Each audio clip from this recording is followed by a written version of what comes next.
On the first day after I transmigrated, I got 4 stitches in my head, had less than 2,000 yuan on me, and even a meal meant reading my stepmother's expression. By the 7th day, I had a job allocation, a bank book, compensation money, and a drawer full of cloth and grain ration coupons under my name. Before leaving, I transferred my household registration to Shaanxi province. My stepmother was still at home waiting for me to leave so she could claim my father's compensation. She didn't know I'd already cleaned out that money. It was late March 1972. The New Year atmosphere had faded, and willow branches on Baoding streets were sprouting new buds. I opened my eyes and stared at the ceiling yellowed by smoke and flames, my temples throbbing as if someone were chiseling them. From outside came murmurs, the voices of my stepmother Gao Zaixiao and her son Xue. They thought I was dead and were scheming about how to take over my father's job slot and coax me into going to the countryside so her son could step into the position. The original host, also named Dong Weijun, was 18, a 6-foot-tall young man with solid muscles, a dockworker by background, strong since childhood. But after his biological mother died when he was 15, he had become withdrawn and spoke incoherently. A year ago, his old man died in an accident at the factory. This morning, his stepmother found the savings he'd been secretly stashing away, 300-odd yuan, and tried to take it. He guarded it and wouldn't hand it over. Xue grabbed the door brace from behind the door and swung it at his temple. He was gone on the spot. Now I'm here. There's a fire pressing in my chest, but I know wailing is useless. If I throw punches, I'll be the one ending up in the station. I fished out that wad of cash from the original owner's old mother's keepsakes and stuffed it into the system space. I dipped my fingers in the blood from my forehead and smeared it over my face a few times, then strode out the door. I ignored Gao Zaixiao, who was cracking sunflower seeds on the sofa. The police station wasn't far, a dozen or so minutes on foot. At the door, I ran into 2 officers coming out, one short, one tall. With blood all over my face, I stood there, and they both stopped in their tracks. The short officer helped me into the case handling room, fishing out gauze to pack my wound. The tall officer, named Wang Cheng, sat down and started asking questions. I told him everything in detail. I was knocked out, woke up, and heard my stepmother and her son scheming about how to get rid of me and how to split the money. When I said it, I was perfectly clear-headed, not stumbling over a single word. After Wang Cheng heard me out, his expression darkened. You've been slow since you were little? The neighbors all called me Big Dummy. When I woke up today, somehow, it was like being knocked awake. I could finally speak clearly. He didn't ask anything more, just told the short policeman to take me to the hospital for stitches. I gritted my teeth. For stitches on my head, no anesthesia. When I got back to the station, Gao Zaixiao and her son had already been brought in. Xue started howling the moment he saw me. You ungrateful bastard. You actually called the cops. Wang Cheng slammed the table. You still dare to threaten people here at the police station. The neighbors in the compound all said how you two treated this kid. You can't get away with what happened today. I didn't make a sound the whole time. In the end, Gao Zaixiao got detention and re-education. Xue got 6 months in juvenile detention. She paid me 100 yuan. Wang Cheng walked me to the station door, and I paused. Brother Wang, there's one more thing I'd like to ask you for. Go ahead. My mother had a bank book in her name, 600-odd yuan, and it's in my stepmother's hands. Can you help me get it back? I don't want a single cent of what my dad earned these 2 years. He gave me a look, then turned around and dragged Gao Zaixiao out. The bank book was retrieved. The money was retrieved. Back home, closing the door, I gulped down the physique potion the system had sent. My body grew hot, and my muscles felt as if they'd been filled with lead. When I woke, my 8-pack abs were rock hard. I crushed 2 more skill orbs, Hunter's Eye and a Master's Throwing Skill, and 2 thoughts went straight into my head. I stood in front of the mirror admiring myself for a while, when a knock came at the door. Wang Cheng and Ma Jidong arrived. They asked about my injuries, then warned, "Don't let your stepmother bully you again." I nodded. After they left, I latched the backyard gate. Sitting on the bed, I rummaged through the random stuff the system had sent. Fabric, socks, work shoes, seasonings, piled in a corner. There was also a 36-flavor Rehmannia pill unboxed from a blind box. I held it in my hand, smiled, and put it away. Early the next morning, I went to the educated youth office. "Comrade, I want to sign up to go to the countryside." The clerk was stunned. In this day and age, there were still young people volunteering? He looked me up and down. "Are you sure?" "Sure. Where do you want to go?" "Shaanxi province, around the Qinling Mountains." "Have you thought it through?" "Yes." I got the paperwork done and left. As for the household registration, I went straight to the street office, then to the police station to find Wang Cheng and handled the transfer procedures.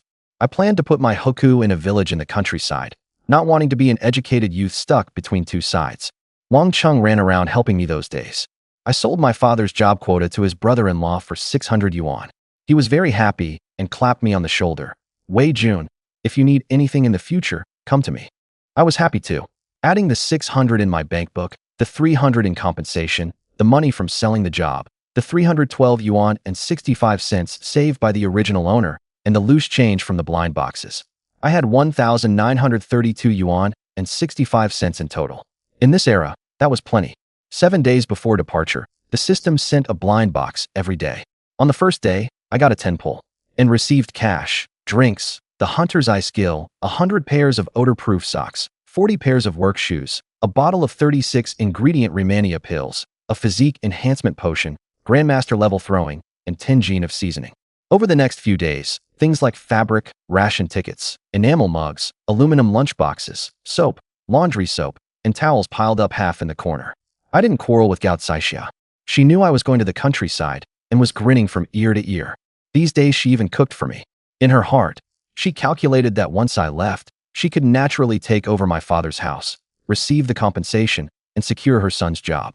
I didn't tell her that I had already collected the compensation, nor did I tell her that the job position had been sold.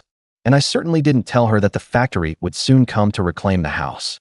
When she finally realized it, what expression would she have? I couldn't be bothered to think about it.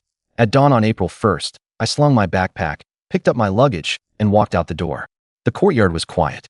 The windows of several households were still dark. Grandma Gua stood at the entrance of the alley, leaning on her cane, waiting for me to approach. Wei Jun, her voice was hoarse. When you get to the countryside, find a good family, marry a wife, and live well. You've been strong since you were little, and you can take hardship. You won't starve. I glanced at her. She was the only elder in this courtyard who had genuinely treated the original owner well, and I'd always remembered that.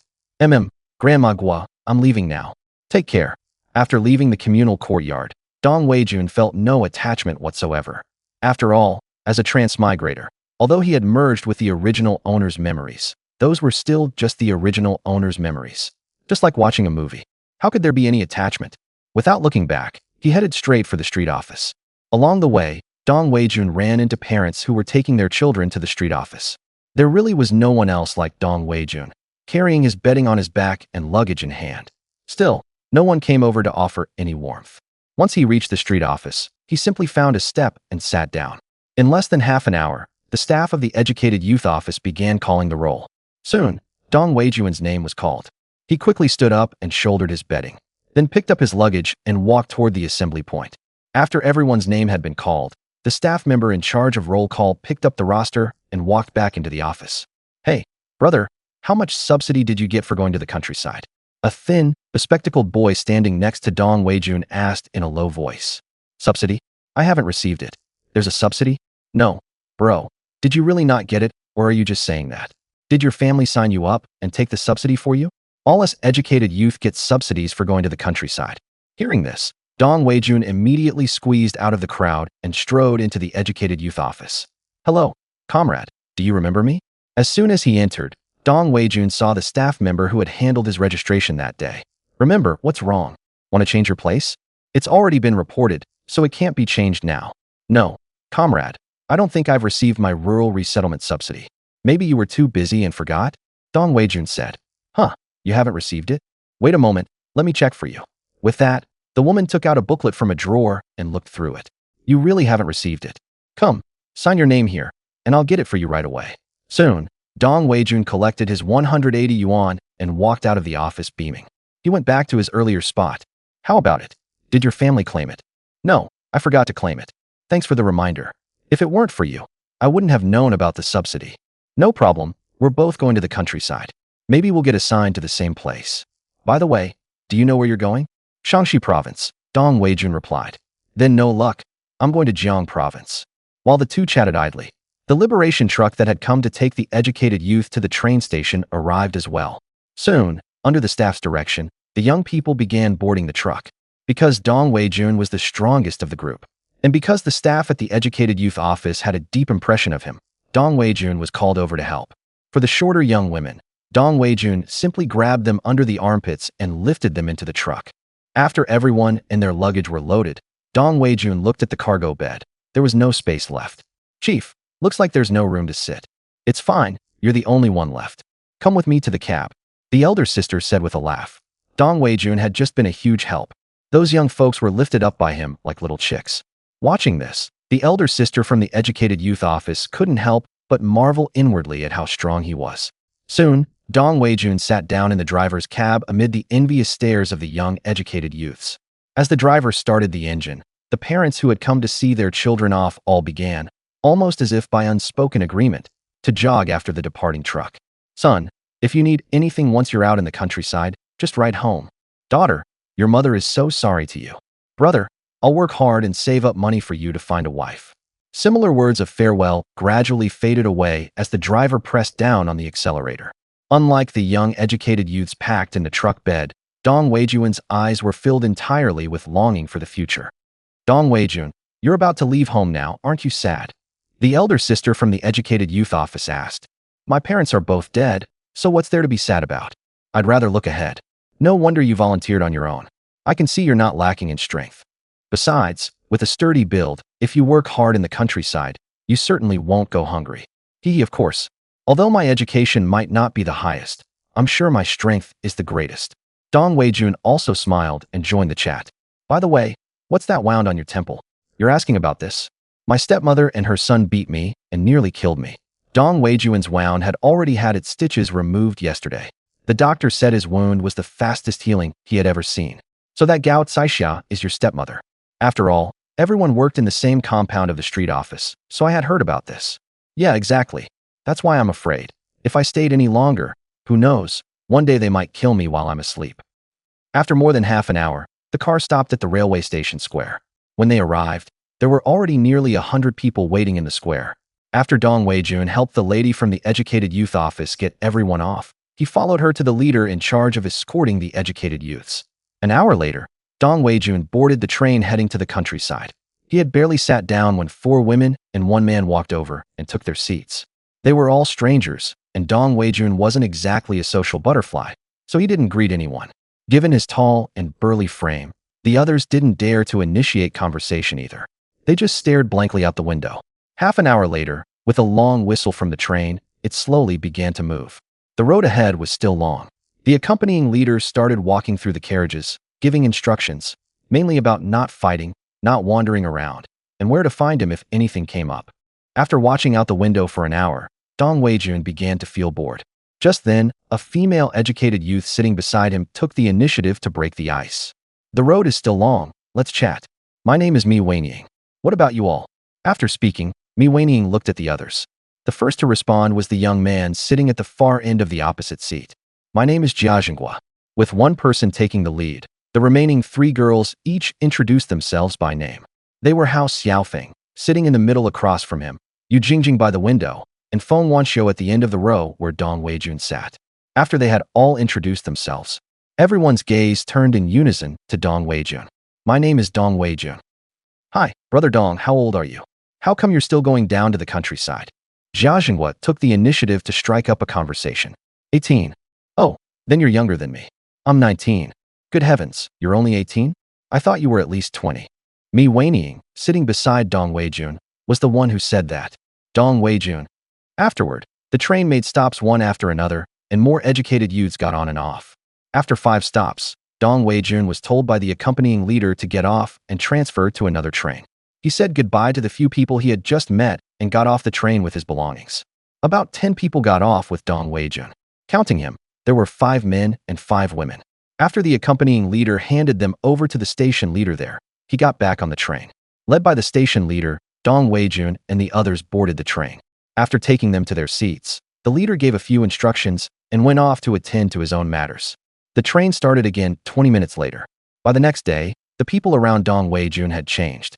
According to the accompanying leader, most of the remaining people in this car were from Shanxi province. At around 10 in the morning, 5 girls sat in the seats next to Dong Weijun. The male educated youths in the same car were extremely envious. But Dong Weijun had no thoughts about it. He was leaning against the window with his eyes closed, mentally going to the Chiochio farm to plant the cucumber seeds he'd gotten from the morning blind box. When he opened his eyes again, the train had left the station. Seeing Dong Weijun awake, the female educated youths took the initiative to chat with him. They each introduced themselves. What left the deepest impression on Dong Weijun was the one sitting across from him, Wu Meifeng, who spoke in a coquettish voice. It wasn't because she was pretty, but because hearing her coy tone made Dong Weijun really want to give her a punch. After that, the people in this car didn't change again. Early the next morning, just after 6, the Daily Blind box refreshed. This time it produced 5 cartons of Lotus brand cigarettes at 0.45 yuan per pack, with 10 packs per carton. The next day, it produced a candy gift pack, 5 caddies of each kind of candy. At 3 a.m. on April 4th, the train finally arrived at the X, a railway station in Shanxi province. After getting off, the comrades from the educated youth office who were waiting at the platform were already there. A dense crowd of educated youths began getting off the train with their belongings. Even with Dong Weijun's current sturdy build, sitting in a hard seat for several days had left his back and waist sore. After getting off the train, he quickly stretched his body. His bones, tense for days, cracked and popped as he moved. Almost all the educated youths began stretching their arms and legs after disembarking. After the handover and roll call, Dong Weijun and his group of nearly 50 people left the station under the guidance of the local educated youth office staff. After boarding the truck, everyone was taken to a place that the municipal government had specially set aside for the educated youths. All right, there are beds in the tents. Everyone, just find a spot to make do for now. It was almost dawn, and after daybreak, the people coming to pick you up would arrive. Dong Weijun found a bed at random and lay down. At a little past 5, staff came to wake them up. After everyone had assembled, the counties began calling the roll. Before long, they got to Dong Weijun. He was assigned to Zhu's county. There were more than 20 others with him. Once everyone was present, Dong Weijun and the others got on the vehicle with the people sent to pick them up. When they reached the bus station, the staff called for everyone to board, and the coach set off directly. By the time they arrived at the county town, it was already past 8 o'clock. When they got there, about 40 people were already waiting in the courtyard. They went over to line up and wait for roll call.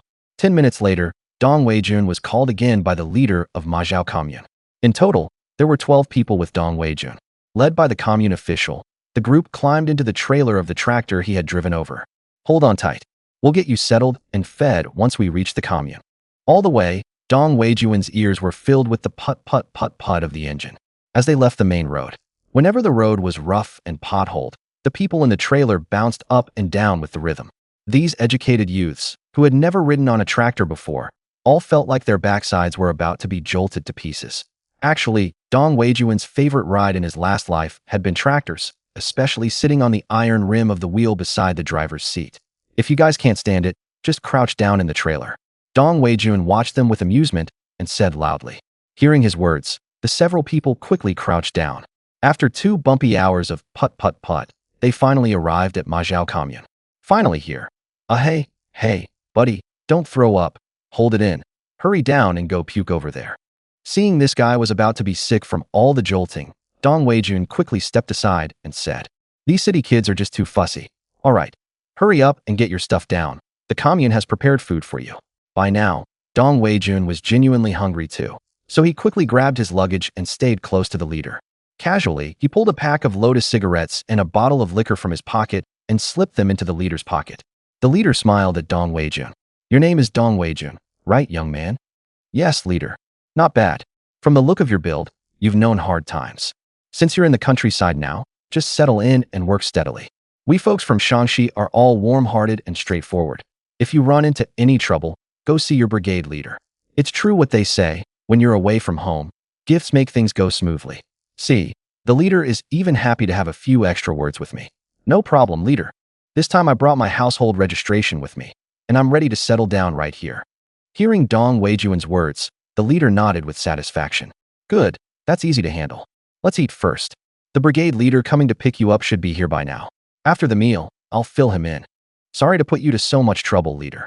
"Hey, no trouble at all. Once you're settled, you'll all be members of Mazhao commune, one big family. I'm the commune's secretary. My surname is Xiao. Just call me Secretary Xiao." "Sure thing, Secretary Xiao." Soon, Secretary Xiao led the group to the canteen. Each person got 2 white steamed buns and a plate of pickled vegetables. Secretary Xiao also quietly slipped Dong Weijun an extra white steamed bun. After the meal, the brigade leader who had come to pick them up arrived. Dong Weijun, along with 2 other young men and 3 young women, was assigned to the Wujiazhuang production team. The brigade leader was a middle-aged man around 40 named Wu Montsong. After Secretary Xiao called Wu Montsong to his office, he mentioned Dong Weijuan's intention to transfer his household registration and settle there. Wu Montsong certainly had no objection and immediately said he would go back and prepare the materials. No need. You can just prepare the written materials right here, so you don't have to make another trip to the commune. I'll call the young man in. With that, Secretary Xiao went out and called Dong Weijun into the office. Comrade Weijun, this is your brigade leader Wu Montsong. Take out your household registration certificate. Hello, Captain Wu. After greeting him, Dong Weijun quickly took out his household registration certificate and other materials from the green army bag slung over his shoulder. It was all done in a few minutes. All right, from now on you are a commune member of Majiao Commune, Secretary Xiao said as he took the materials Wu Montsong handed over. Thank you, Secretary Xiao. It's no trouble. Your new household registration booklet will be given to you later by your brigade leader. Dong Weijun quickly pulled 2 packs of cigarettes from his pocket again. Secretary Xiao, brigade leader, sorry for all the trouble. It's no trouble. Now hurry along. If anything comes up, talk to your brigade leader. He may look fierce, but he's a very good man, Secretary Xiao said as he put the cigarettes into the drawer. Got it. Having taken Dong Weijun's cigarettes, and since Dong Weijun clearly had done hard labor before and was now settling in their village, Wu Montsong was quite satisfied with him. But compared to the other educated youths, Wu Montsong didn't look kindly on them. The remaining ones were clearly the type who couldn't carry a thing with their hands or bear a load on their shoulders. They had never done any labor. Wu Montsong was also helpless about these pampered city kids. But the policy from above was like this. He couldn't refuse even if he wanted to. If only every one of them was like Dong Weijun. Then no matter how many came, Wu Montsong wouldn't refuse. All right, put your luggage on the ox cart. We still have 2 hours of mountain road ahead. Move your legs a bit quicker. In his previous life, Dong Weijuan's ancestral home was in Shaanxi province, so he could still speak a few phrases of the Shaanxi dialect. Seeing the dumbfounded looks on the others' faces, he translated for them. The team leader said that we still have to walk over 2 hours of mountain roads, so we should all move faster. Team leader, do we really have to walk? Isn't there an ox cart? The speaker was a girl with glasses and a student bob haircut. During the roll call just now, Dong Weijun had also noted down a few names. This girl was called Hu Qiuying. You still want to ride the ox cart? Why not climb onto my head? Can the team leader speak Mandarin? Stop pestering me. If you can walk, then walk. If you can't, go back. The group couldn't understand what the team leader meant, but they could tell from his tone and expression that he was displeased. Without paying them any more attention, the team leader sat down on the driver's seat of the ox cart. He casually pulled out a faded plastic food bag from his pocket, took out some tobacco shreds and rolling paper, and rolled a cigarette for himself while driving the ox cart. Young man, want a cigarette? Let uncle roll you one. No thanks, team leader uncle. It's too harsh. I'm not used to it. Dong Weijun replied in the limited Shaanxi dialect he knew. You can even speak our local dialect? A little, not much, but I can understand. Haha, that's good. In the past, our Shaanxi dialect was the official language. Seeing that Dong Weijun could speak the Shaanxi dialect, Wu Montsong smiled and chatted with him. Before long, Wu Montsong told Dong Weijun to sit on the ox cart. To avoid arousing jealousy, Dong Weijun politely declined. Uncle team leader, let the female educated youths take turns sitting on it. Otherwise, at this pace, it will take several hours to walk. Yeah, you're right. Hey, you come, you sit first. Wu Montsong casually pointed at a female educated youth. She's calling you. You sit on the ox cart for a while, then you 3 female comrades take turns. Dong Weijun said. Thank you, brigade leader. The female educated youth pointed at was named Xia Hongdo. Besides Xia Hongdo and Hu Qiuying, who wore glasses, there was also a female educated youth with the fairest skin named Chui Ying. In addition, there were 2 male educated youths, Tan Shengli, who had the thickest eyebrows and was the shortest. Yu Kaikai was fair-skinned and handsome. Fortunately, Majiao Commune was not far from Wujiazhuang production team. A little past 1 o'clock, they successfully arrived at Wujiazhuang production team. The brigade leader brought them to the educated youth point, called the point leader out, and handed them over to him. The point leader, named Xia Qingsheng, had already been in the countryside for 3 years. Besides Xia Qingsheng, there were 3 more male educated youths and 3 more female educated youths, all of whom had arrived over the past 2 years. Counting Dong Weijun and his companions, the educated youth point now had 13 people in total, 7 male and 6 female. At the moment, all the veteran educated youths were there too, as they had not yet gone out to the fields. Xia Qingsheng had everyone get acquainted with one another. Among the veterans, besides Xia Qingsheng, the most senior were Deng Jinhai and two female-educated youths, Kai Xiaoli and Yang Lanlan. The other two men and one woman were Wei Xiaodong, Zhang Xiaofei, and the female-educated youth Su Aiping. Well then, let me arrange the dormitories for you all first. You three are the newcomers. There's a room over here, but it hasn't been cleaned, so you'll have to clean it yourselves. For the female-educated youths, there's also a room that hasn't been cleaned. As he spoke, Xia Qingsheng led the group up to the house. Houses here in Shaanxi are generally built with only one sloping side. Unlike the ridged, gable-style structures found elsewhere, only half of the house is erected. If there are neighbors, they will build the other half right against this one. This is one of the 8 oddities of Shaanxi, building a house with only half a roof. There are a few sayings that go along with it. A half-roofed house in the countryside saves labor, saves money, and saves timber. It blocks wind and rain, keeps out the cold, stays warm in winter and cool in summer, and invites good luck. Besides these houses built of earth and wood, there are also some cave dwellings, though the Guangzhou area has far fewer of them than northern Shaanxi. One of the 8 oddities of Shaanxi, a house built with half a roof. When the door was pushed open, a thick, choking smell of dust rushed out at them. Cobwebs filled the room as far as the eye could see. Even though Dong Weijun had expected as much, he still frowned. What kind of house was this? How could anyone live here? Yu Kaikai's fair face was written all over with reluctance. You're already here, and you still have the nerve to be picky? This is all we've got, Xia Qingsheng said flatly from the side. The same was true on the female-educated youth's side, though to Dong Weijun's surprise, it was Cui Yining, who seemed pampered and fair-skinned, who was the first to roll up her sleeves and start cleaning. She pulled a cloth from her luggage, wrapped it tightly around her head, grabbed a broom, and walked right in. With Cui Yining setting the example, Xia Hongdou and Hu Qiuying, though clearly unwilling, still followed her lead and went in. That just left Dong Weijun and the male-educated youths. Between the two of them, one a sissy, and the other a short little runt. Both stared up at the tall, strapping Dong Weijun with pleading eyes. What the hell are you looking at me for? Want me to do all the work myself? In your dreams. I'll clean my own share, but you two can go find somewhere else to stay. Dong Weijun wasn't some pushover. There's no other house besides this one, Xia Qingsheng chimed in from the side. Only then did the two begrudgingly follow the female-educated youth's example and start sweeping up the room alongside Dong Weijun. As they were cleaning, the whistle for heading out to work blew. The few older educated youths dawdled and dragged themselves away. Xia Qingsheng was left behind to help the others and to fill them in on the village situation. With Dong Weijun watching over them like a hawk, the two didn't dare slack off. Soon, the room was swept clean. It wasn't so much clean as it was free of cobwebs and dust. After Dong Weijun placed his bedding by the window, he went out to the water vat, fetched a basin of water, and began washing his face. By the way, you used water for cleaning, so remember to fill the vat back up. I used 2 basins, and I'll carry 1 bucket later, but the rest is on you. Dong Weijun said bluntly. Suit yourself. Dong Weijun was tall and muscular, clearly someone not to be messed with, and Xia Qingsheng didn't want to provoke him.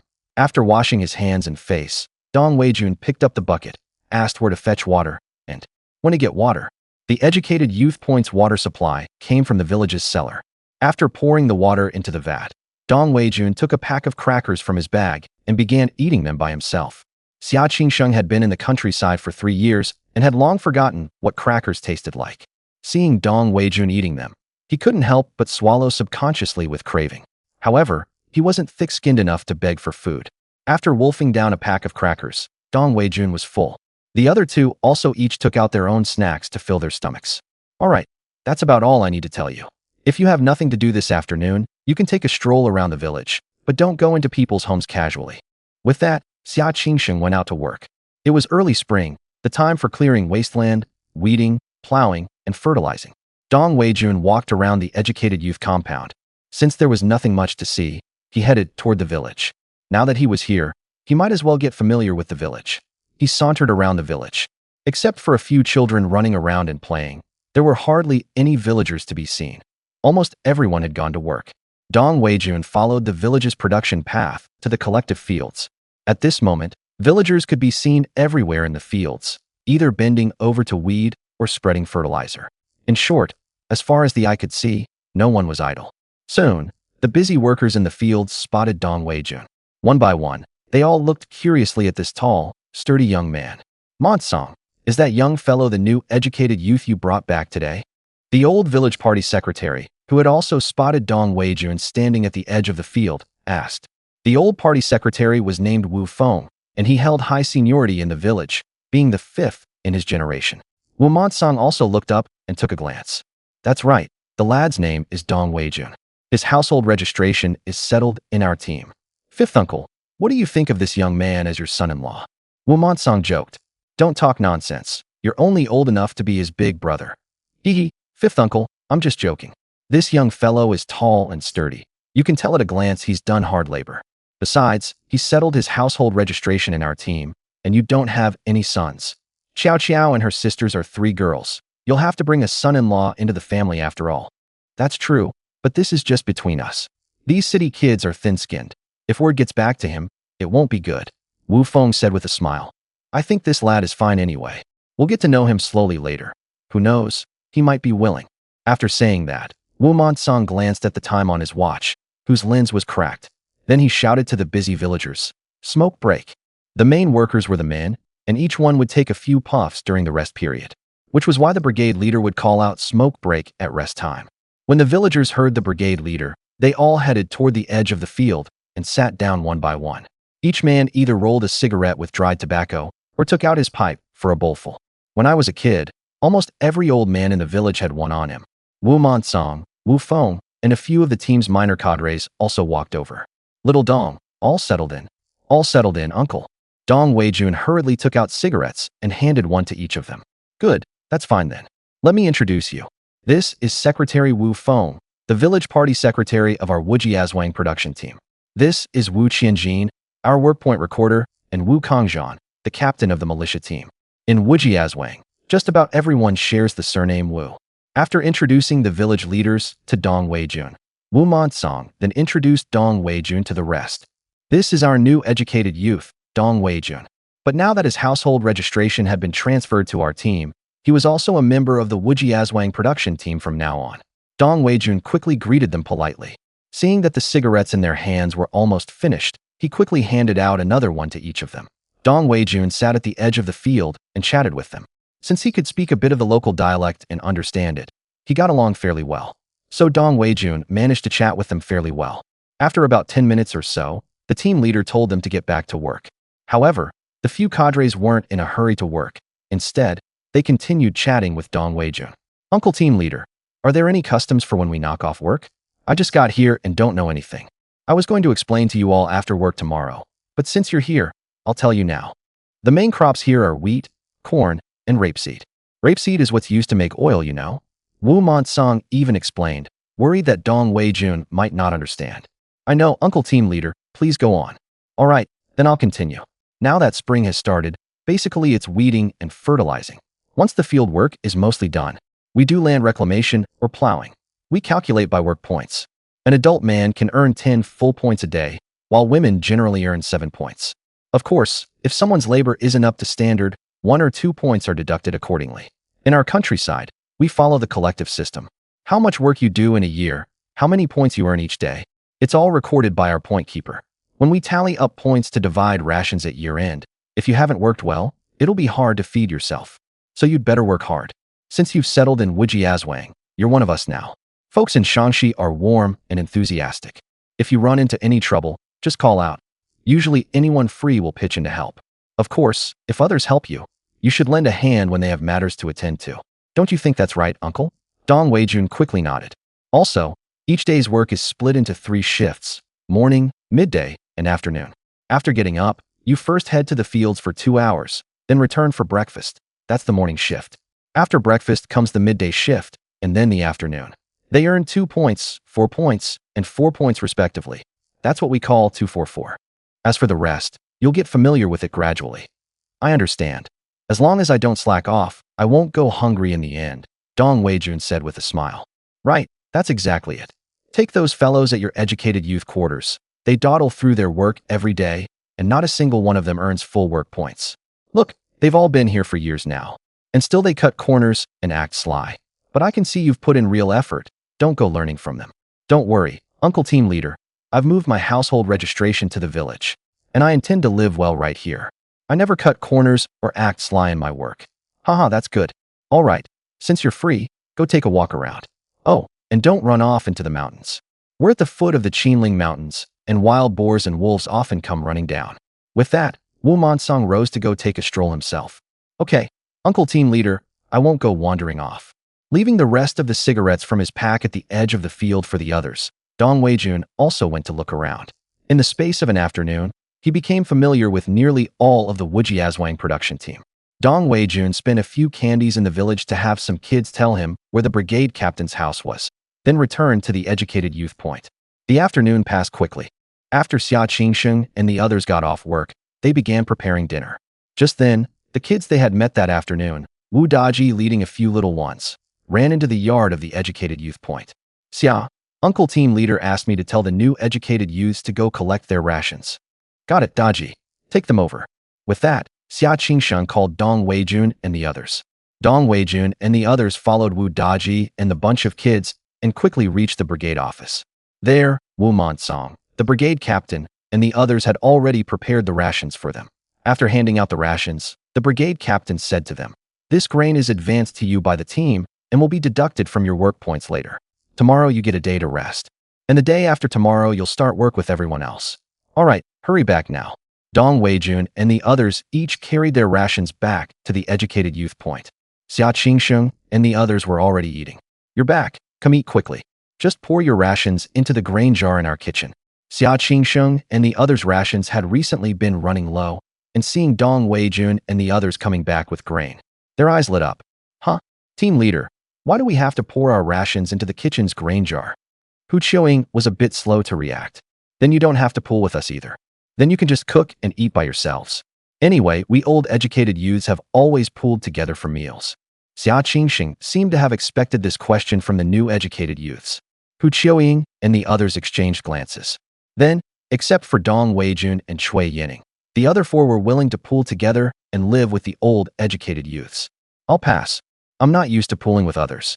With that, Dong Weijun picked up his rations and walked into the room. Xia Qingsheng then turned to Cui Yining. "I'm not used to living with others either, and I can cook for myself." "All right, the kitchen is communal anyway, so if you want to cook on your own, go ahead. Since you both want to cook for yourselves, then we can't share our meals with you anymore. After all, this is the food ration we've pooled together." Xia Qingsheng said a bit sheepishly. After all, Cui Yining was indeed good-looking in his eyes. I understand. Then you should hurry up and eat. I'll head back now." With that, Cui Yining took her grain and went back to the female educated youth's room. Xia Qingsheng looked at the other four and hastened to say with a smile, "All right, let's eat. While we eat, I want to tell you all something." The four of them didn't stand on ceremony, since they had joined the group and contributed their rations. After all four had started eating, Xia Qingsheng said, while eating, "Since you're willing to team up with us in daily life, then from now on we're comrades eating from the same pot. But let me say it up front, everyone is exhausted after work each day, so on the cooking side, we take turns, one person per day. I take it you all have no objection to this. Apart from cooking, fetching water from the water vat is also done on rotation." Of course, as for Dong Weijun and Cui Yining, they didn't join our group to live together, so if they use water, they should make up however much they used. When he said this, Xia Qingsheng deliberately raised his voice. Dong Weijun, who was in his room eating the food he had brought from the city, was also speechless. He had known all along that the educated youth settlement was a den of intrigue, but he hadn't expected factions to start forming as soon as they arrived. However, this had nothing to do with Dong Weijun. Since he had chosen to come to the countryside, he had no intention of squabbling with these educated youths over trivialities all day. He planned to have dinner and then visit the brigade leader's house. After all, since he was now a member of the Wujiazhuang production team, there should be no problem with him wanting to build a house in the village. He glanced at the watch he had bought before coming to the countryside. It was only 7 o'clock. In the Guangzhou region, it got dark late, and the sky was just beginning to dim. The brigade leader's family probably hadn't eaten dinner yet, since he had been busy all day and hadn't opened today's blind box yet. Now that he had nothing to do, he simply opened it. Congratulations to the host for opening the blind box and obtaining the skill master level calligraphium. That's a useful skill. In the future, if someone in the village dies, I can show off a little. It's a good thing. After Dong Weijun crushed the skill ball, she instantly understood how terrifying a master-level skill was. She could now reproduce the handwriting of famous calligraphy masters from ancient and modern times one-to-one, even with her eyes closed. Of course, apart from that, master-level calligraphy also had a distinct style of its own. Even a casual stroke of the brush carried charm. She looked at the cucumbers planted in the Chocho farm. They had already grown to the size of a thumb. The display now showed the growing stage, with 12 hours and 40-something minutes until maturity, and the seconds were counting down one by one. By tomorrow, they would almost be ready to eat. She had just arrived in the village. Once the housing matter was settled and she had a private plot, everything else would be easy. Outside, the new and old educated youth had more or less finished eating. They had been chatting in the yard the whole time. Perhaps they thought Dong Wei-jun was hard to get along with, so no one came in to call her out to chat. Around 8 o'clock, it was completely dark outside. After Dong Wei-jun walked out of the room, everyone was chatting in the yard. A few of the older educated youth were telling the new ones about the village rules and such. Cui Yining was there too.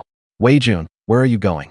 Xia Qingsheng saw Dong Wei-jun heading out and hurriedly asked. After all, he was the team leader. Since he enjoyed the team leader's subsidy, he had to take things seriously. You all keep chatting. I'm going to the brigade captain's house. After saying that, Dong Wei-jun ignored the others and walked straight out of the educated youth station. Once he was a good distance away, he took out the gifts he had prepared long ago. When it came to giving gifts to get things done, Dong Wei-jun was an old hand at it. How generous the gift was completely decided how well your business would go. Since he was going to live in the village from now on, the first person he needed to build a good relationship with was the brigade captain. As the saying goes, don't treat the village chief as if he's not an official, especially in the current era of the big collective. So Dong Wei-jun's gift was indeed generous. A piece of black polyester silk fabric 2 meters wide and 5 meters long, a carton of Lotus cigarettes that cost 45 cents a pack, and a pair of labor protection shoes, since he had noticed today that the brigade captain wore about size 41. 1 jean of white sugar, 1 jean of brown sugar, and 1 jean of fruit drops. Not to mention the brigade leader. Even if these gifts were taken to the commune leaders would covet them. That afternoon, he had already asked some village kids where the brigade leader lived. Soon, Dong Wei-jun groped his way in the dark to the brigade leader's door. After knocking, he quickly heard the brigade leader's voice. Who is it? Uncle Brigade Leader. It's me, Wei-jun. The brigade leader quickly opened the courtyard gate. Wei-jun, why have you come at this hour? Is something the matter? Come inside and sit down. Have you eaten? Wife, is there any leftover food? With that, Wu Monsong shouted toward the house. Uncle Brigade Leader, I've already eaten. Don't trouble Auntie. Have you really eaten? Here at your uncle's house. Make yourself at home. If you're too polite, you'll go hungry, Wu Monsong said with a laugh. I really have eaten. Soon the two walked into the room. Inside, Monsong's wife was sitting cross-legged on the kong, sewing the crotch of her grandson's pants by the light of a bulb. The 2 little monkeys had already fallen asleep. After entering the house, Dong Wei-jun quickly greeted Monsong's wife. Good evening, Auntie. I'm sorry for disturbing you at such a late hour. Hey, it's nothing. The kid split the crotch of his pants, so I'm sewing it up, Ning Fangxiao said with a smile. Wei-jun, what business do you have with your uncle so late? I do have something to trouble Uncle Team Leader about. Since it's my first visit, I didn't know what to bring, so I just picked out a few things from what I brought to the countryside. As he said this, Dong Wei-jun started pulling items out of his cloth bag. Chapter 10, Giving Gifts. Hearing Dong Wei-jun's words, Ning Fangxiao, who was sitting on the kong, quickly climbed down and was about to pour him some water. Wu Monsong also said hurriedly with a smile. Look at you, kid. Since you're here, you didn't need to bring anything. This won't do. You'll take it back later. Exactly, the thought is enough. Take the things back. It's not easy for you to leave your parents and come to the countryside. Ning Fangxia also said while pouring water. It's fine, Uncle Team Leader, Annie. My parents are both dead. My stepmother at home treats me badly and covets the job my father left me. The time before I came to the countryside nearly cost me my life. That's why I sold my job to get down here. Otherwise, why would I have brought my household registration to settle in your village? Sure enough, once I told my little story, Wu Monsong and his wife were both gnashing their teeth in anger. Wu Monsong gave Dong Wei-jun a couple of light pats on the shoulder. Wei-jun, since you've settled in our Wujia village, you're one of us now. If you run into any trouble, just come to your uncle. Hee, all right. Oh, uncle, I noticed while you were working today that your cloth shoes had a big toe poking out. These are safety shoes I brought along. I've got several pairs. Try them on and see if they fit. They were issued by my dad's factory, so they didn't cost anything. And with the way my stepmother treated me, I sure wasn't going to leave them for her, so I brought them all. Go on, try them. If the size isn't right, I'll swap them for another pair. I've got over a dozen with me. As he spoke, Dong Wei-jun thrust the shoes into Wu Monsong's arms. Dong Weijun was just saying that. What did he mean? Didn't cost anything. Even if they were free, a pair like that would still be worth a few yuan to buy. You're a thoughtful kid, uncle. Well then, I'll give them a try. Wu Monsong smiled and was about to try them on.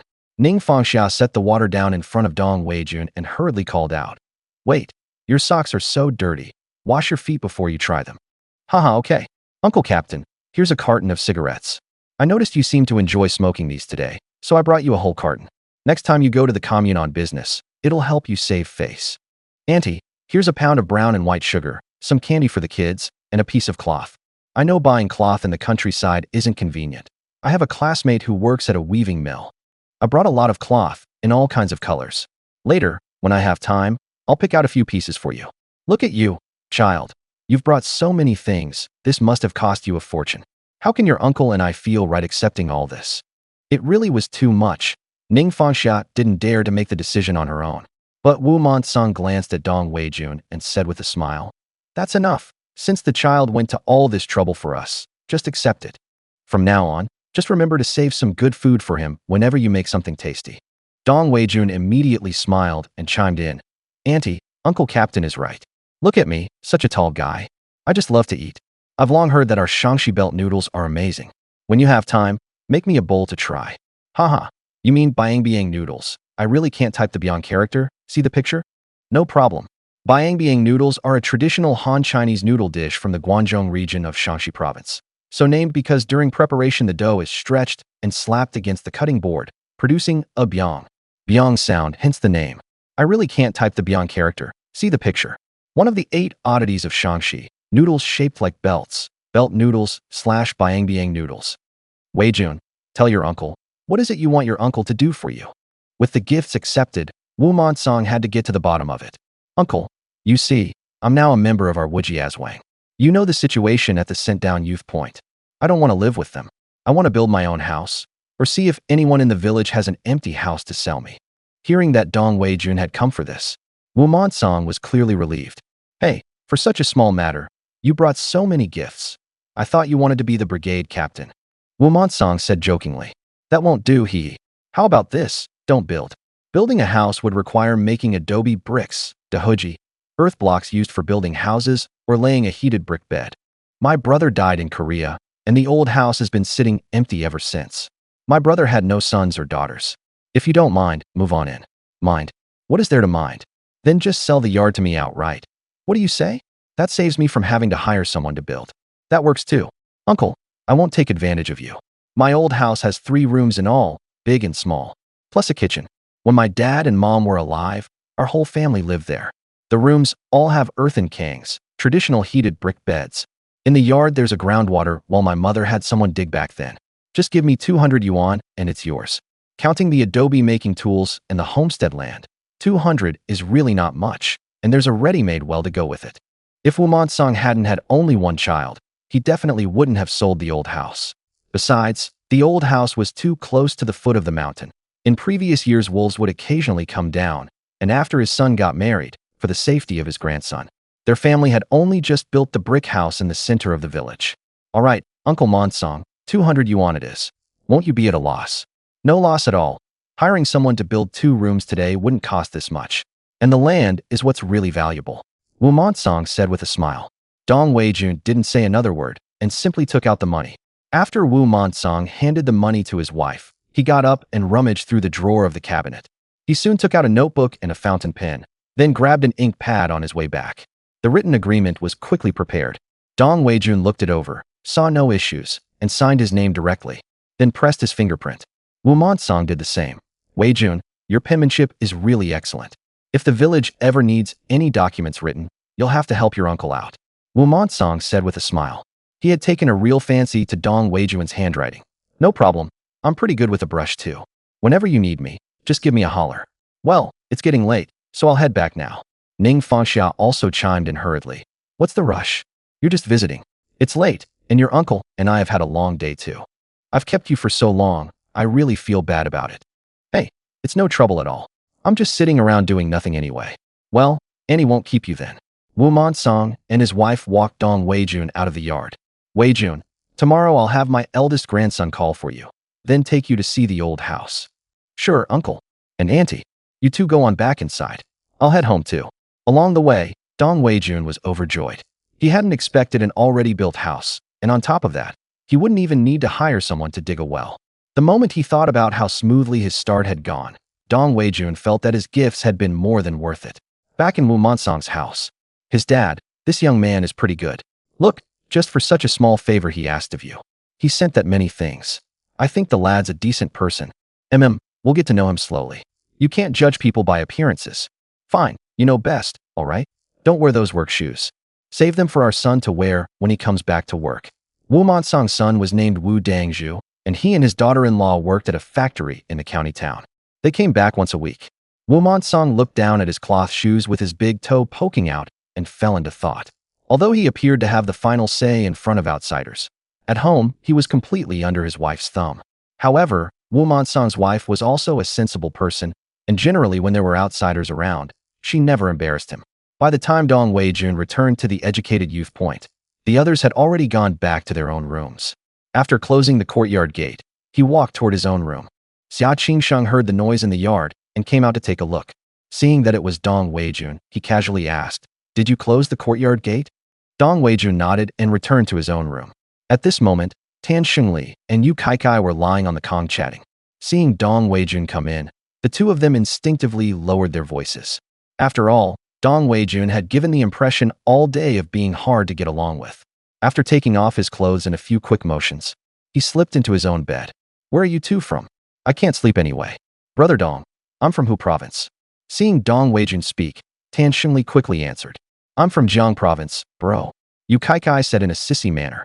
Dong Weijun had originally wanted to chat with the two to pass the time, but hearing Yu Kaikai's irritating voice made him feel sick. He wondered whether Yu Kaikai was a straight bottom or a top.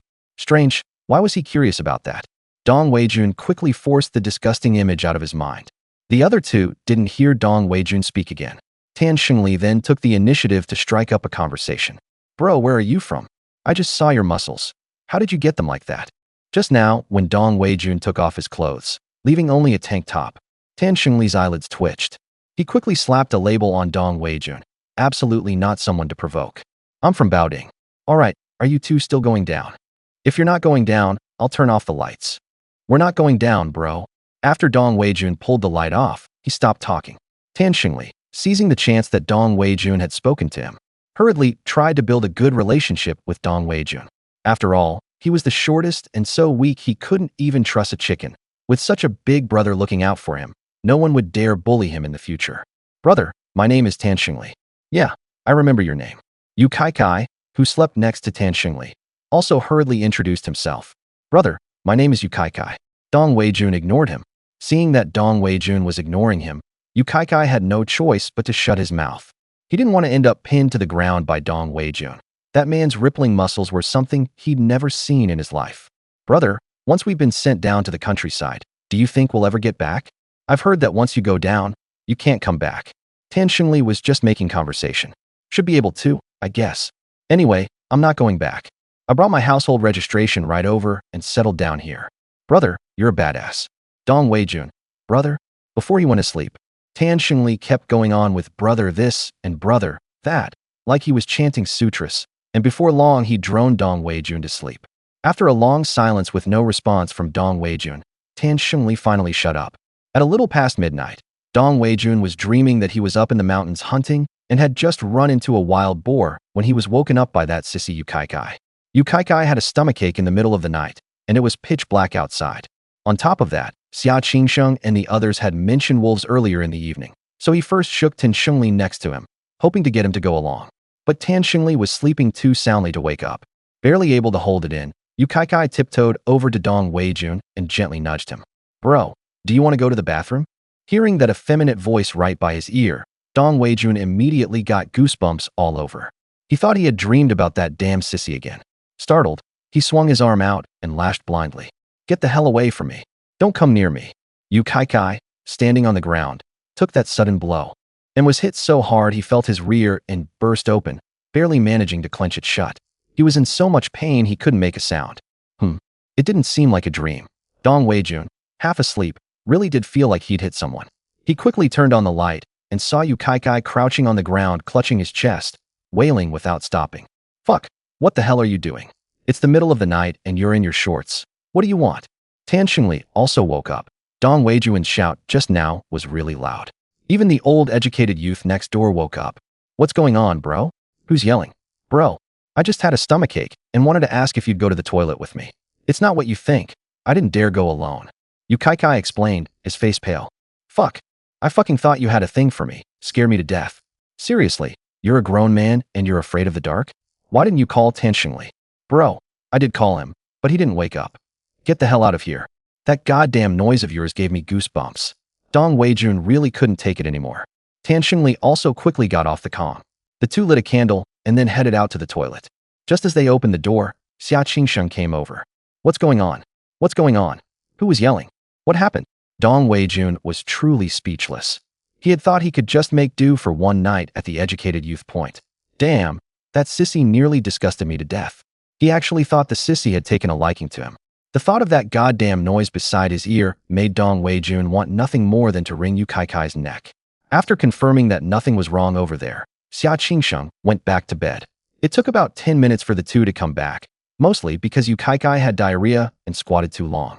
On top of that, his chest ached so badly from the punch that he spent forever rubbing it. When the two came back, Yu Kai didn't dare look Dong Weijun in the face. I'm warning you, stay away from me. I can't stand that noise you make. Whatever you're trying to do, don't come near me, got it? I'm asking you, are you deaf? I heard you, bro. Yu Kai was almost scared to tears. At that moment, he really missed his mom. If only his mom were here, he'd have someone to go to the bathroom with at night. The moment he thought of his mother, Yu Kai's eyes immediately welled up, and the next second, tears began to fall pitter-patter. Dong Weijun was left speechless. Well, not until the next morning when the work whistle blew everyone awake did Yu Kai dare to provoke Dong Weijun again. A fine day begins with opening a blind box. Today's blind box yielded a gene of Dahong Pao leaves from the mother tree. After the morning shift ended, Wu Mansang's eldest grandson ran over to the educated youth point. Based on the description his grandfather had given him, the tallest, the strongest, and the best-looking, Wu Jie soon spotted Dong Weijun. Are you Brother Weijun? My grandpa told me to take you to his place. I'm a brigade captain too. That's me. Wait a minute, I'll be right there. Dong Weijun walked into the room, grabbed a handful of candy from the military bag hanging on the wall with "Serve the People" printed on it, and then came out. Here, Big Brother treats you to some candy. Consider it your delivery fee. Thanks, Big Brother.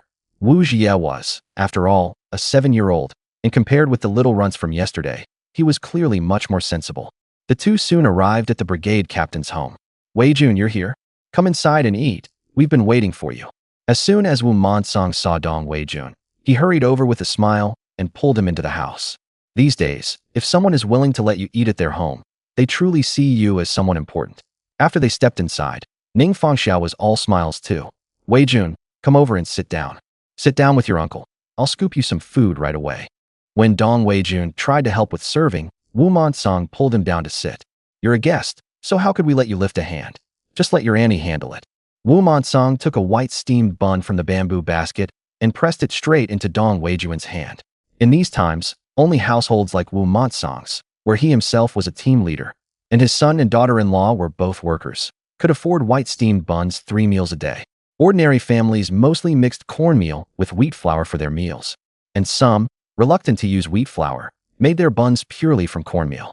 Eating too many buns steamed entirely from cornmeal could easily lead to constipation. Come on, Weijun, don't be polite. Make yourself at home and eat up. Thanks, uncle. Let's wait for Annie first, Dong Weijun said with a smile. Before long, Ning Fangxia had ladled out a big bowl of cornmeal porridge for each of them. In some places it's also called corn grits. It's simply crushed corn kernels.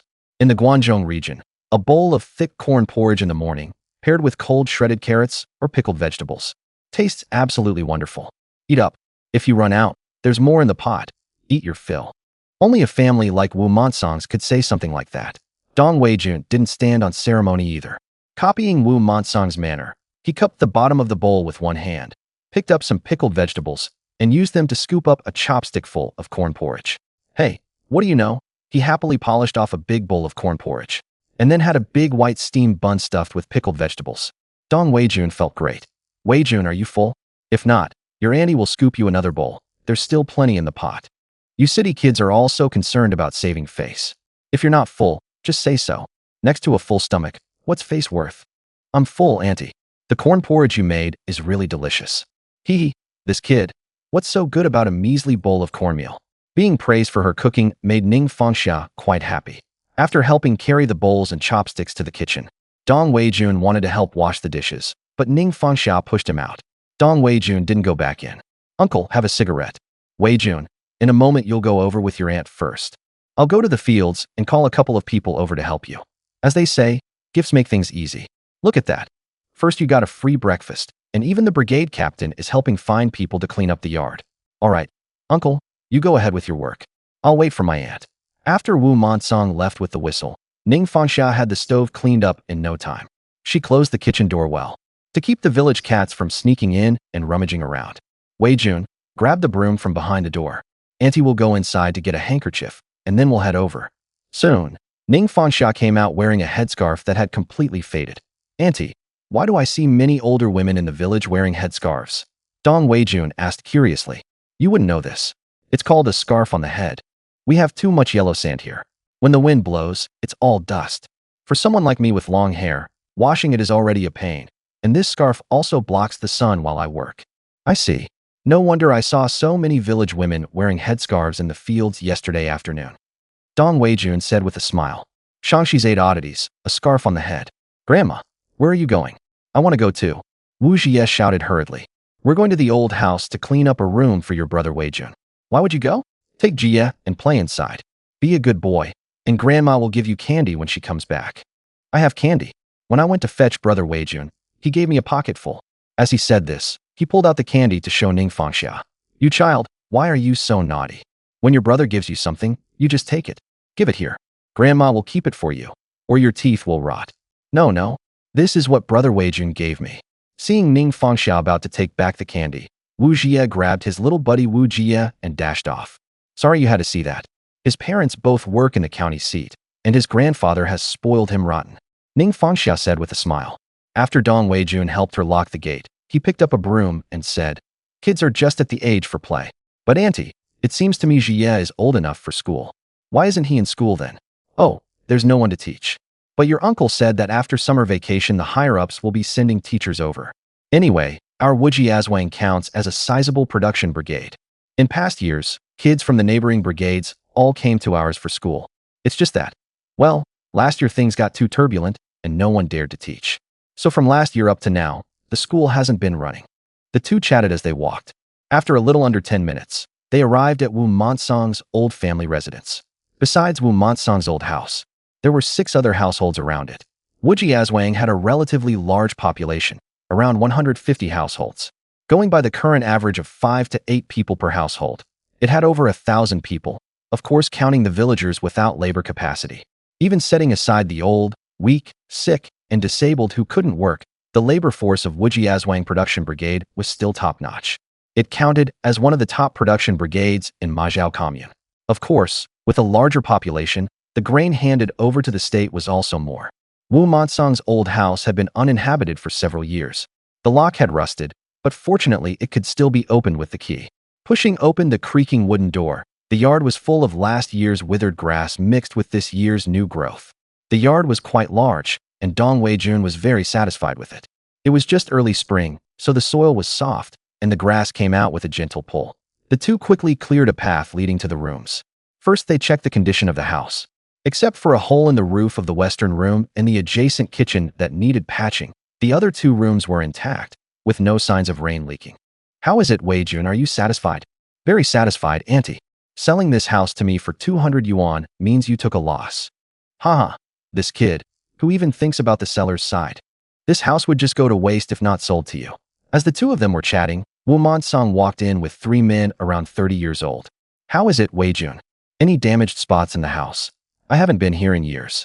His voice came through before he even stepped inside. Uncle, there's a hole in the roof of the west room and the kitchen. I checked the other 2 rooms, and they're fine. No signs of leaking. Dong Weijun walked out as he spoke. That's no problem then. The men I brought can fix it for you. Let me introduce you. These 3 are all well-known masons in Wujiazwang. I was worried the roof might collapse, so I specially called them over to help. This is your uncle Ijuan. This is your uncle Yanghua. And this is your uncle Shengli. Dong Weijun quickly took out cigarettes and greeted each of them. All right, the 6 of us will have the yard cleaned up in no time. Yanghua, you've got a ladder at your house. Go back and bring it over. You and Shengli help Weijun fix up the roof properly, and Ijuan and I will clear away the weeds and such. After you're done, have the kids give each of you a pack of good cigarettes. Whether it works out or not, giving or not giving is fine. It's just a small favor, especially since you're still counting work points for us. Wu Xingli said with a smile. They were of the same generation and often hung out together joking around. Wu Yanghua went back to fix the ladder on the Kong, and the rest of them didn't stay idle either, starting to pull weeds in the yard. Besides the weeds, the yard also had a few saplings as thick as a child's arm. Dong Weijun pulled them out by the roots with just a little effort. Wu Montsong and the others couldn't help but exclaim in awe. Whoa, this kid's got some serious strength. Wu Xingli was also shocked by Dong Weijun's power. No kidding, he yanked out a sapling as thick as an arm in one go, and I didn't even see him use much force. Saying that, Wu Montsong grabbed a sapling in front of him similar to the one Dong Weijun had just pulled out. But even using all his strength, he only managed to loosen the roots. No good, can't pull it out. Haha, let me try. No matter how old they get, men always love to play around. Sure enough, Wu Ijuan wanted to give it a shot too. The 3 men took turns and finally managed to yank the sapling out by brute force. Tree, do you 3 have any manners? Soon, Wu Yanghua came over carrying his family's ladder. In just a short while, the yard had been cleared almost halfway. The dozens of small tiles left over from building the house, leaning against the yard wall, were also exposed. The vegetable patch in the yard had evidently been planted with spinach, but ever since they had moved away, no one had taken care of it. Even now, quite a bit of it remained, lush and green. Ning Fangxia had already squatted down to pick some. Yanghua and Shengli had gone to help repair the roof, so those dozens of small tiles came in handy. Mending the roof also required mixing mud and a bamboo curtain. These were easy to find in the countryside. At Wu Montsong's old house, there was a bamboo curtain that had been woven before. For soil, there was a pile beside the toilet in the yard. Wu Montsong had hauled it over in a handcart to use for the toilet. Water was also ready to use, as there was a well in the yard. After Dong Weijun and the others finished pulling all the weeds out of the yard, the roof was also repaired again. There was no need to throw away the weeds. They could be kept to start fires. Then the group spent nearly 2 hours cleaning the entire house. By the time they finished, everyone was covered in dust. Dong Weijun felt quite embarrassed. Uncle, let's have lunch at my place. Auntie, I'll buy a few ingredients from you in a bit, all right? What's there to buy? It's just one meal. Don't worry about it. When it's done, I'll bring it over. You go back and get your things first. All right, Uncle. You all don't rush off. Wait for me. I'll be right back. Dong Weijun hurried back to the educated youth quarters. Under Tan Xingli and Su Kaikai's bewildered gazes, he packed up his belongings in no time. Bro, where are you going? Tan Xingli asked hastily. Oh, I bought the team leader's old house, so I won't be cramming into the educated youth quarters with you all anymore. With that, Dong Weijun left, luggage in hand. The moment Dong Weijun left, Tan Xingli ran over to the female educated youth quarters. Hey. Dong Weijun bought a house in the village and moved out. The 3 people inside heard Tan Xingli's words and hurried out as well. He quickly asked what was going on. Soon, Dong Weijun brought the things back to the old Wu Montsong family home, which was now his own home. There was already a Kong mat on the Kong. Ning Fangxiao waved her hand grandly and gave him the Kong mat that had a large hole burnt in it. Dong Weijun wasn't about to look a gift horse in the mouth. As long as it was usable, that was fine. He first piled all the things onto the Kong. Then he pulled a carton of cigarettes out of that bag of his that could turn up anything. Taking it, he headed out. Here, Uncle, I said I'd give you wages. You wouldn't take the money, so each of you take 2 packs of cigarettes. This time you really must accept them. As he said this, Dong Weijun pressed 2 packs into each person's hands. The remaining 2 packs he gave to Ning Fangxia, since she had also come over to help. Except for Wu Montsong, the other 3 carefully put away those 2 packs of cigarettes they had never seen before. We have to save them for smoking over the new year. All right, Weijun. Have your aunt help you sort things out slowly. We'll head back to the fields first, Wu Montsong said. All right, Uncle, make sure you come over for lunch at noon. No problem. Just have your auntie take care of it for you. Actually, there's nothing much to tidy up right now. The house is completely empty. Wu Montsong already moved all the old furniture to his new home. Auntie, there's nothing much to tidy up at this point. If I want to furnish the house, who should I find? After work this afternoon, you bring a few things. And have your uncle take you to see old party secretary. His own brother is a carpenter, Basically, all the carpentry work for the surrounding production teams is given to him, and his workmanship is excellent. When you get there, just tell him what furniture you want made. He should have some finished tables, chairs, and stools on hand as well. After the morning spent together, Ning Fangxiao was liking Dong Weijun more and more.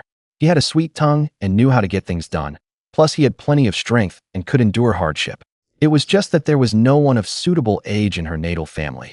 If there had been a relative around Dong Weijun's age, she would have been ready to make an introduction. At the very least, from the way things looked, Dong Weijun's circumstances were certainly not bad. He could produce 200 yuan on the spot, and yesterday she had examined the cloth Dong Weijun had given. It was all top-quality fabric. She usually couldn't bear to buy such good cloth.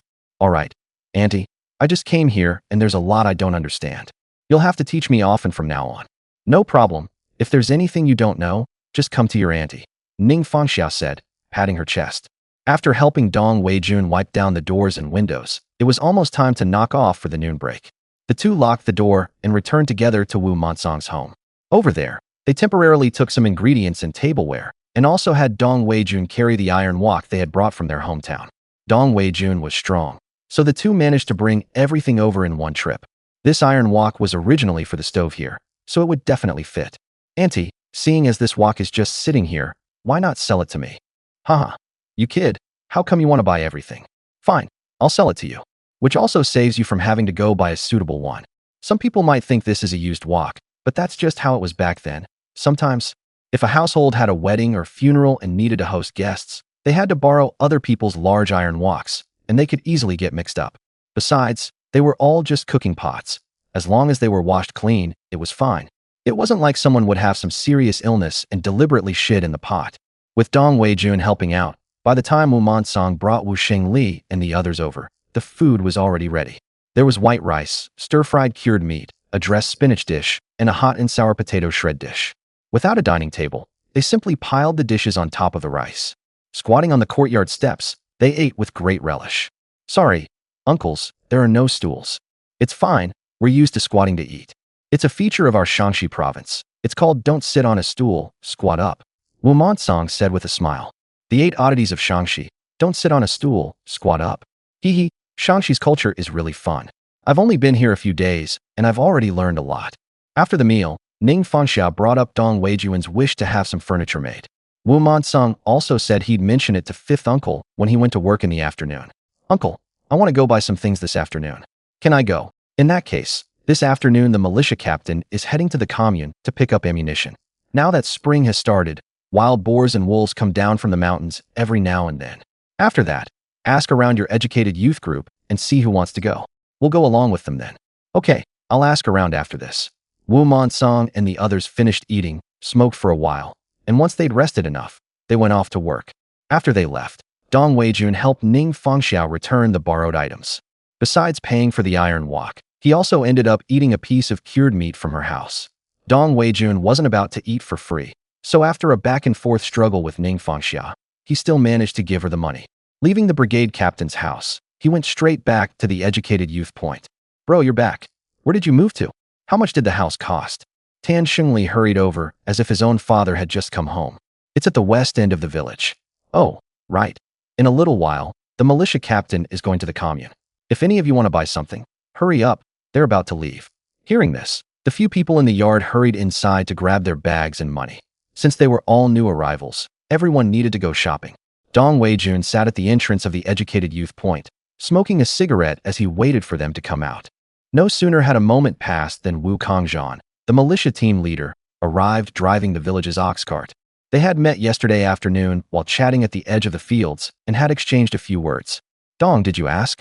Anyone else going to the commune besides you? Dong Weijun first offered Wu Kangzhan a cigarette. Uncle, they're all going. Why haven't they come out yet? Go in and hurry them up. These city kids are so dawdling. Go see if they're preening again and tell them to stop. Wu Kangzhan was a retired veteran. His temper was already bad to begin with, and he couldn't stand these pampered young educated youths. If it weren't for Wu Monsong's suggestion, he wouldn't have brought the ox cart at all. He would have just taken Wu Monsong's bicycle, called Dong Weijun, and left. Dong Weijun hurried back into the yard. Are you going or not? Hurry up. If you don't come out in 1 minute, we're leaving. Oh, don't rush. We haven't even washed our hair since we got here. Wait until we heat up some water to wash our hair, then we'll go. What's the rush? Xia Hongdo grumbled. Fuck, you idiot. Who do you think you're going on a blind date with?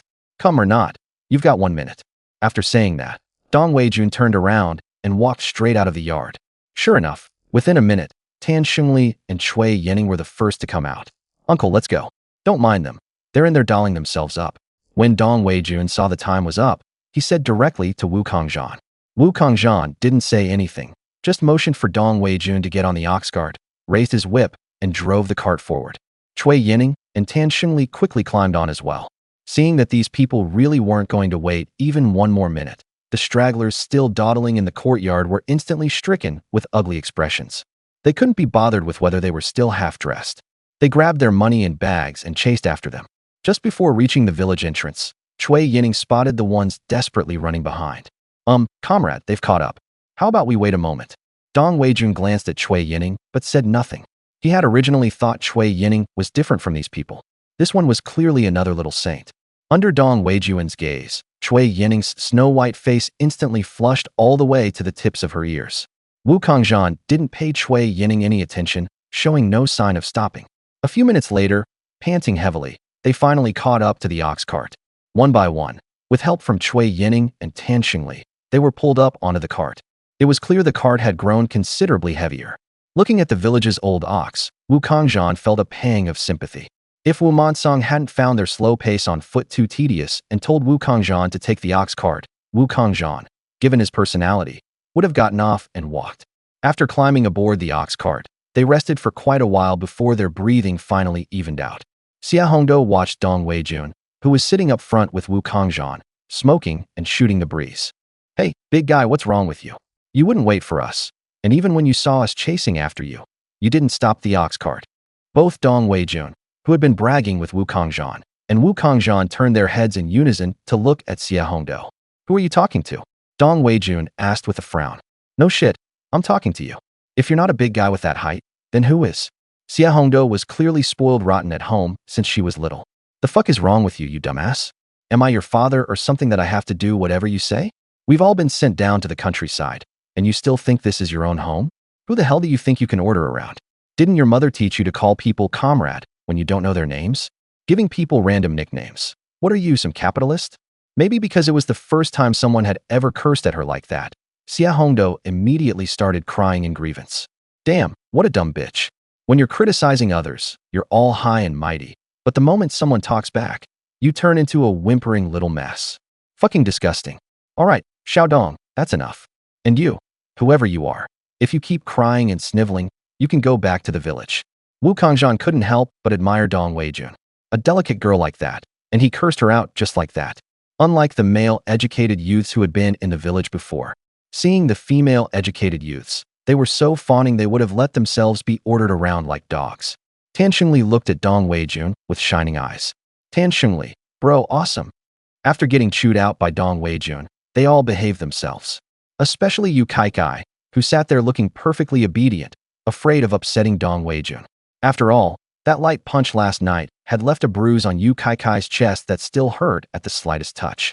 Fortunately, no one caused any more trouble for the rest of the trip. They arrived smoothly at Majiao Commune. All right, go buy whatever you need. Gather at the commune entrance in half an hour. Don't wait for latecomers. Dong Weijun headed straight for the supply and marketing cooperative without another word. He had spotted it when he first came to the countryside. Tan Xingli immediately scurried along after him. Bro, wait for me. Though he was a short little runt, he kept saying, bro this, bro that, and Dong Weijun no longer found him so annoying, since he was very respectful toward him. Soon, the rest of the people also followed behind the two. After Tan Xingli caught up and walked shoulder to shoulder with Dong Weijun, he said quietly, Bro, you're incredible. You scolded that Xia Hongdo until she cried. Cut the flattery. When we're buying things, move fast. If we don't make it back in half an hour, they really won't wait. Then you'll have to walk back on your own. Bro, I'll just stick with you. Dong Weijun. Soon, the group entered the supply and marketing cooperative at Majiao Commune. Dong Weijun had already planned what to buy before coming.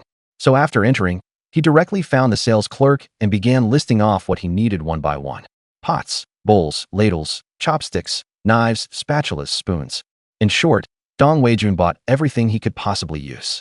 The sales clerk was overjoyed to see Dong Weijun buying so many things at once. There was really too much stuff, so Dong Weijun simply bought a burlap sack as well. He stuffed everything that could fit into the burlap sack, and for what couldn't, he had the clerk tie it up with rope for him. When all the shopping was done, wow, the total came to over 60 yuan. The other educated youths watched with envy. After buying the items, Dong Weijun simply tucked a sack weighing dozens of pounds under one arm and carried the things tied together with rope in his other hand as he walked out. Tan Shengli hurriedly grabbed his own things and followed. "Brother, let me carry that for you." Tan Shengli had not bought much, so he jogged over and offered to help. "It's fine, no need." Soon, the group returned to the entrance of the commune. By this time, Wu Kangzhan had already picked up the bullets and was sitting on the ox cart, puffing away on his old pipe. After loading everything onto the ox cart, Dong Weijun handed Wu Kangzhan a cigarette. "Uncle, wait for me a bit. I'll go to the grain and oil shop to buy some seasonings." "No trouble at all. Go ahead and buy. I'll wait. We'll leave once you've got everything." Tan Shengli thought, why is there such a big gap between people? Soon, Dong Weijun came walking over in the distance, carrying a bag of rice along with oil, salt, soy sauce, vinegar, and such. Tan Shengli immediately scurried over like a loyal lackey to help carry things. When they reached the ox cart, Yu Kaikai and the other female educated youths still hadn't returned. He glanced at the time. There were still 10 minutes before the agreed time. "Uncle, do you know where the scrapyard is? What are you looking for at the scrapyard?" "It's on the east side of the commune. I wanted to find some scrap rebar. I can grind the ends into points for hunting." "You know how to hunt?" Wu Kangzhan asked with a smile. "Of course. When my grandpa was alive, he used to take me into the mountains all the time. Back in my hometown, he had someone forge me a few iron spears. I could throw them with deadly accuracy, and with my strength, I was even more accurate than a gun." Dong Weijun was completely making it up. "Quite the skill. From now on, if I go up the mountain, I'll call on you." "Hey, educated youth Tan, wait here for them. I'll take Xiao Dong to the scrapyard and come back to pick you all up in a bit." The two drove the ox cart and soon arrived at the recycling station on the east side of the commune. Before long, they found 10 rusty rebar rods at the scrapyard, each a meter long and as thick as a thumb. At 3 mao apiece, Dong Weijun bought them all on the spot. Seeing that there were old newspapers for sale, thinking they could be used to plaster the walls, Dong Weijun bought a few more. Only then did the two of them drive the ox cart back to the commune gate. Several educated youths were already gathered there. After they got on the cart, everyone started heading back to the village. "Xiao Dong, are you sure you can take down a wild boar with that rebar?" Wu Kangzhan still couldn't quite believe what Dong Weijun had just told him. "Of course. If you don't believe me, I'll show you. See that poplar tree by the side of the road up ahead?" "Yeah." The moment Wu Kangzhan finished speaking, he saw Dong Weijun grab a steel bar and with a whoosh, the bar flew out, then embedded itself firmly in the trunk of the poplar tree. From the sound of it piercing the wood, it was clearly buried deep, and it was at least 20 meters away. Wu Kangzhan quickly drove the ox cart over to the poplar and stopped. When everyone saw that the steel bar had sunk about 20 centimeters into the trunk, they all sucked in cold air in unison. Tan Shengli. "Hiss. If that hit a person, it'd punch straight through." "Bro, awesome, you're my god." "Hiss, incredible, Xiao Dong this." "You?" Wu Kangzhan was too shocked to speak. He believed it now, he really did. If this thing had really been sharpened to a point on one side, then with Dong Weijun's accuracy and strength, one throw would punch clean through a wild boar. Dong Weijun grabbed the steel bar and pulled it out with just a slight effort. Poplar tree. Folks, can you believe this? I didn't wrong a single soul, and I still got stabbed out of nowhere. How about it, uncle? With a skill like this, I can go into the mountains with you, right? Impressive. I believe you. All the way back, Wu Kangzhan kept Dong Weijun talking nonstop. After returning to the village and dropping the educated youths off at their quarters, Wu Kangzhan drove the ox cart and took Dong Weijun right to his doorstep. He even helped carry the things into the courtyard. By the time people were heading out to work that morning, the whole village knew that Wu Monsong had sold his old family house to Dong Weijun. "Uncle, wait a moment. Don't leave just yet." Dong Weijun hurried back into his room and came out with 2 packs of cigarettes in hand. "What are you doing? Keep them for yourself to smoke." "Hey, uncle, just go ahead and have one." After a bit of shoving back and forth, Wu Kangzhan still accepted it. Dong Weijun had social graces down to a T. After seeing Wu Kangzhan off, Dong Weijun began to sort through the things he had bought. The only thing missing in the house now was furniture. Once that was arranged, looking at the new home where he was about to live, Dong Weijun was overjoyed. With nothing to do at the moment, he remembered from his stroll through the village yesterday that a small pile of sand sat by someone's door at the eastern end of the village. He grabbed the rebar he had bought from the scrapyard, locked the door, and headed straight for that sand pile. When he got there, the kids of the family whose yard it was were playing in the sand. And Wu Monsong's 2 grandsons were there too. Brother Wei Jun. Jia, you guys go play. I'm going to use the sand to rub the rust off the rebar. As he said this, he reached into his pocket, grabbed a handful of candy, and gave each of the kids 2 pieces. The kids, now happily eating candy, crouched curiously off to the side, watching Dong Weijun keep sticking the rebar into the sand and pulling it out. It took nearly an hour. The rust on the steel rods had also been completely ground away by the sand. Dong Weijun nodded in satisfaction. Just as he was about to leave, the owner of the courtyard came back from work. "Mom, look!" The kid hurried over with the candy Dong Weijun had given, showing it to their parent. Dong Weijun also smiled and greeted the man of the house. "Uncle, I used some of your sand to knock the rust off the steel rods." "No problem at all. Use whatever you need. Folks in the village usually come here to get rust off." The man was named Wu Haijun. After exchanging greetings, Dong Weijun got ready to head home. It was already past quitting time by now, and he still had to go find the old village branch secretary. After picking up the oil and other things from home to return to the brigade captain's family. With the gifts in hand, Dong Weijun arrived at Wu Monsong's house. "You kid, it's just a little seasoning. Why bother returning it?" It's only right. Dong Weijun said with a smile. Led by Wu Monsong, the two soon reached the home of Wu Feng, the old village branch secretary. Wu Feng had 3 daughters and no sons. The eldest 2 had already married and started families of their own. At home now there's only the youngest left, named Wu Qiaoli.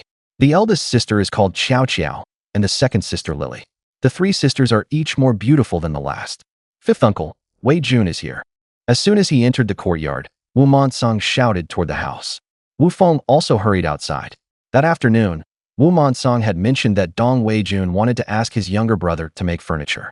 "Dong Jiqing is here. Secretary Wu, just call me Wei Jun or Xiao Dong. This is my first visit to your home, so I brought a few small gifts when I came down to the countryside." "You kid, why did you bring things?" "Monsong, you're something else. Why didn't you stop him?" Wu Feng said, pretending to be angry. "It's only proper, Secretary Wu." Dong Weijun hurriedly said with a smile. "All right, next time you must not bring anything." Xiaoli. "Dad, you called me?" Xiaoli came out of the kitchen. "Take the things Xiao Dong brought and put them away in the house. Make a meal for Xiao Dong and your brother Monsong too. We'll come back to eat in a little while." "Okay, Dad." When Dong Weijun saw Wu Qiaoli, he was also captivated by her beauty. Her fair complexion, though not as pale as Cui Yining's, was still very pretty.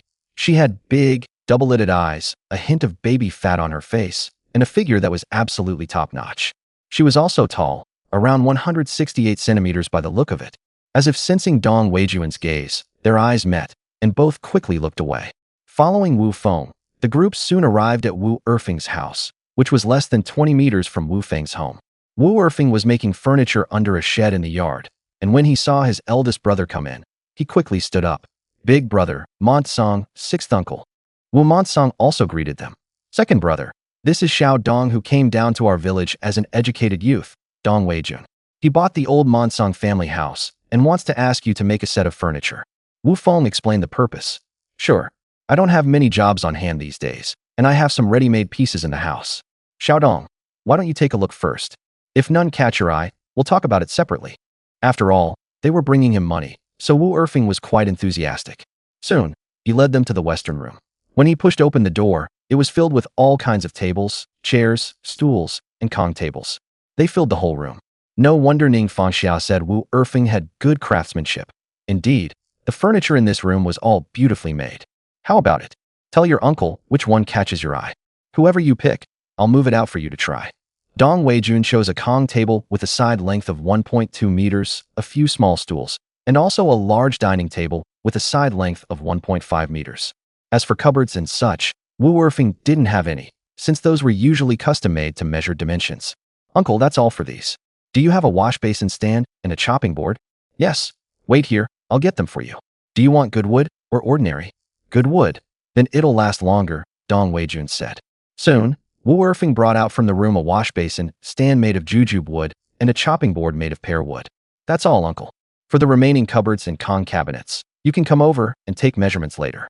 I'll have them made here. Work out the total cost." "Second brother, give the boy a discount," Wu Feng also said from the side.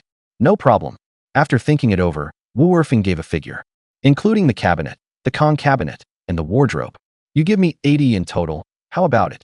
Dong Weijun didn't say a word and immediately took out the money. Uncle, do you have a handcart? These things aren't easy for me to carry. Don't worry about that. I'll have my third son deliver them to you in a little while. Wu Erfing, having pocketed the 80 yuan, said cheerfully. Seeing that everything was settled, Wu Feng also stood up and said, Come on, Xiaodong, come back with your uncle and eat first. After the meal, my nephew will take them over to your place. Big brother, why don't you all eat here? My wife's almost got the food ready. Wu Erfing invited. No need. Your sister-in-law and Xiaoli have already cooked at home. When the three returned to Wu Feng's house, the dining table had already been laid out in the yard by Xiaoli. Xiaoli, is the food ready? Ready, Dad. You all have a seat. I'll bring it right out. Soon, a plate of stir-fried bacon with chili peppers and a dish of hot and sour cabbage. Then a plate of scrambled eggs was brought out. Come, Xiaodong, wash your hands first, then we'll eat. Wu Feng brought a basin of water over as he spoke, just like at Wu Mansong's house. In the evening, Wu Feng's family also cooked corn grits. During the meal, Xiaoli sat directly across from Dong Weijun.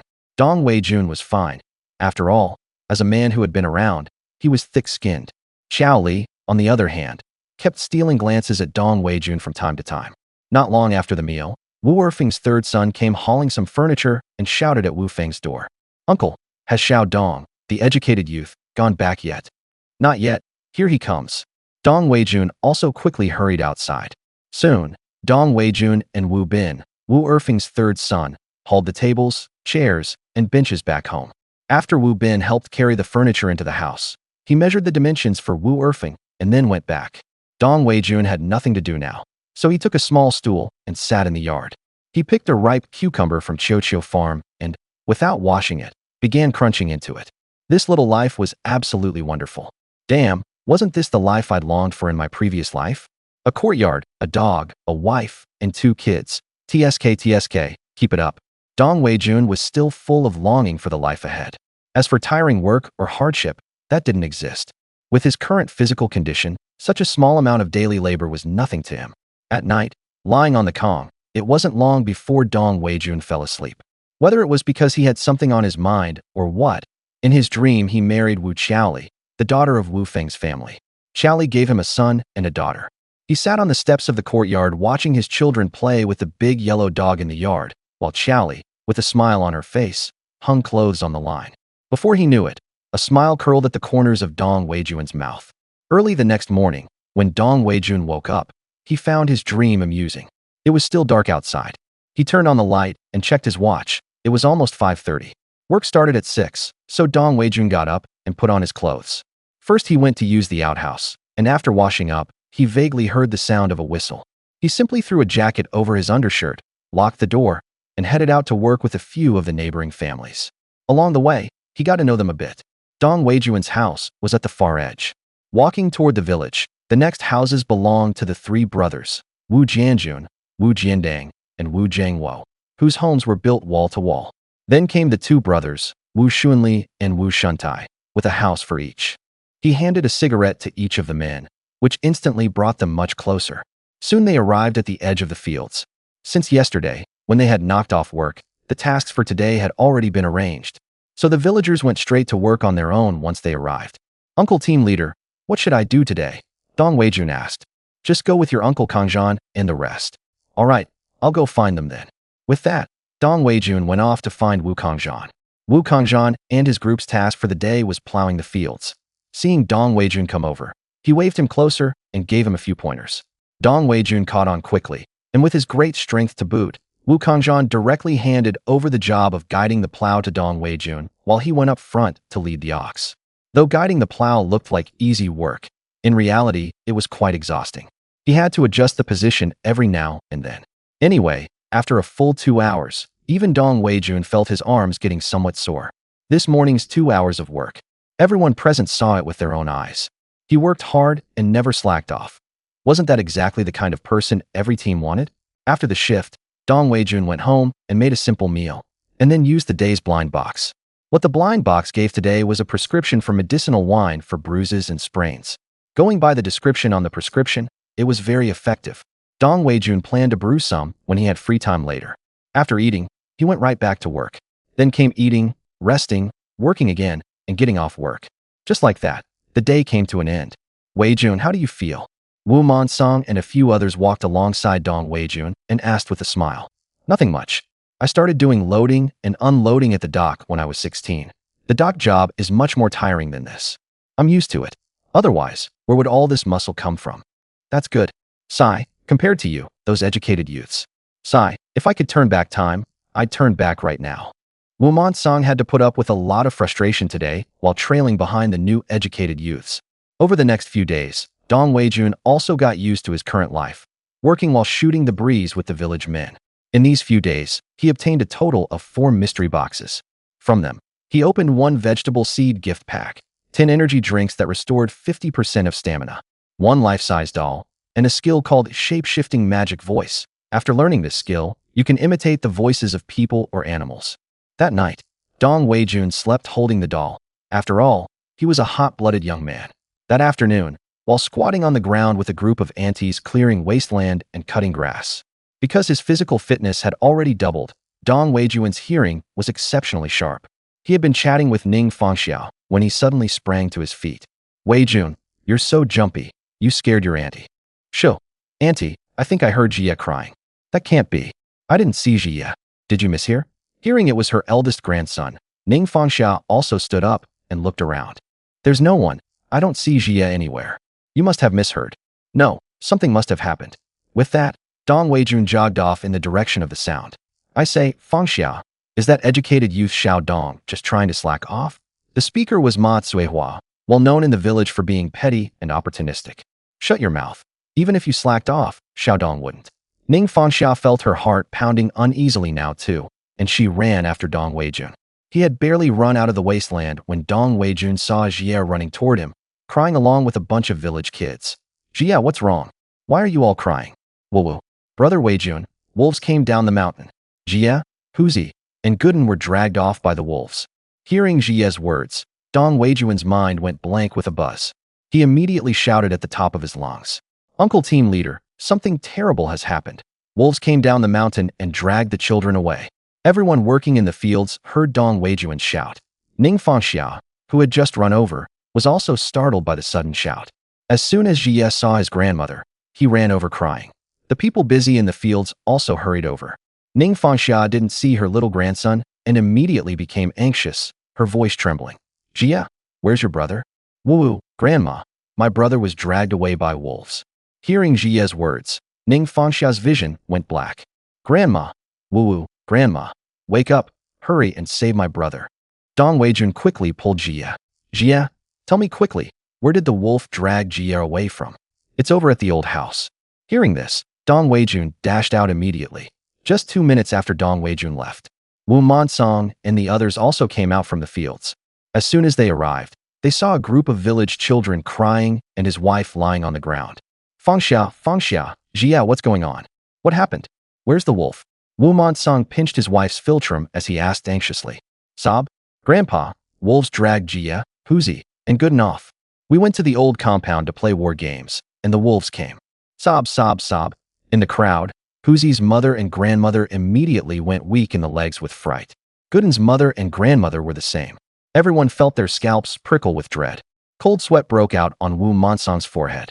Monsong, why are you standing there in a daze? Hurry up and round up people to save the children. The old party secretary was still the most composed, and he shouted at once. Right. Grab your weapons and save the kids. But when Wu Kangzhan came over, he didn't see Dong Wei-jun. Huh? Wasn't Wei-jun the one shouting just now? Where did Wei-jun go? Brother Wei-jun asked me the location and ran off. Jia said amid sobs. Hearing that Dong Wei-jun had already gone on ahead, Wu Monsong's heart lifted with relief.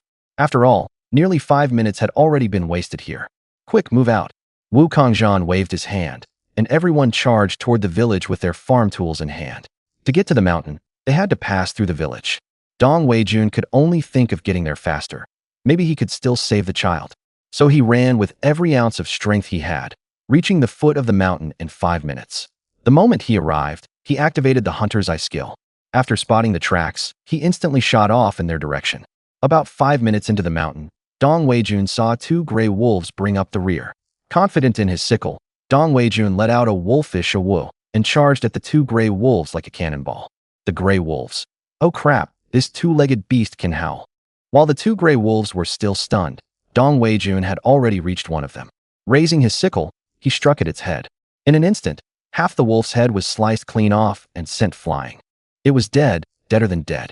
The other gray wolf, scared out of its wits, tucked its tail and prepared to run. Dong Weijun hurled the sickle in his hand directly at it. The sickle sank deep into the gray wolf's head. After taking 3 quick steps over and pulling out the sickle, Dong Weijun charged out once more. He was acting like he had been injected with stimulants. Effortlessly killing 2 gray wolves sent his adrenaline surging. After chasing for more than 200 meters, he finally heard the cries of children. Dong Weijun rejoiced inwardly and quickened his pace. Soon, Dong Weijun saw 3 gray wolves, each a size bigger than the previous 2, following behind the lead wolf, each with a child in its mouth, dragging them along. One of the children was crying heartbreakingly at that moment. "Beasts, where do you think you're running?" Dong Weijun's shout startled the 4 wolves. The lead wolf turned around and saw Dong Weijun. Then, the ferocity in his eyes was completely unconcealed. Awoo, the alpha wolf began its warning. Awoo. Dong Weijun also mimicked the alpha wolf's howl. At this moment, Wu Monsong and his group had just arrived at the foot of the mountain. Hearing the wolf howls, they couldn't help but quicken their pace.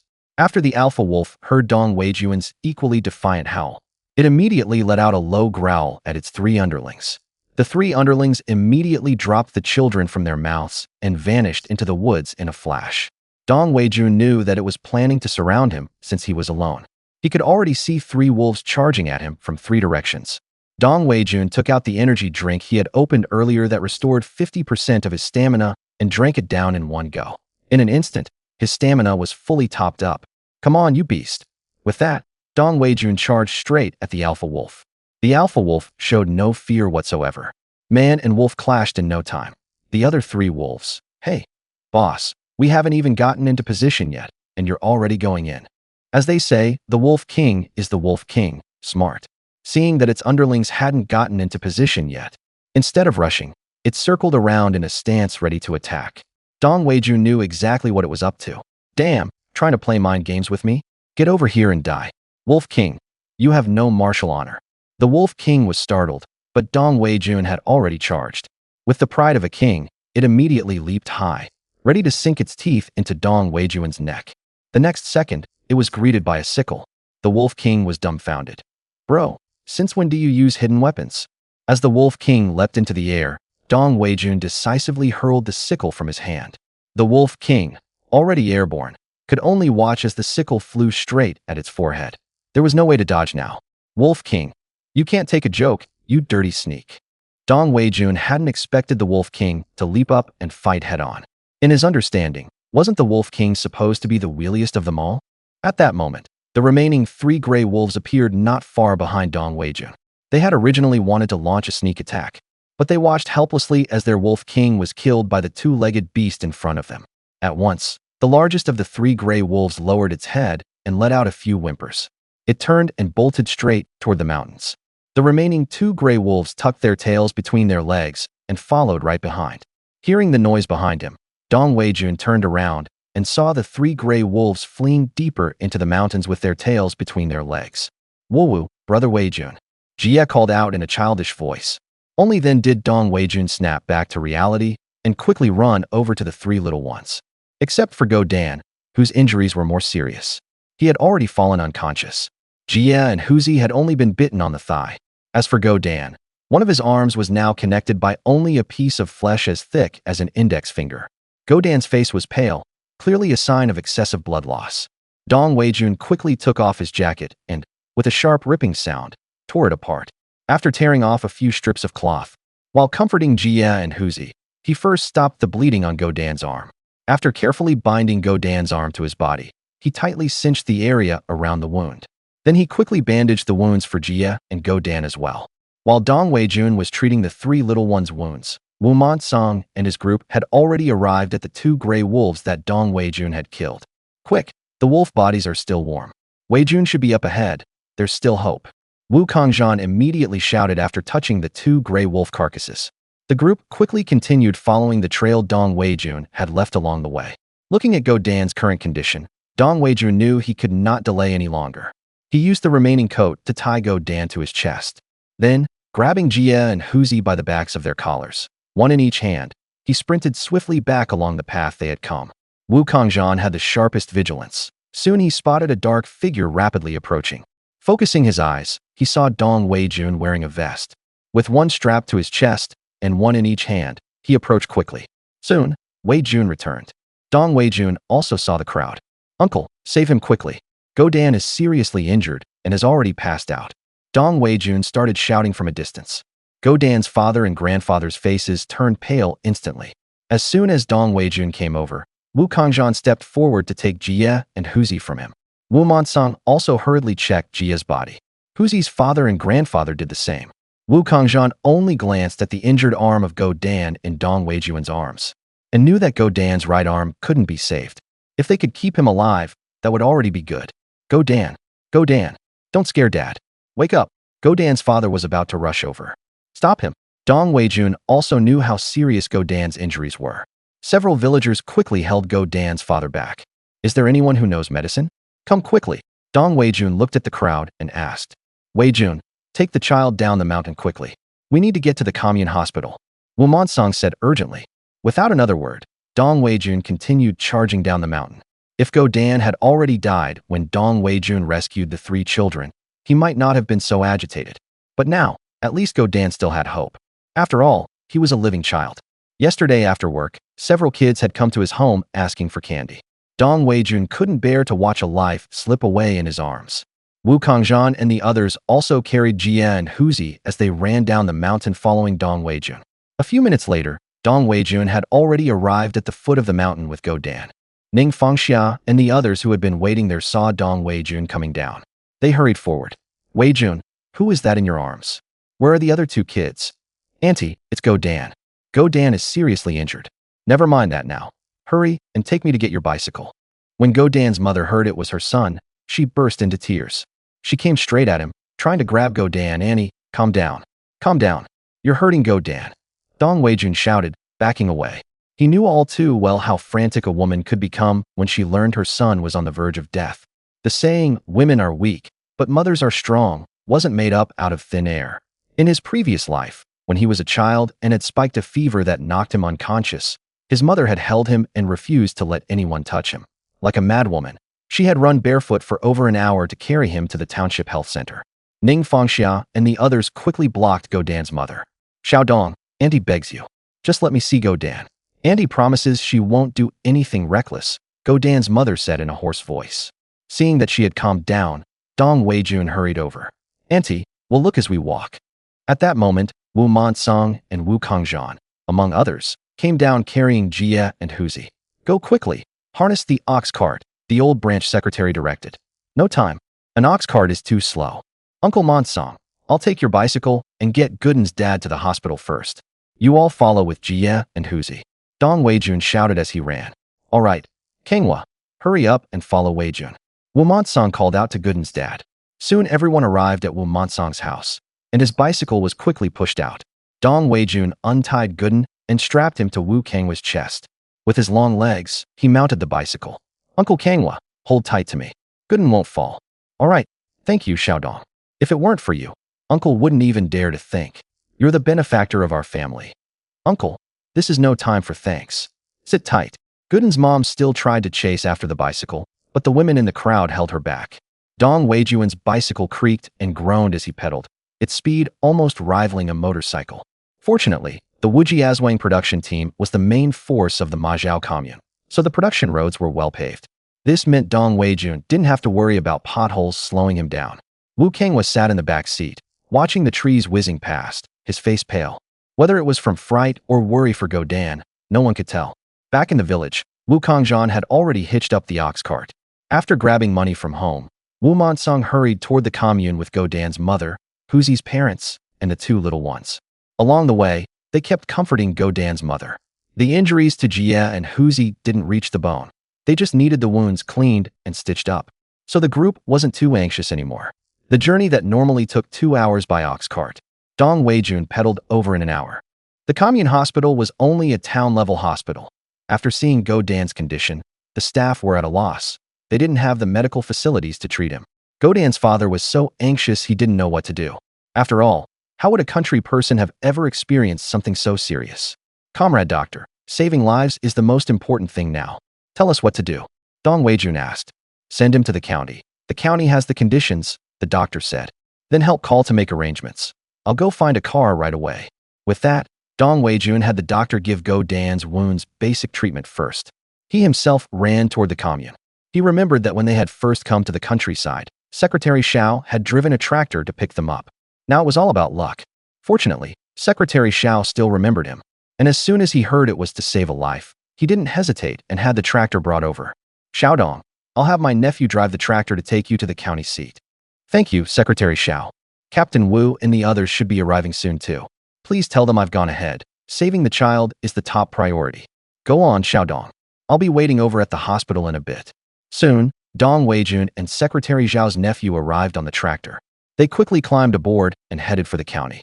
Along the way, Secretary Zhao's nephew, Xiao Daqiang, floored the accelerator, going more than twice as fast as when Secretary Xiao had first brought them.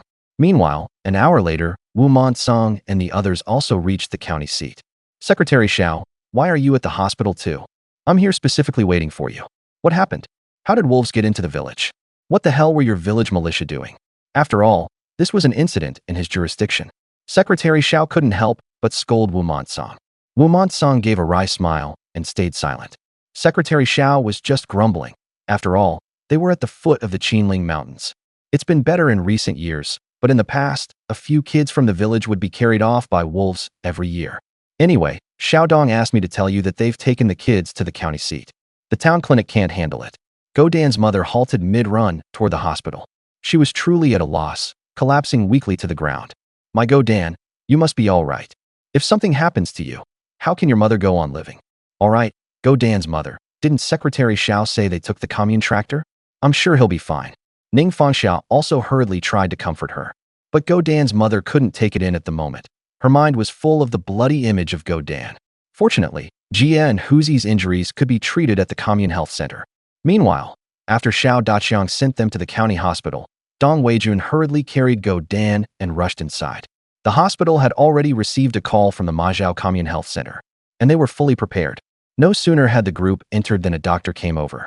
After one look at the situation, he immediately wheeled Godan into the operating room. Before long, a nurse came out to ask for payment. Godan's father was a laborer. How could he have any money on him? Just as he was at a loss, Dong Weijun stepped forward. Uncle, I'll cover it for you. I brought money with me. Wu Kanghua immediately tried to kneel before Dong Weijun. Uncle, don't do this. Get up quickly, don't let people laugh. Xiaodong, you are the benefactor of my entire family. And Brother Daqiang, you are also the benefactor of my Huzi. As he spoke, he tried to kneel again. The two quickly pulled him up. Brother Chong, sorry to trouble you to look after things. I'll go pay the fee. Go ahead, leave this to me. Soon after, Dong Weijun returned with the payment receipt. After handing it to the nurse, he sat down beside Wu Kanghua and waited with him. An hour later, Godan was wheeled out. His life had been saved, but his right arm was gone. Being able to keep his life was already a relief. Although Wu Kanghua's heart ached for his son, at least his life was spared. After the 4-drip finished, the doctor prescribed medication. Dong Weijun returned the remaining money, and everyone prepared to head back. Some people would surely argue here, after surgery, shouldn't he stay in the hospital? But that depends on whether Wu Kanghua's family had the means. Besides, the doctor said it was fine to skip the hospital stay and gave some precautions to keep in mind. That was why Wu Kanghua felt reassured enough to go home. The surgery, medication, and various other expenses came to 58 yuan and 80 cents in total, a considerable sum for that era. When they clattered all the way back to the commune on the tractor, Wu Monsong and the others were waiting there. Godan's mother rushed over at once. Seeing that her son had lost his right arm, her tears burst forth like a dam breaking. Godan had woken up on the way back. As they say, children will be children. At this point, he still didn't grasp the importance of losing his right arm. Along the way, they were still excited from riding the tractor. Xiaodong, you did well. I heard the whole story from your Captain Wu. Good job. Secretary Xiao patted Dong Weijun on the shoulder. It's my duty, Secretary Xiao. After all, I'm a member of Majiao Commune and also a villager of Wujiazwang. After Secretary Xiao praised Dong Weijun, everyone prepared to go back. On the way back, Dong Weijun was no longer in a hurry. He leisurely pedaled Wu Monsong's bicycle, slowly returning to the village alongside the ox cart. When they reached the village entrance, they saw from afar that Huzi and Gooden's families were all waiting at the entrance. The old secretary was also sitting on a stone at the intersection, smoking a pipe. They're back, they're back, someone shouted. Hearing this, the crowd quickly ran toward Wu Monsong and the others. When Gooden's grandparents saw that their grandson had lost his right arm, they were heartbroken. Old secretary also came over at this moment. Wei Jun, hurry back and put on a coat. Don't let him catch cold. Monsong, honestly, spring has barely started. Didn't you see the boys only wearing a vest? You have to say, the old secretary is truly considerate. No one along the way had noticed. Wu Monsong's face reddened at the scolding. After all, Dong Weijun was Jia's lifesaver no matter what. Uncle, it's fine.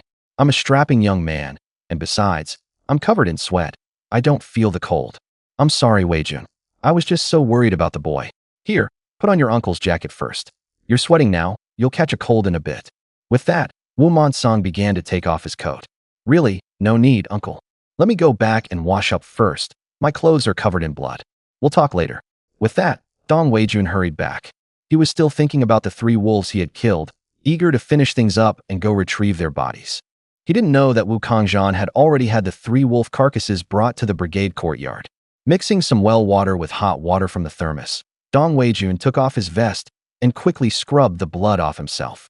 Then he took out a fresh undershirt from his luggage and changed into it, casually grabbed a pair of work clothes that the original owner's father had gotten him before, and headed out. At that moment, just about all the relatives of Huzi, Godan, and Jia's 3 families were gathered in Wu Monsong's courtyard, discussing how to thank Dong Weijun.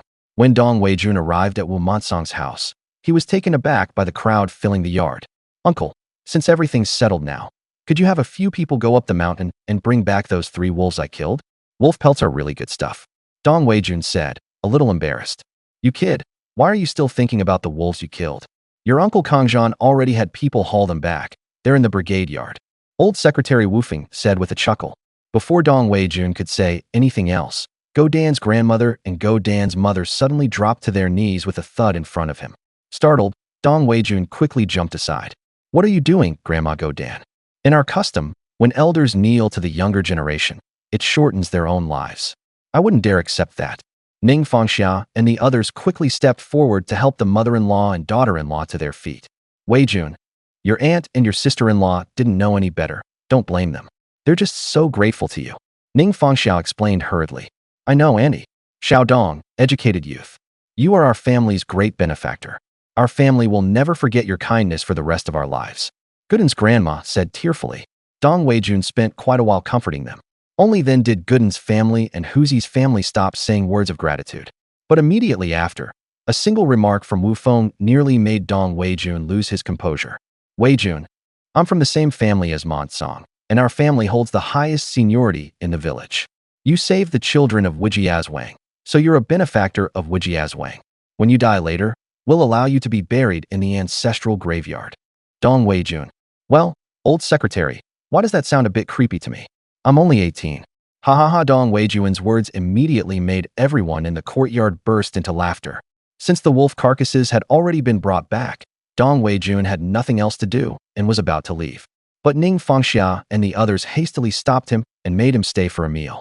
Dong Weijun and the rest then went together to the village committee office.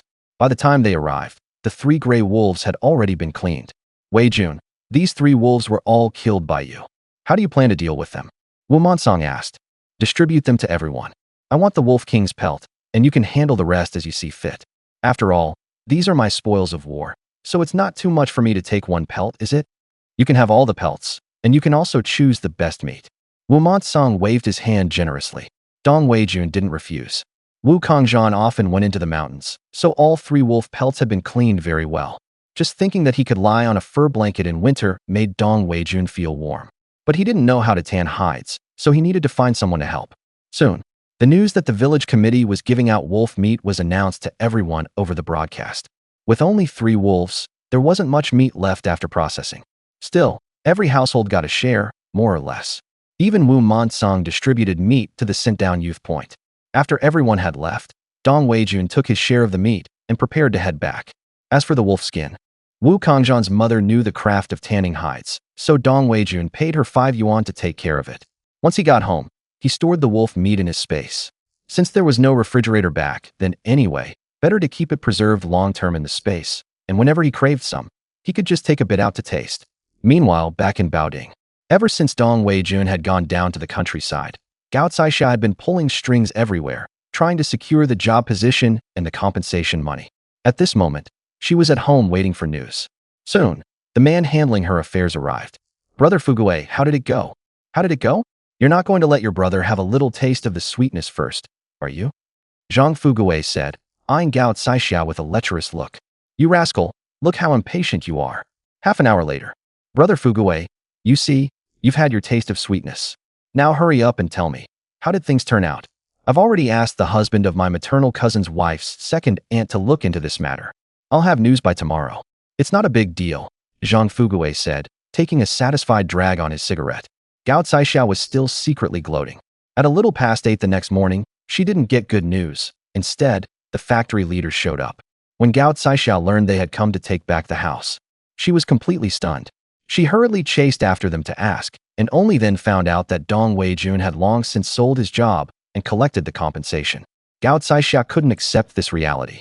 She desperately tried to stop the security personnel who had come to take back the house. After being thoroughly subdued, her belongings were forcibly moved out. With nowhere to go, Gao Caixia could only slink off with her luggage to find Zhang Fuguei. But Zhang Fuguei, having had his fill, refused to own up. In the end, unable to bear the pointing and whispering of those around her, Gao Caixia slunk back to her parents' home. A married-off daughter, one who had been married twice and had already buried both husbands. Would she be treated well at her parents' house? Clearly not. Over in Wujiazwang, the village leadership held an emergency meeting last night, deciding to head up the mountain starting the day after tomorrow. The main goal was to drive the wild boars and the wolf king deeper into the mountains. So, after reporting for work in the morning, Wu Monsong began calling the roll. Those chosen were all the able-bodied young men of the village, members of the militia team. Led by Wu Kangzhan, they were given the day off today to rest well, and they would head up the mountain tomorrow. Of course, Dong Wei-jun was also on the list. After all, Dong Wei-jun had gone up the mountain alone, fought 3 opponents single-handedly, and saved 3 children. His record was undeniable. Since he would be heading up the mountain tomorrow, Dong Wei-jun needed to make some preparations. Coincidentally, this morning's mystery box gave him a basic blacksmithing skill. He could take advantage of today to work on the 10 steel rods he had bought earlier. At brother Wu Kangzhan's house, there were the blacksmithing tools left behind by his father. Led by Wu Kangzhan, Dong Wei-jun carried the 10 steel rebar over to his elder brother's house. His elder brother and sister-in-law were working in the fields at the moment, leaving only the elderly mother, who had trouble moving around, at home. Soon, Wu Kangzhan dug out a hammer and an anvil. The two of them carried the tools over to the furnace in the yard, where Wu Kangzhan's father used to forge iron. After lighting the furnace and waiting for the coal to burn properly, Dong Wei-jun stuck one end of the rebar into the coals and heated it. Under the high temperature, the rebar soon turned red hot.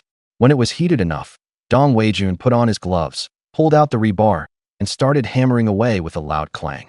Wu Kangzhan watched beside him, dumbfounded. He felt that Dong Wei-jun's movements were exactly the same as his father's when he was alive and forging iron. "Wei-jun, you know how to forge iron too?" "Just a little. I've watched others make farm tools before." When the one in his hand was nearly done, he put it back to heat and switched to the next. Repeating the process, it wasn't long before all 10 rebars had been hammered into sharp spikes. Dong Wei-jun admired the 10 short spears with satisfaction, feeling a thrill like he was the top ma chao on the national server. "Uncle Kangzhan, how much do I owe you for using these coals?" "What money? No need to pay. I bought this coal a while ago. Just take it. In the village, we don't have as many formalities as you city folks. Sometimes there are things you can't buy even with money. Besides, do you understand the principle of keeping your wealth hidden? The whole village knows you're from the city. First you bought a house, then furniture, then covered Godin's surgery costs. Now everyone in the village knows you have money. In the future, if someone's family wants to borrow money from you, are you going to lend it or not?" Hearing Wu Monsong's words, Dong Wei-jun kept nodding. Indeed, he really hadn't been keeping this in mind lately. "Thank you, Uncle Kangzhan." Dong Wei-jun was sincerely grateful. "It's nothing. All right, you go back and rest well. Tomorrow we're going up the mountain for at least 2 days and 2 nights. Then, Uncle, I'll go ahead first. In a bit, I still need to cut a couple of bamboo poles and make a bucket to load the steel bars," Dong Wei-jun said with a smile. "Yes, go on." There are bamboo poles not far behind your house. Cut as many as you like. That stuff grows fast, and nobody in the village will say anything. Carrying the short spear made of steel rebar, he returned home. Dong Weijun went and cut a thick bamboo stalk. He cut two 80-centimeter sections, hollowed out the tubes, but left a bottom.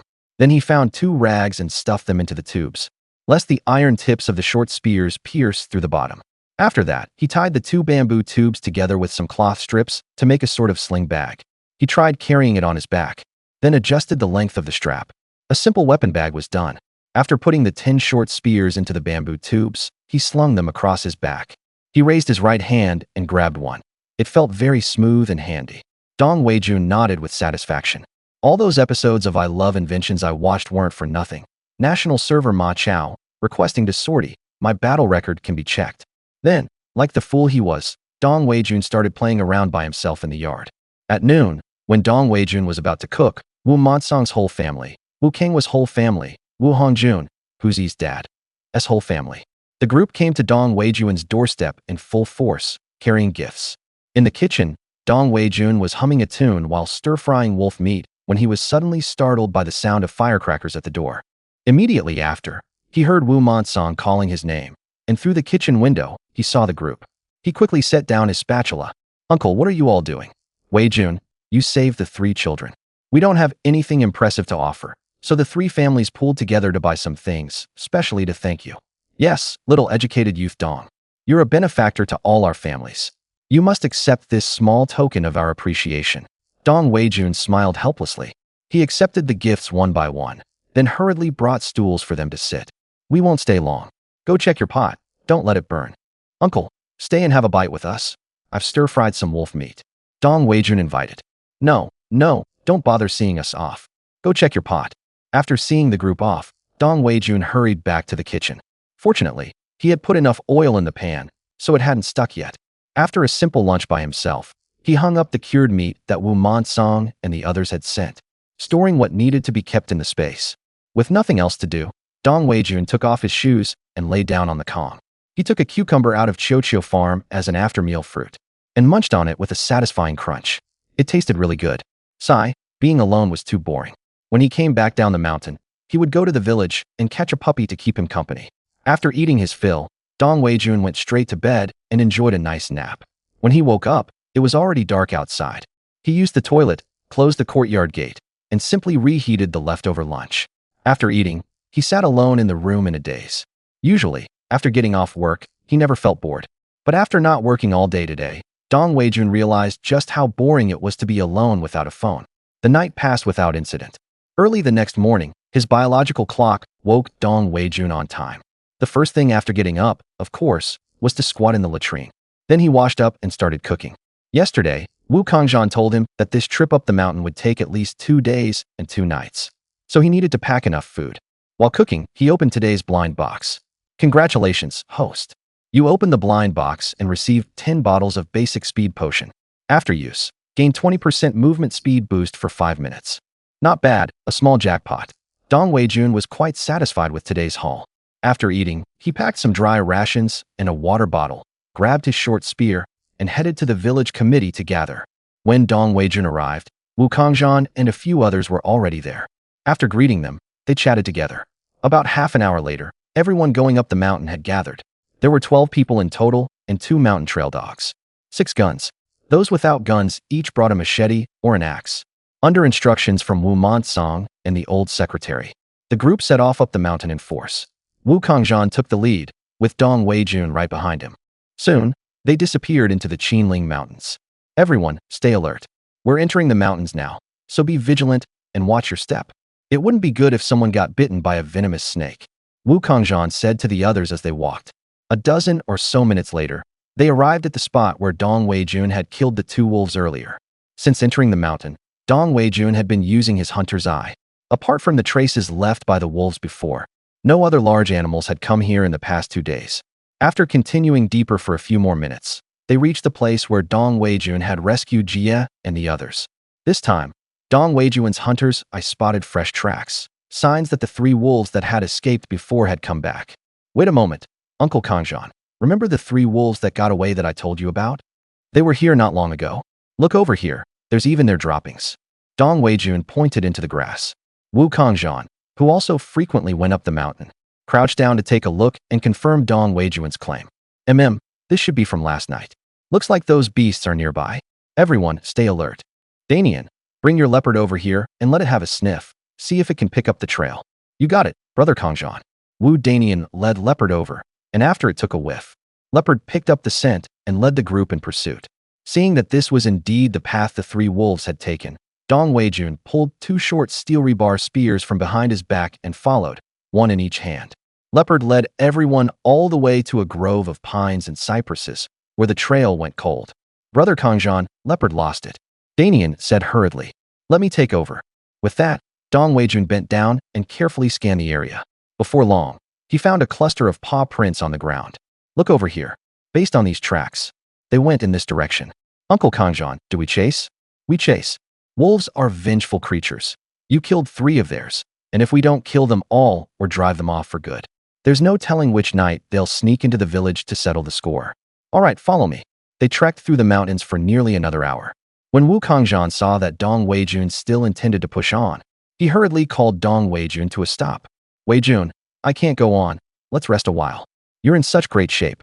Even during my army days on forced marches, I never got this tired. Exactly. Look at little Dong. He's barely out of breath, clearly not tired at all. Wu Danian plopped down on the ground, staring at Dong Weijun as if he were some kind of monster. Even the 2 trail dogs, Baozi and Binbin, were now completely sprawled out, panting heavily. You didn't say anything. I thought you weren't tired. Actually, Dong Weijun had wanted to stop and rest half an hour earlier, but since Wu Kangjian hadn't said anything, he didn't think much of it. The group quickly sat down and drank some water, and Baozi and Binbin also drank plenty of water. After resting enough, they continued deeper into the mountain. 10 minutes later, Baozi and Binbin suddenly stopped, letting out warning growls toward the right front in the distance. Dong Weijun and Wu Kangjian, walking in front, stopped simultaneously and looked to the right front. Wu Kangjian raised the Type 56 semi-automatic rifle in his hands. Dong Weijun also raised his steel rebar short spear. The next second, the 2 struck at the same time. Because from the spot where the noise had come from, 2 large wild boars suddenly burst out, with 7 or 8 piglets trailing behind them. The moment they saw the boars, the 2 men made their move. Leopard and Binbin also charged out at once. Wu Kangjian's shot hit the head of the slightly smaller female boar on the right, while the short spear in Dong Weijun's hand flew out like lightning with a whoosh. The short spear instantly pierced through the male boar's skull. The piglets that had been following their parents were so frightened that they squealed and scattered in every direction, vanishing in a puff of dust. The group hurried over to the 2 wild boars that were dead beyond dead. Staring at the blood-stained rebar embedded 10 centimeters into the tree trunk, everyone except Wu Kangjian looked at Dong Weijun as if he were a monster. Hiss, Weijun, you this. Danian was so stunned he didn't know how to put it into words. Dong Weijun smiled, then walked over to the big tree, grabbed the rebar, and pulled it out. At that moment, the 2 dogs, Baozi and Binbin, each came running back with a wild boar piglet in their mouths. Everyone was at a loss when they saw the 2 big wild boars. No one had expected to bag 2 big wild boars so soon after entering the mountains. Danian looked at Wu Kangjian. Brother Kangjian, should we still go deeper into the mountains? Wu Kangjian hadn't expected this outcome either, but now that they had 2 big wild boars, if they didn't bring them back and left them here overnight, there wouldn't be a trace left by the time they returned. After thinking it over, Wu Kangjian decided to take the wild boars back first. Dong Weijun had no choice but to help the others carry the wild boars down the mountain. They had set out in the morning, and by noon the big wild boars were brought back to the village. Wu Monsong and Wu Feng looked at the 2 big wild boars, completely taken by surprise. Where did you get these? Not far from the pine and cypress forest. We didn't expect to run into wild boars so quickly either, Wu Kangjian said with a smile. All right, since we've made it by noon, we'll butcher the pigs and eat. After the meal, you can be on your way. News that the militia had hunted 2 large wild boars in the mountains quickly spread through the village. Wu Monsong also used the village committee's loudspeaker to notify the villagers to come for pork at noon.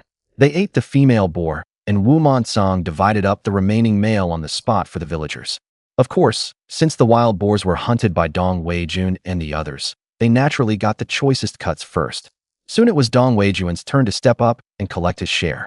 After Wu Monsong cut him a little over 2 jin of meat, Someone in the crowd immediately voiced discontent. They're the militia team. Why should a young educated youth like him get the same amount as Diane and the rest? If he takes that much, then we're left with less. That's not fair. Ma Tsuehua immediately stood up and shouted. Then why don't you be the brigade captain?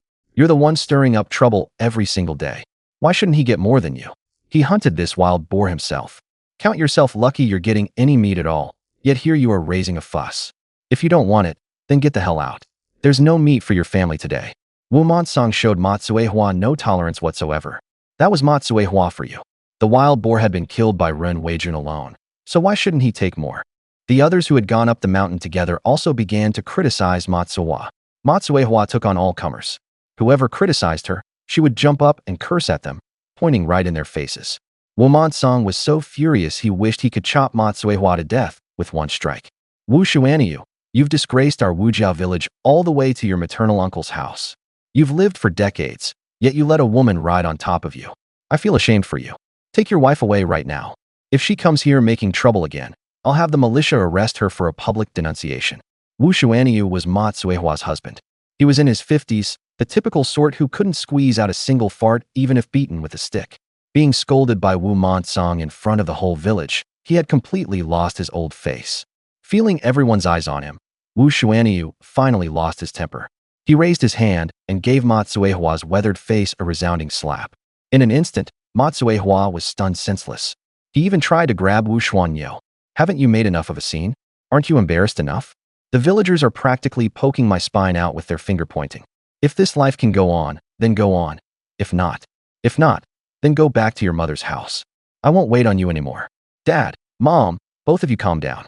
Wu Xuanyu's son and daughter-in-law also hurried forward to pull the two of them back. Once that family had left, the villagers began whispering among themselves. Most said that Wu Xuanyu had finally acted like a real man for once. Others said Ma Tsuehua deserved the beating. All right. Anyone who still has a complaint can just go home. It's like eating a free jujube and still complaining the pit is too big. Weijun, don't take it to heart. No matter where you go, there are always one or two people who can't stand seeing others do well. Wu Monsong looked at Dong Weijun apologetically and said, It's nothing, uncle. I understand. As a transmigrator, what kind of weirdo had Dong Weijun never seen? After the villagers had divided up the wild boar meat, only the few people from the educated youth settlement were left. But what remained was less than a caddy. Brigade leader, you're playing favorites. We clearly came to support your rural construction. Why did so many of us only get this little bit of meat?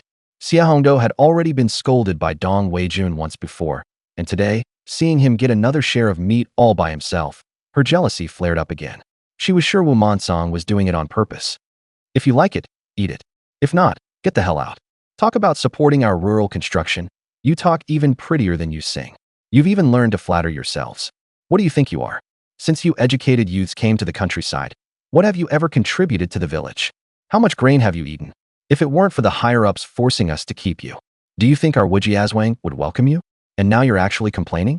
If you don't want to eat, get lost. The New Year's leftovers are for the dogs. Wu Monsong was already fuming over the Ma Tsuehua affair anyway. On top of that, he had never liked the people at the educated youth point to begin with. Xia Hongdo was just asking for a scolding. She was immediately scolded until she burst out crying. All right. Xiao Xia, come over and take your meat back quickly. Don't cause more trouble. Wu Feng stepped in to smooth things over. The other educated youths didn't dare say anything more, afraid of drawing the brigade leader's scolding. Xia Qingxing took the last piece of wild boar meat, then hurriedly told Cui Yining and the others to take Xia Hongdo back first. Brigade leader, party secretary, please calm down. She just arrived and hasn't adapted yet. I'll apologize to you on her behalf. All right. Hurry back now, and don't delay this afternoon's work. Wu Feng waved his hand. Xia Qingsheng also hurried back. Dong Weijun, seeing there was no more excitement, said a word to Wu Kangzhan and went back to store the wild boar meat. In the afternoon, the group once again headed into the mountains in full force. The afternoon wasn't as lucky as the morning. The group walked until dark without catching a single glimpse of a wild boar. However, Baozi and Binbin did catch several wild rabbits over the afternoon. By now the forest had grown dark, and the group arrived at the temporary log cabin that Wu Kangzhan and the others had built before. After lighting a fire, the group began processing the wild rabbits Baozi and Binbin had caught. A small stream ran not far from the log cabin, which was convenient. Before long, The rabbits were roasting over the fire, sizzling and dripping with oil. Dong Weijun pulled the seasonings he had prepared in advance out of his pack. As he sprinkled them over the meat, everyone in the cabin found their mouths watering with craving. Xiaodong, you've got skills we never would have guessed. Looks like bringing you up the mountain was the right call after all, Wu Kangzhan said with a laugh. Haha, I got to be this tall. Thanks to eating. I just love tinkering with this kind of stuff. That's why I brought a bunch of seasonings when I came down to the countryside. Soon, they were tearing into the roasted rabbits, crispy on the outside, tender on the inside, and digging in. Baozi and Binbin whined impatiently. Look at you two, all worked up. Here, this one's for you too. Dong Weijun chuckled and tossed half a rabbit to the dogs. After they had all eaten and drunk their fill, everyone started chatting and shooting the breeze. Haha, this time Leopard and Binbin get to eat well with us too. When we used to go into the mountains, they had to catch their own rabbits, but now they're eating roasted rabbit. Din Yin smiled and rubbed the head of Leopard, who was still chewing on the rabbit, and said with a laugh, That's right. Brother Din Yin, I see your leopard is a female. Has she had pups? I'd like to raise one. Dong Weijun also took the opportunity to ask. Actually, there are two at home, pure black. I originally planned to keep them myself, but since you want one, I'll give you one. These are from my leopard and a wolf. Wu Dinyan said with a show of pride. Hearing this, Dong Weijun's eyes lit up. Brother Dinyan, if I take one, won't the other be too lonely? Why don't you give them both to me? I'm on my own anyway, so I can easily afford to raise two. Well, let me think it over. We'll talk once we're back. Dong Weijun wasn't in a hurry. Don't worry, Brother Dinyan. I definitely won't take your pups for nothing. The group chatted, and time passed quickly. The mountains at night were actually quite eerie. From time to time, the hooting of owls could be heard, and sometimes there were rustling sounds outside the log cabin. With Leopard, Binbin, and Liangzi on alert, there was no need to arrange a night watch. A little past 1 in the morning, Leopard and Binbin, who had been lying down, suddenly sprang to their feet. The commotion from the two dogs quickly woke Dong Weijun and his party. Just after waking, they heard several piercing wolf howls. The moment Dong Weijun heard the howls, he grew excited. Previously, he had easily killed 3 wolves with a single sickle, and now he was carrying 10 short spears made of rebar on his back. He felt like the top Ma Chao player on the national server. Kill any that come. Weijun, why are you so excited? You're not thinking of going out, are you? I wouldn't dare. The forest is the most dangerous place at night. Seeing Dong Weijun itching to act, Wu Kangzhan quickly warned.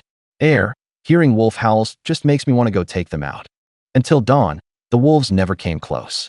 Once visibility outside improved, the group walked out of the log cabin. The moment they stepped out, Dong Weijun activated his hunter's eye skill. Soon, they spotted traces left by the wolf pack not far away. Combined with the heavy morning moisture in the forest, the tracks left by the wolves were quite obvious. Come this way. Judging from the paw prints, there are about 6 wolves. They should be from the same pack as the ones I killed.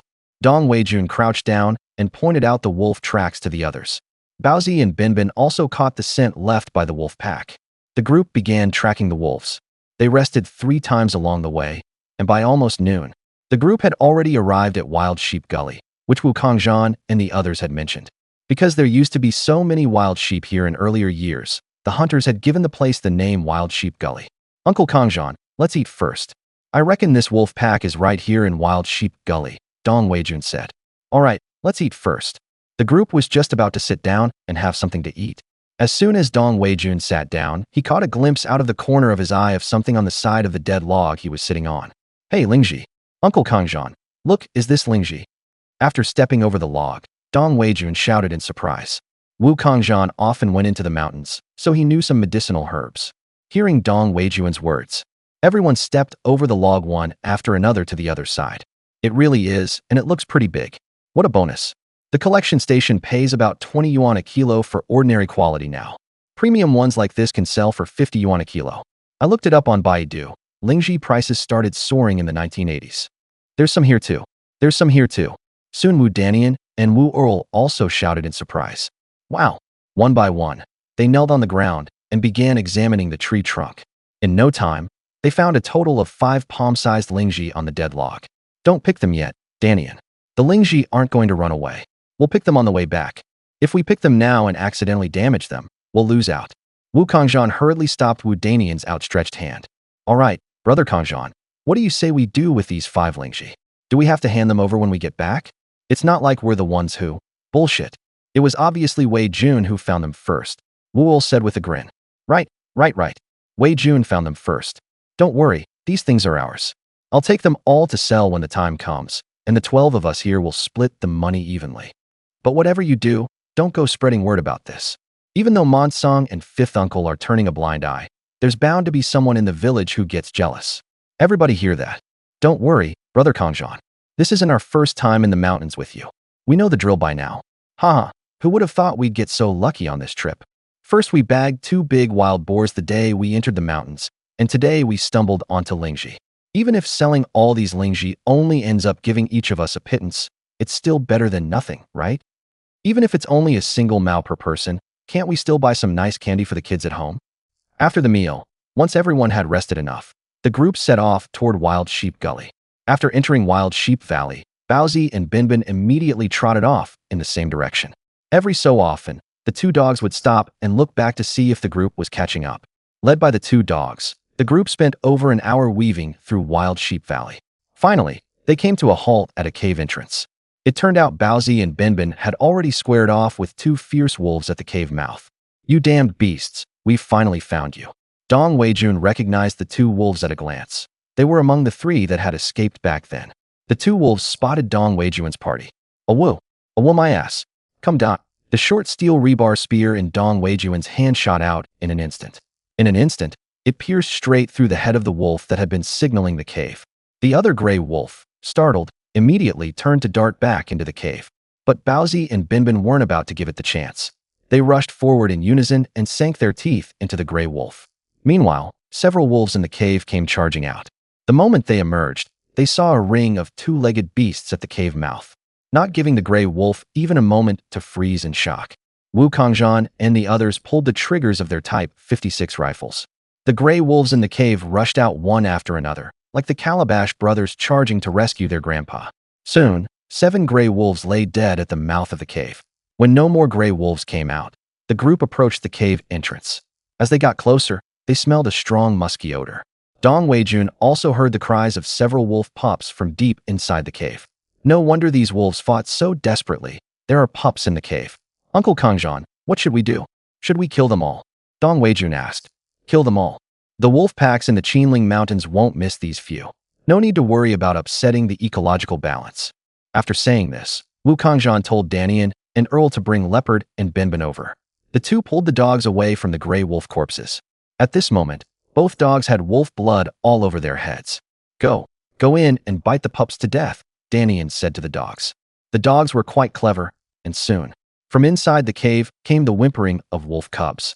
Before long, the 2 dogs began carrying out the cubs' corpses. There were 8 cubs in total.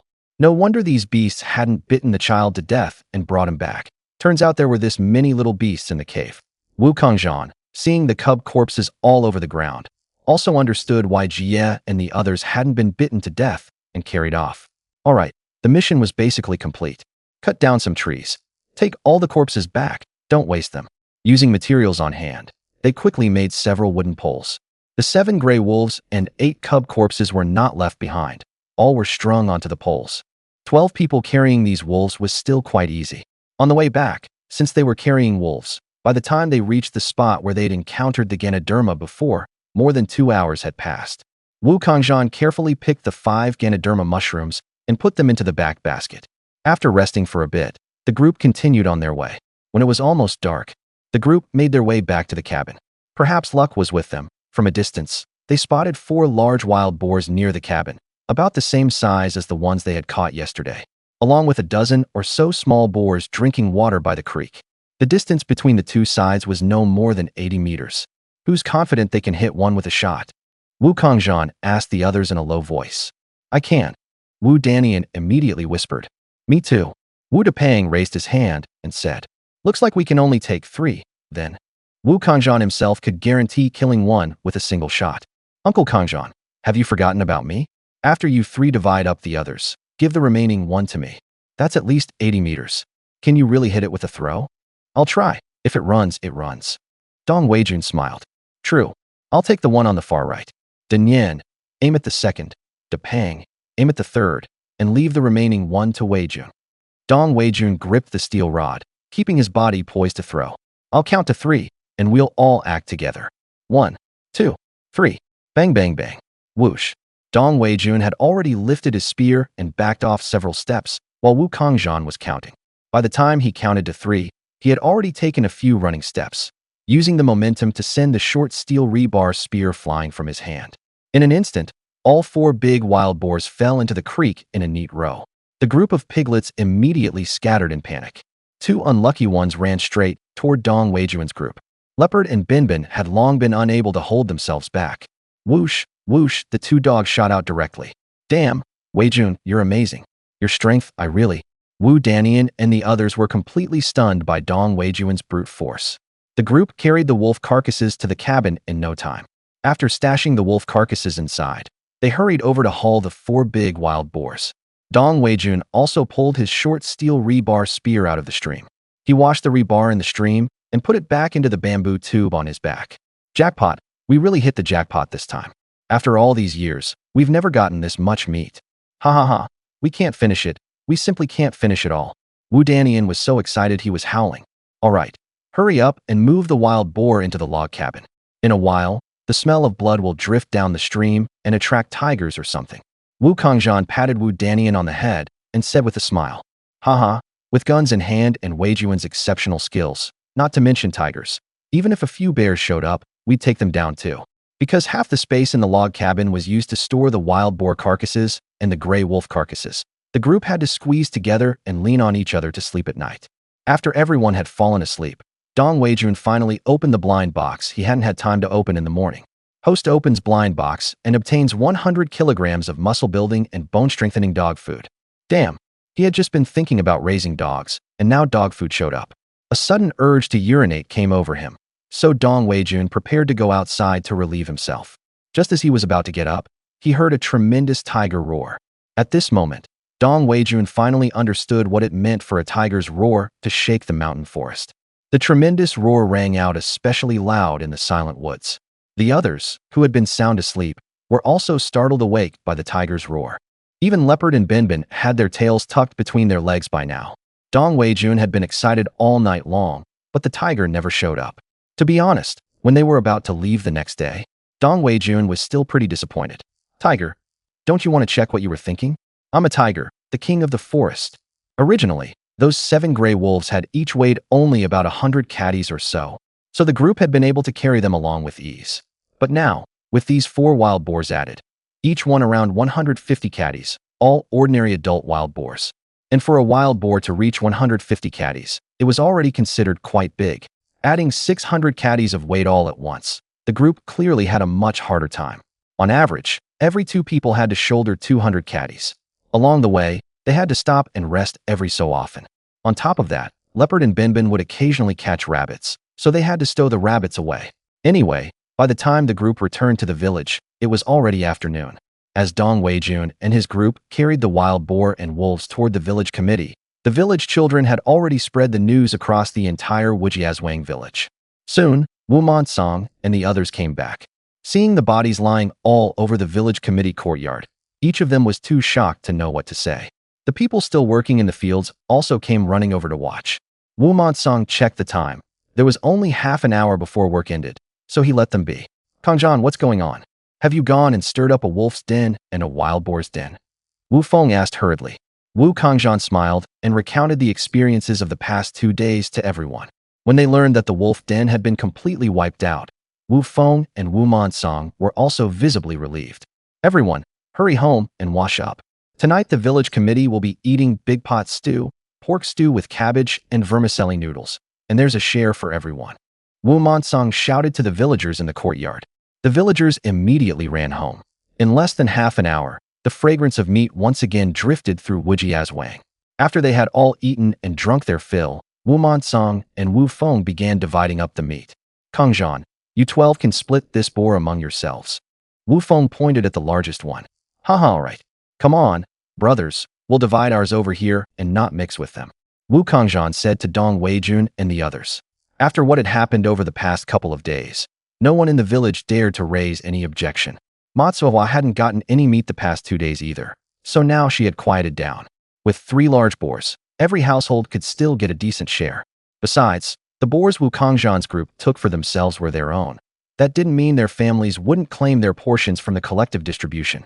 Dong Weijun hadn't even planned to take another share, but Wu Feng still set his portion aside. No one in the village had any complaints. They were all too busy being happy. Next came the wolf meat. Likewise, the two wolves were first divided among Wu Kangzhan's group of 12, then distributed collectively, with basically every household getting a bit. As for the wolf pelts, Dong Weijun didn't take one this time. He already had 3 pelts and had asked Wu Kangzhan's mother to help cure them. The wolf pelts were given to Wu Danian and the others. After everyone left, Wu Monsong walked up to Dong Weijun. Weijun, come by the house this evening. Jia's parents came back today and want to thank you. Uncle, haven't they already thanked me? No need. It's fine. Once you drop off your things, come over. I'll have your aunt stir-fry a couple of dishes, and we'll have a few drinks tonight. Wu Monsong said with a smile. All right, Uncle, I'll head back first and come over later. Soon, Dong Weijun returned home with the meat. After turning some of the pork into cured meat and hanging it in the kitchen, Dong Weijun put the rest into the space. After heating some water in the big pot, he prepared to take a simple bath. While waiting for the water to heat up, with nothing else to do, Dong Weijun opened today's blind box. This time, the blind box gave him an entire case of Shifeng liquor. Dong Weijun didn't really care for baijiu, but they could still be used for gifts or entertaining guests. Compared with baijiu, he preferred wheat juice anyway. Since he was going to Wu Monsong's house this evening, he'd bring a bottle along. Once the water was hot enough, Dong Weijun took a simple bath in the big wooden tub at home. After changing clothes, he grabbed a bottle of Shifeng liquor and pocketed 2 packs of cigarettes. The cigarettes from his earlier check-ins were also down to just 1 carton. After locking the courtyard gate, Dong Weijun soon arrived at Wu Monsong's house. When he entered, Wu Feng and Wu Kangzhan were already seated inside. You kid, you didn't have to bring liquor when you came, Wu Monsong said with a smile. I happened to buy a few bottles while shopping earlier, and since I don't really care for it, I just brought them over. Hurry up and sit down. Your aunt and sister-in-law will have the dishes stir-fried soon. Let's have some tea first. This tea was given to your brother Dangzhu by his superior. Wu Monsong said as he poured tea for Dong Weijun. It's actually not such good tea. There's even tea produced from the mother trees of Dahong Pao in Dong Weijun's space. Weijun, your big brother's not good with words, and I don't know how to thank you enough. Anyway, if there's anything you need in the future, just tell your brother. As long as I can help, I won't hesitate. Wu Dangzhu said somewhat emotionally. Dong Weijun smiled and waved his hand. Hey, it's nothing, brother Dangzhu. As long as the child is safe, that's better than anything. After a while, Ning Fangxia called out from the kitchen to serve the dishes. Dong Weijun was about to get up to help, but Wu Monsong stopped him. Today, you all just need to focus on eating. Very soon, several drinking side dishes were placed on the table. Auntie, sister-in-law, come sit down and have something to eat too.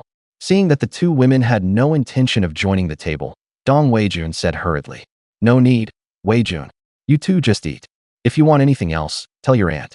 Ning Fangxia narrowed her eyes and said, Weijun, we'll just eat as we like. No need to mind your aunt and them. Come, 5th uncle, Kangzhan, let's do a first toast. Wu Monsong took the initiative to pick up the wine cup and said. After clinking glasses, they tilted their heads back and downed the liquor in their cups. Dangzhu, pour your 5th grandpa some wine. Since Wu Feng held the highest seniority at the table, his glass was naturally filled first.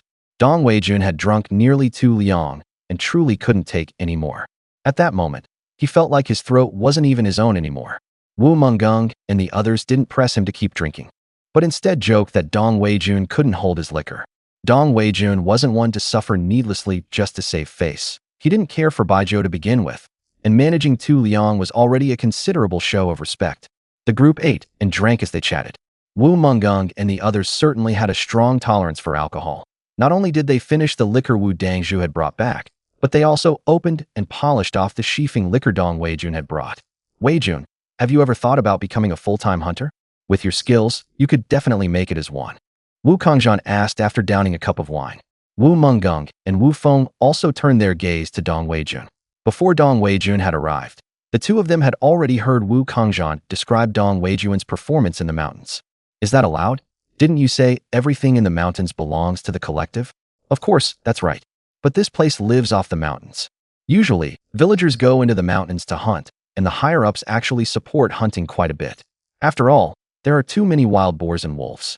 Every year, the commune organizes hunters to go into the mountains to hunt wild boars, and there are rewards too. If you want to be a hunter, I'll take you to the commune one of these days to get you a permit. From then on, as long as it's not the busy farming season, you can go into the mountains anytime. With your skills, one trip in could feed you for half a month. Uncle Kangjan is right. The higher-ups aren't as strict about hunters going into the mountains as you think. After all, income is meager for the year, and if a family has many mouths to feed, the work points earned in a year aren't even enough for the family's food rations. So when villagers go up the mountain to get some game to exchange for money, no one says anything. Wu Montsang also explained from the side. Then of course I'm willing. I can't speak for other things, but I'm very confident about hunting in the mountains. Dong Weijun said with a smile. Good, as long as you have that intention. I'll take you to the commune one of these days. Without a permit from the commune, if you hunt too much game, it could be troublesome. Uncle, let me toast you both again. Dong Weijun took the initiative to raise his glass and clinked with the other three. They kept drinking until a little past 10, almost 11, before wrapping up. Wu Feng had drunk a bit too much. By now he was clearly unsteady on his feet. Uncle, you all should head back now. I'll take Uncle's secretary home. It's on my way, Dong Weijun said, while supporting Wu Feng. All right, Weijun, take fifth uncle home and get some sleep too. Soon, Dong Weijun helped Wu Feng to his doorstep. After knocking, Wu Qiaoli quickly came out and opened the door. Huh, why did you drink so much? Could you help me get my dad to his room? I can't support him alone, Wu Qiaoli said, a little embarrassed. No problem, I'll take care of it. Qiaoli, is it your dad who's back?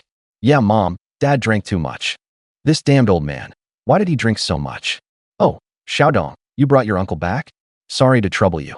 Wu Feng's wife had been about to scold a few more lines. When she saw Dong Weijun, she immediately put on a smiling face. Ever since Ning Fangxia had chatted with her some time ago about setting Dong Weijun up with Qiaoli, Wu Feng's wife had been thinking about it all the time. Coupled with what had happened over the past few days, the way she looked at Dong Weijun now truly resembled a mother-in-law sizing up her son-in-law. Annie, I was drinking with Uncle Secretary and the others, so I just brought him back along the way. You'd better get some water to wipe him down. I'll be heading back now. Okay, then you should rest early too. Come by Annie's house for a visit whenever you're free. After Dong Weijun left, Wu Feng's wife turned to Qiaoli. Look at you. Young Dong came all the way to the house. And you didn't say a word. I'm telling you, your father and I don't have a son. Your eldest and second sisters are both married out, so you absolutely can't marry out. I think young Dong is a good man, and you should get in more contact with him when you're free. He's now settled in our village too. If the two of you end up together. Oh, Mom, what are you saying? Stop it. Wu Qiaoli's face flushed bright red instantly. Child, I'm telling you something serious. Half the village has their eye on little Dong right now. If you don't want him, there are plenty who do. Little Dong is good-looking and capable. You wouldn't be losing out by marrying him, and you'd still be close to me and your dad. Du Milan looked at Wu Qiaoli with a frustrated, disappointed expression, wishing she would just see sense. Her worry was wasted, though. Oh, I know, just stop. You don't even know what he's thinking, but here you are blaming me. Who pushes their own daughter away like this? Wu Qiaoli said, a bit annoyed. It's not that I'm pushing you away. Do you know our family situation? It's only because your dad is the village secretary. If he weren't, just with us having no son, I can't imagine how badly we'd be bullied in the village. Dong Weijun knew nothing about Wu Feng's family matters. After returning home, he used the bathroom, took off his clothes, and went straight to sleep. He slept until he woke up naturally. A beautiful day begins with opening a blind box. Congratulations, host. You opened a blind box and won a reader lottery draw. Dong Weijun, dog of an author. You really have no shame, do you? Just to suck up to the readers, you had to swipe a blind box away from me. After stretching his body and patting his still faintly dizzy head, Dong Weijun reluctantly began to get dressed. After a quick wash, Dong Weijun carried his shovel out the door. Weijun up early. Morning, brother Jianjun. He had barely stepped outside when he saw Wu Jianjun and his wife heading out with their farm tools as well. After locking the door, he walked to the fields with several of the neighbors. Weijun, come here. Your uncle Kangjan has something to deal with today, so you'll take Danian and the others and keep working on that piece of wasteland at the south end. Uncle, why not find someone else? I've only been here for less than a month. The villagers are bound to talk. Dong Weijun said hurriedly.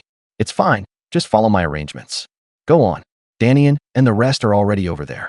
Check your watch and keep track of the time. I still have things to do, so I won't be coming along. With that, Wu Montsang left with his hands clasped behind his back. Uncle, uncle. Wu Montsang didn't even turn his head, just waved his hand. Dong Weijun shook his head helplessly and had no choice but to carry his shovel toward the wasteland in the south. When he arrived, Wu Danian and the others were already there. Wei Jun, did you see Uncle Monsong? Yes, I did, Brother Danian. Good. As long as you've seen him, today you're the squad leader for us brothers. You make the arrangements. Whatever you say goes today.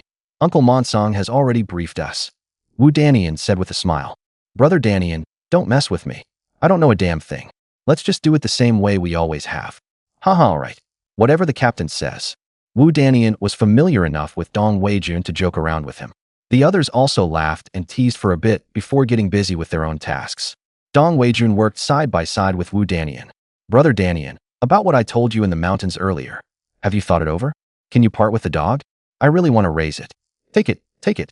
But hey, if you ever bring back extra meat from the mountains, don't forget your big brother here. My Tudo cried her heart out yesterday when I told her I was giving the dog away. Haha, then it's settled. I'll go to your place tonight to pick it up, and I'll bring some candy for Tudo. I guarantee he'll stop crying once he eats it. You know, the village kids probably love you most now. Always hanging around your place for candy. Wu Danian said with a laugh. That's certainly true. If I didn't keep an eye on my boy, he'd be going to Xiaodong every couple of days to beg for candy. Another villager nearby also said, chuckling. As far as influence among the children goes, no one can match Dong Weijun. Some parents even bring up Dong Weijun when their kids act up, saying that if they don't behave, Dong Weijun won't play with them anymore. The children immediately behave. Amid the talk and laughter, time passed quickly. Dong Weijun kept an eye on the clock and promptly had everyone knock off and go home for dinner at 8. At noon, Wu Kongzhan came back. During the afternoon work shift, Wu Kongzhan told the others who had gone up the mountain to gather at Dong Weijun's house later. It was clearly to sell the spirit mushroom and split the money that evening. All afternoon, apart from Dong Weijun, the people who had gone up the mountain were in high spirits. It wasn't that Dong Weijun was unhappy. It was mainly that each person got only a pittance, and for someone carrying a huge sum of money, this little bit was really nothing to him. But even though he didn't care for it, he still had to take what he was owed. The afternoon soon ended. After work, Dong Weijun first went home to wash up briefly, then took about a pound of candy and a bottle of Shifeng liquor before heading to Wu Danian's home. Wu Danian's home wasn't far from the educated youth residence. As he passed by the residence, Tin Xingli, as if seeing his own father, dashed right over. Bro, what are you up to?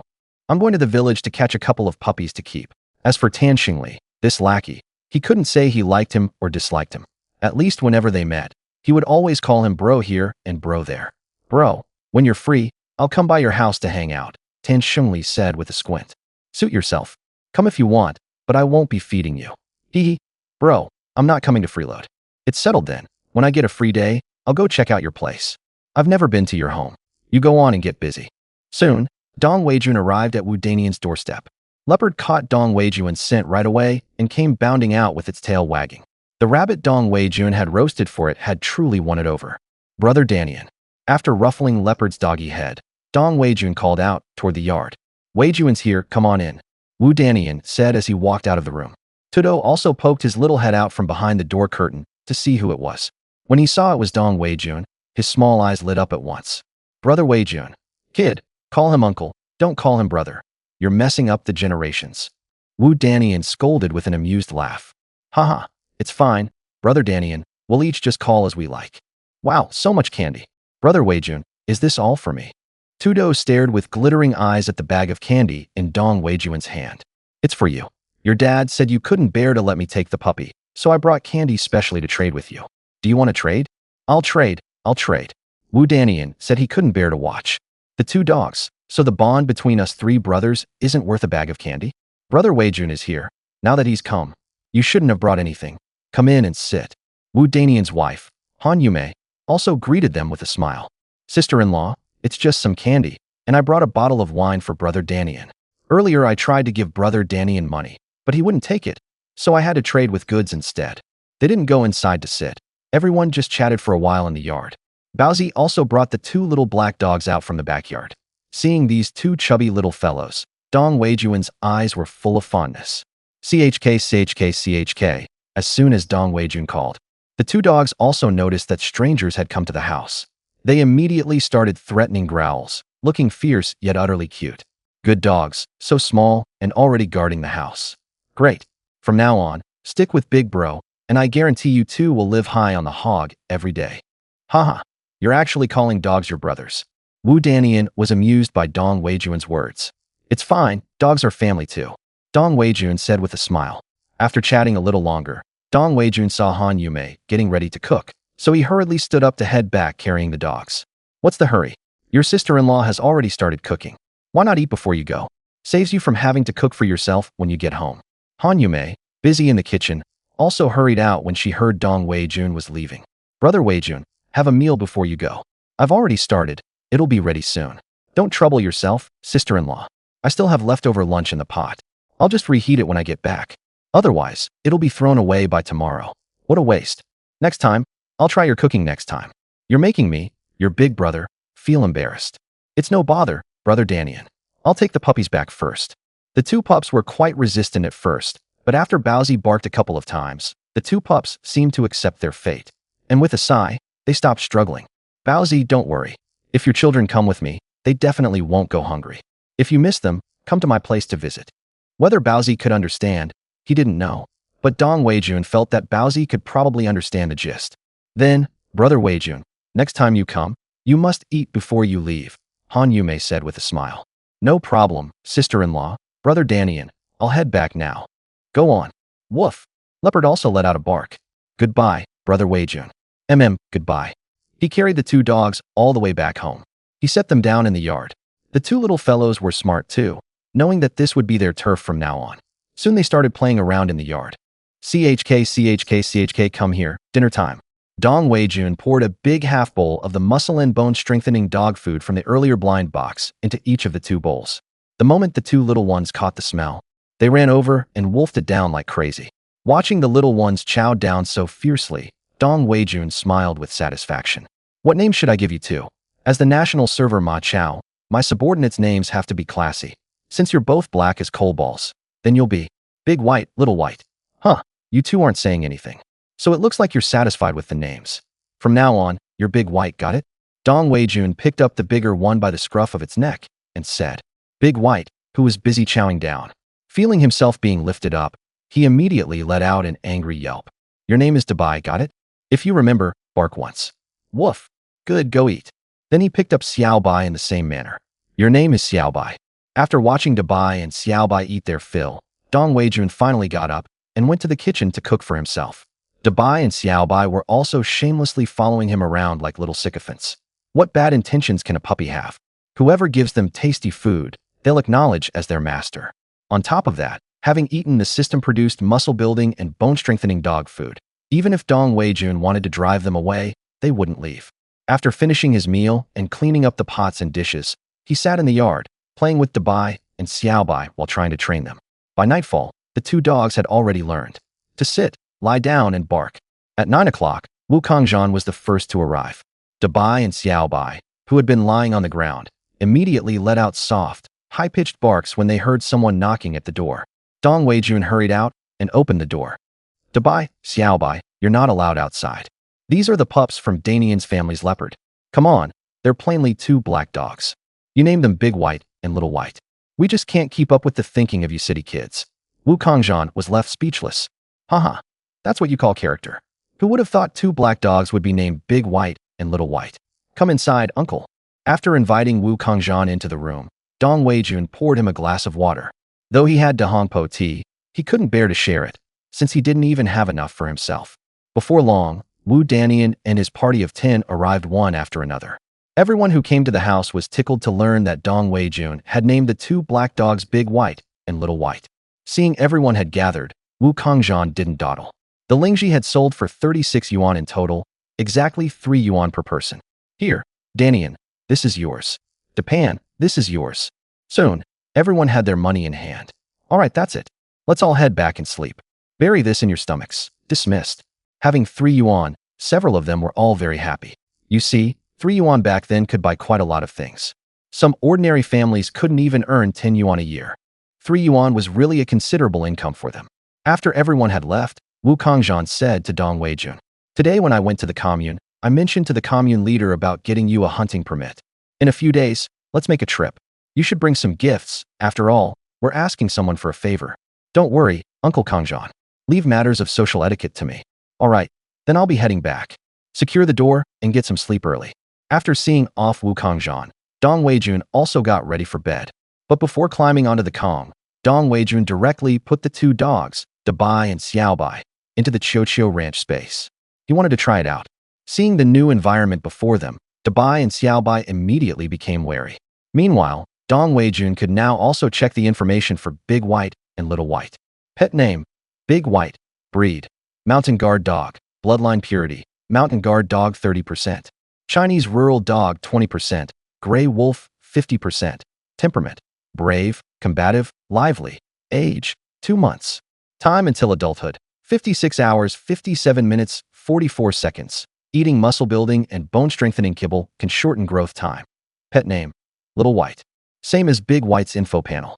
After getting a general understanding, Dong Weijun let the two dogs out. If they truly stayed in Chocho Ranch for 3 days and became adults directly, it would scare the villagers to death. What dog grows up in 3 days? After looking at the scene, he went back into the room. Big White and Little White had 2 black heads, looking silly and confused. The night passed without a word. The 2 dogs were also very dutiful. At night, at the slightest sound outside, they would make a couple of milky, high-pitched barks. A good day begins with opening a blind box. Congratulations, host. You have opened a blind box and obtained the skill, Beast Language. Fine, fine. So that's how you want to play it, huh? Big White, Little White. Woof, woof, woof. Big bro, what are you calling me for? Is it mealtime? All you know is eating. Still, it's pretty useful. After Dong Weijun confirmed that he could understand the meaning of Big White's bark, he found it quite interesting. After feeding the 2 little dogs, Dong Weijun left them at home and went out to work. After all, they were still too small.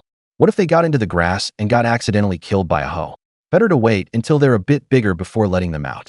It was another day of land reclamation.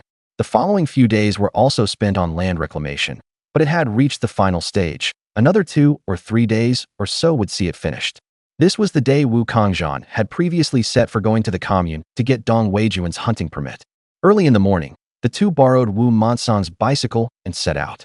After arriving at the commune, they first went to the supply and marketing cooperative to buy some gifts. Only then, with Wu Kangzhan leading the way, did they arrive at the commune office. The gifts were presented, and the permit was quickly processed. With this permit, he could enter the mountains openly and legitimately. Dong Weijun was still quite happy.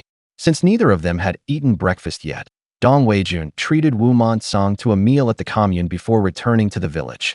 He didn't immediately stop going to work. Instead, he chose to at least finish reclaiming the wasteland before bringing up the matter of not working anymore with Wu Mansang. Days passed quickly. It had already been 3 days since Dong Weijun got the certificate. The wasteland was finally reclaimed.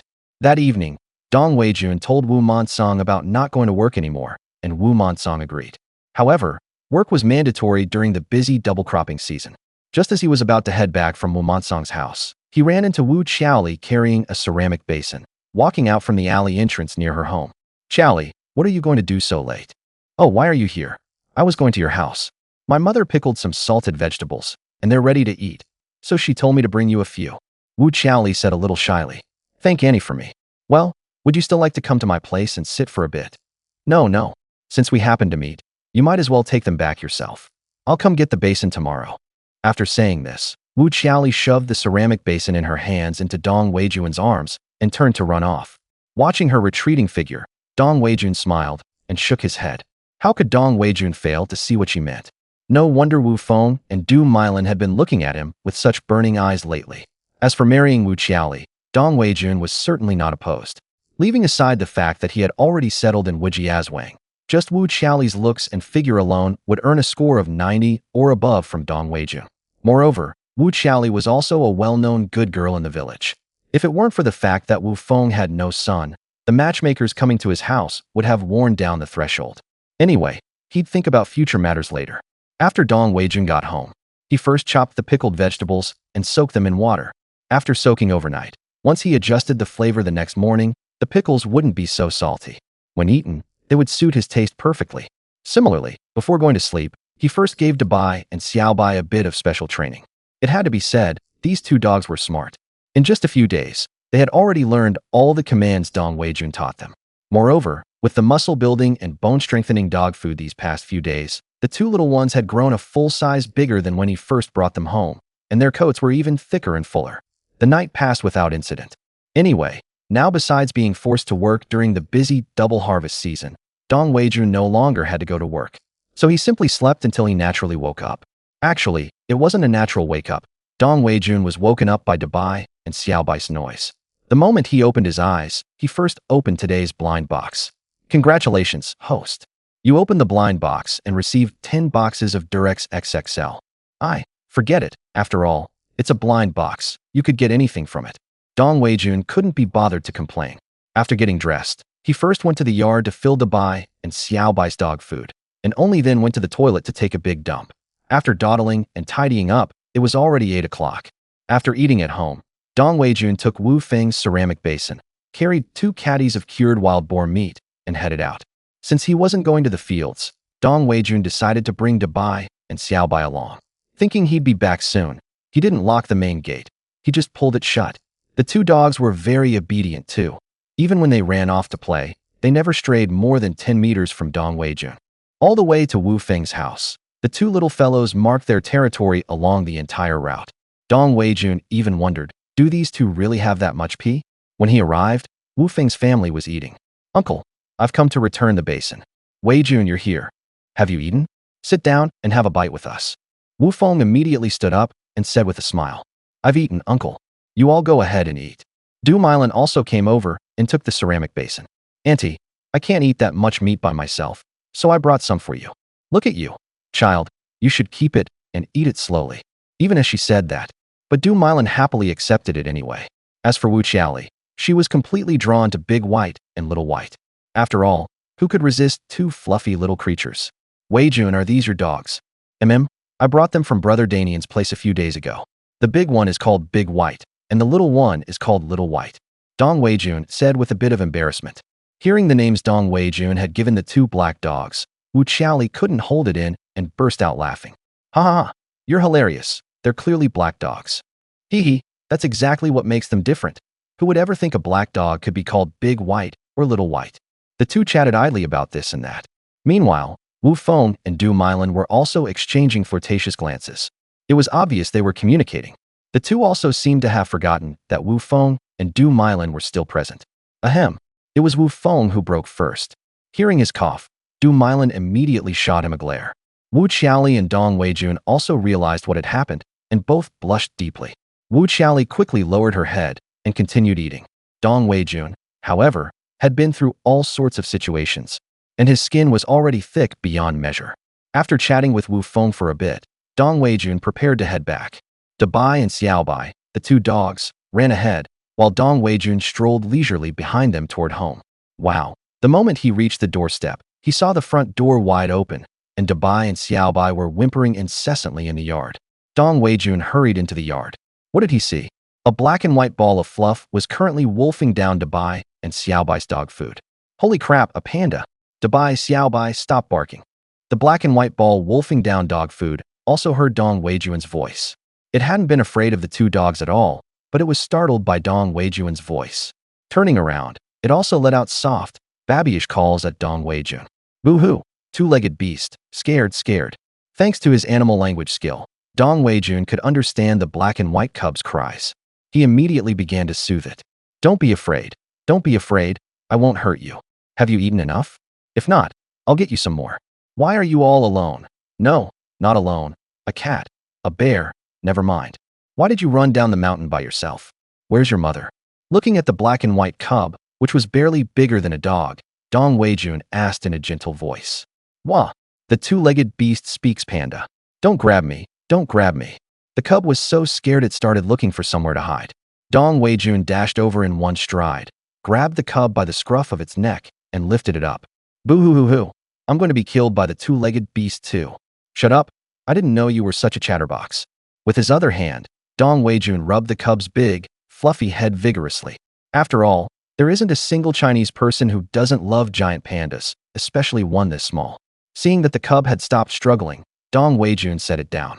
After communicating with the little cub, Dong Weijun learned why such a young cub had run down the mountain alone. It turned out that a group of poachers had killed the cub's mother. When it fled, it was dazed and confused and ended up down the mountain. It had originally planned to find something to eat in the bamboo grove behind Dong Weijun's house, but it caught the smell of dog food and followed the scent all the way here. After pouring another bowl of dog food for the little cub, Big White and Little White both became jealous. All right, Big White, Little White, no bullying the new friend. Watching the little cub wolf down its food, Dong Weijun felt troubled. Everyone knows giant pandas are national treasures, but this was only the 1970s, and this was a parallel world, so he really didn't know whether pandas counted as protected animals at the moment. So, after the little cub finished eating, Dong Weijun simply picked it up and went straight to find Wu Montsong. On the way to the fields where Wu Montsong was, the village kids all saw Dong Weijun holding a panda. Pandas had also come down from the mountain to the village looking for food before, so the kids recognized them. They excitedly followed behind Dong Weijun one by one. Soon they arrived at the edge of the fields. When Wu Montsong came over and saw the panda in Dong Weijun's arms, he also smiled. "Where did you catch the panda?" "It ran to my house on its own and ate the food of Daba and Xiaobai." "Uncle Montsong, what should I do with this thing? If you want to keep it, just keep it. If you don't, let it back into the mountains. Anyway, pandas have come down from the mountain before, and no one drove them away. But if you're going to keep this thing, you have to be careful. It looks cute and furry, but when it goes mad, it can be quite ferocious," Wu Montsong said. "All right, I got it. Parallel world, fictional world. Parallel world, fictional world. Parallel world, fictional world. Important things must be said 3 times." Holding the little ball, he returned home again. A group of kids in the village followed him. They all came to Dong Weijun's courtyard, and the kids started to play. The chirping soon gave Dong Weijun a headache. "Jia, take these little spuds to play in the village. You're chattering so much my head's about to explode. Okay, let's go play war." Jia ran off with his little gang. The war they talked about wasn't real fighting. They'd split into 2 sides, or the kids from their village would go find children from a neighboring village. Both sides would play war using clumps of dirt, sticks, and stuff. There were also those who didn't play fair and got carried away, throwing stones and bricks like grenades. Some might question, isn't this very dangerous? In the countryside, you could do whatever you wanted.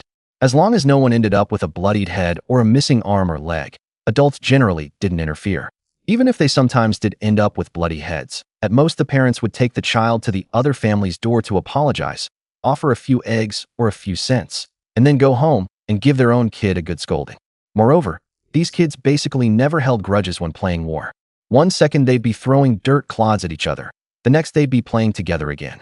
Dong Weijun had even specifically watched them play before. After Jie and the others left, Dong Weijun let out a long sigh of relief. He didn't really like kids. 1 or 2 he could tolerate, but if there were too many, the chattering would make his head feel like it was about to explode. "Little dumpling, what should we do with you?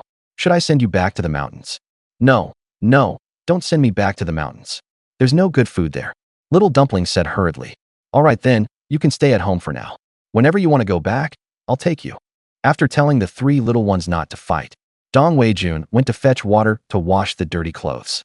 In the afternoon, Wu Bin, the 3rd son of Wu Erfing's family, pulled a handcart and delivered the furniture Dong Weijun had previously asked Wu Erfing to make. Wu Wen, the 2nd son of Wu Erfing's family, came along with Wu Bin.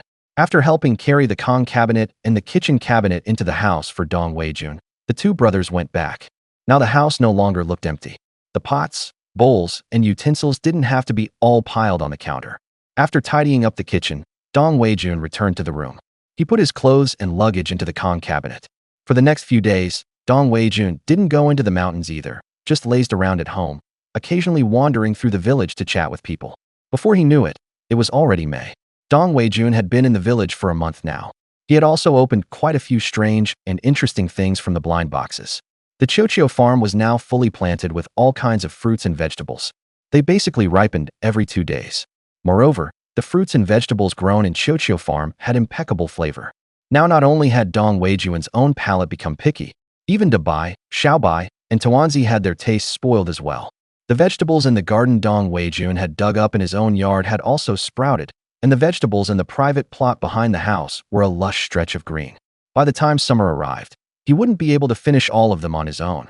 Of course, he planted these vegetables just to show others. A good day starts with opening a blind box. Congratulations, host, on opening the blind box and obtaining 1 gene of bee-attracting water. Good stuff, great. A few days earlier, he had unlocked a beekeeping skill. And just the other day, Dong Weijun had been worrying that he had the beekeeping technique, but no bees. It happened to start raining last night, so the villagers couldn't go to work in the fields today. After finishing his meal at home, Dong Weijun got ready to visit Wu Erfing's place. intending to have him make a few beehives. Holding an umbrella, he locked Big White, Little White, and Dumpling inside the house, then trudged through the muddy streets toward Wu Erfing's home. "Uncle Erfing, are you home?" "I'm home. The door's open. Come in." When Dong Weijun pushed the door open, Wu Erfing was under the shed in the courtyard making a coffin, one that someone from a neighboring village had ordered. "Weijun's here. Come sit down. Wife, pour some tea." Wu Erfing called out toward the house. "No need, uncle. I came to ask if you could make me a few beehives. I'm planning to keep some bees." "Sure. That's no trouble at all. When do you need them?" "If it's not urgent, I'll finish this coffin for the customer in the next couple of days and then make them for you." "No rush, uncle. Just make them whenever you're done. Start with 6 for me. How much do you want for them?" After accepting the cigarette Dong Weijun handed him and lighting it, Wu Erfing said, "How much could a few beehives cost anyway? It only took a day, so why ask for money? You've already paid me plenty when you had me make furniture before. No need to pay." "How can that be? After all, it took up your time and used your wood." "Buffed. A few pieces of scrap wood aren't worth much. If you really feel bad, once your bees are doing well, just give me some honey to eat," Wu Erfing said with a smile. "That works too." After chatting with Wu Erfing for a while and watching him make the coffin, Dong Weijun grew bored and left. When he passed Wu Feng's house, Dong Weijun hadn't planned to go in, but just then Wu Feng opened the door and came out. "Weijun, it's raining. Why aren't you staying home? What are you running around for?" "Uncle, I asked Uncle Erfing to make me some beehives. When the weather clears up, I plan to keep some bees. I'd be idle anyway. You've got that skill? My grandpa was a beekeeper when I was young. I guess I picked it up from him." "That's great. That's really great. Why don't you come in and sit for a while? Your aunt made some fermented rice wine this morning. She was going to bring you some, but since it's raining and you're here, take a bowl back with you." After following Wu Feng into the house, Du Milan saw that Dong Weijun had come over and hurriedly told Xiao Li to pour him some water. Du Milan herself went to the kitchen and brought out a small bowl of the fermented rice wine she had made that morning. "Come, Weijun, try the fermented rice wine your auntie made. Let me tell you, when it comes to this fermented rice wine, no one in the surrounding villages makes it better than me. Come on, have a taste." Fermented rice wine, a type of rice wine. In his previous life, Dong Weijun had eaten it when he returned to his hometown with his grandfather, and it was quite good. "Then I won't stand on ceremony. I'll have a taste. Delicious. Auntie, your skills really are amazing." After just one bite, Dong Weijun couldn't help but praise. Du Milan certainly hadn't been boasting. The fermented rice wine was indeed delicious. "Haha, I'm glad you like it. When you have some free time later, Annie will make some more for you." Du Milan laughed with genuine delight. After learning that Dong Weijun was planning to keep bees, she found him more and more agreeable the longer she looked at him. After all, a good man who was so capable, so hardworking, and so handsome was truly rare to come by. At noon, after being forced by Du Milan to stay for a bowl of oil-poured noodles, he finally headed home carrying a bowl of fermented rice wine. After Dong Weijun left, Du Milan brought up again to Wu Feng the idea of wanting Xiao Li and Dong Weijun to get together. Xiao Li was too shy to sit still, so she hung her head and ran back to her room. "See how your daughter is? I think you should stop nagging. Let the two kids get along on their own." Wu Feng could clearly see through his daughter's shyness. "That's easy for you to say. You know what your daughter is like. You think she'll take the initiative to approach Weijun. If someone else snatches him away, see if you'll be worried then. I'm telling you, all the villagers are eyeing Weijun right now. He's rich and capable. Which family wouldn't want their daughter to marry him? Enough. As parents, we can only talk about these things and see how it goes.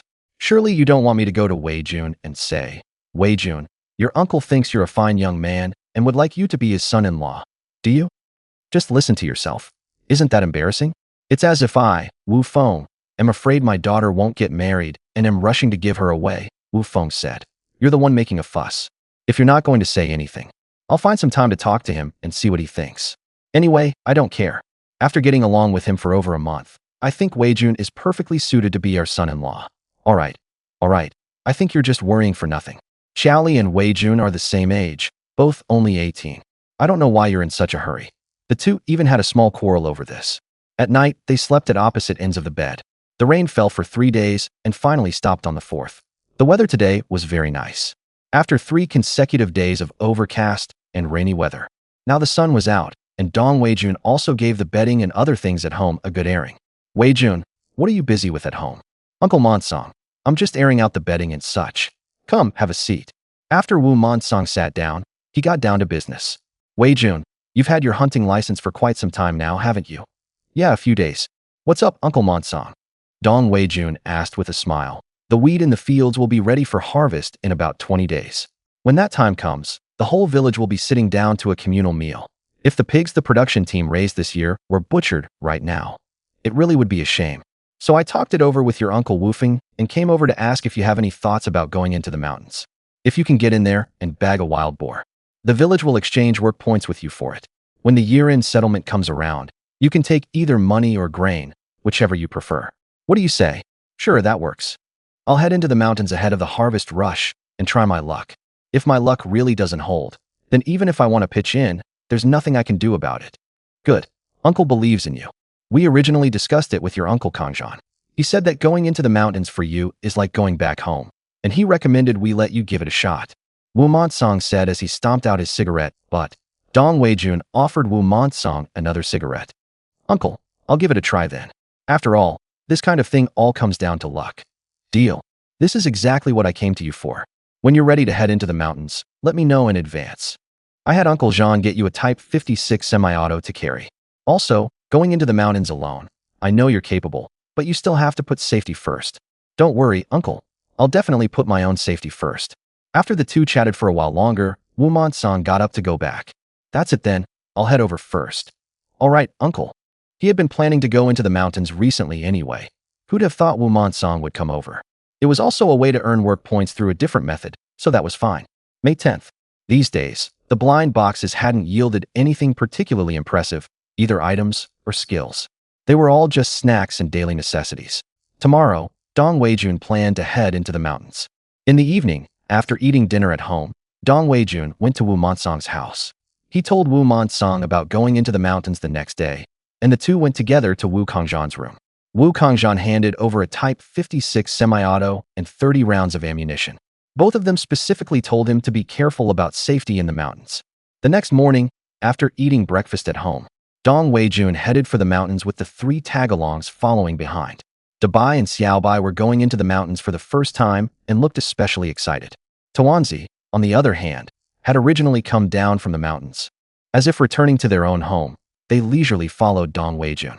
It must be said that what the system produced was always top-notch. The three little ones had eaten the muscle-building and bone-strengthening dog food for nearly a month, and they had all grown especially sturdy. The biggest change was in Dabai and Xiaobai, who were now almost the size of leopards. That was also the reason Dong Weijun chose to bring them along. Since he wasn't in a hurry, Dong Weijun entered the mountains slowly, as if enjoying the scenery. Along the way, he encountered quite a few small animals. Without Dong Weijun's command, Dabai and Xiaobai didn't run around, no matter how curious they were. Amidst the stops and starts, Dong Weijun arrived at the log cabin. Last time, when he went into the mountains with Wu Kangjan and the others, they had taken the direction of Wild Sheep Gully. This time, Dong Weijun planned to take a different direction and head to the right. After resting at the log cabin, he continued deeper with his three little brothers. Dabai, Xiaobai, you can move freely now. If you run into something bigger than you, get away quickly, got it? Don't go far. Woof, Tawanzi, meanwhile, stayed right by Dong Weijun's side. After raising this guy at home for several dozen days, he had clearly gained a lot of weight and lacked exercise.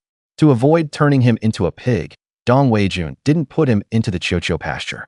In a little while, Dabai and Xiaobai came running back one after another. When they returned, each had a rabbit in its mouth, and the rabbits were both still alive. Good job, an oral commendation. Dong Weijun couldn't tell whether the rabbits were male or female, so he simply put them into the Chocho pasture. Through the Chocho pasture, he learned that both were female rabbits. One of them was even pregnant. After adding some forage to the Chocho pasture, Dong Weijun continued deeper. Along the way, apart from small animals like pheasants, rabbits, and squirrels, he did see quite a few wild boar droppings. But according to the feedback from Hunter's Eye, these droppings had been left a month ago. He continued deeper. Anyway, as Dong Weijun went further in, traces of human activity gradually became invisible. The narrow, winding path underfoot had long disappeared. Buzz, buzz, buzz, there's a beehive nearby. Hearing the buzzing, Dong Weijun's eyes lit up instantly. After carefully identifying the direction of the sound, he first put the three younger fellows into the pasture, so they wouldn't get stung later. It just went to show how dependable Dong Weijun was.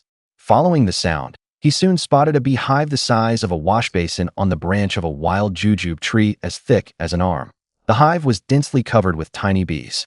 Seeing this big cluster of bees, Dong Weijuan's eyes gleamed. He quickly took a piece of cloth out from his space, then poured the bee-attracting solution he had prepared earlier, pouring roughly a bottle capful onto the cloth. Afterward, he found a tree branch and tied the cloth to it. Just as Dong Weijun was tying the cloth, some bees were already flying over. As Dong Weijun raised the branch in his hand and gave it a wave, the bees that had been on the hive suddenly all swarmed up at once and flew toward the cloth. Within less than 3 minutes, another bee appeared on the honeycomb. Dong Weijun carefully observed the tree in his hands. He was looking for the queen bee. Soon, he spotted the queen bee. Since the queen was there, Dong Weijun confidently collected the entire swarm of bees into the Qiuqiu ranch. He then casually put the honeycomb into the Qiuqiu ranch as well. Looking at the information about this swarm of bees in Qiuqiu ranch, Dong Weijun nodded with satisfaction. Lucky break. He continued forward. After releasing his 3 little brothers, Dong Weijun went deeper. After crossing a small hillside, Dong Weijun finally found traces left by wild boars. Moreover, according to the feedback from the hunter's eye, the traces were from yesterday. Now that he had a lead, it was easier. After determining the direction, Dong Weijun began to track them. Until the afternoon, he still hadn't seen a shadow of the wild boars. But judging from the traces, they weren't far. He checked the time. It was already past 4 p.m. Dabai, Xiaobai, Tawanzi, come back and take a rest.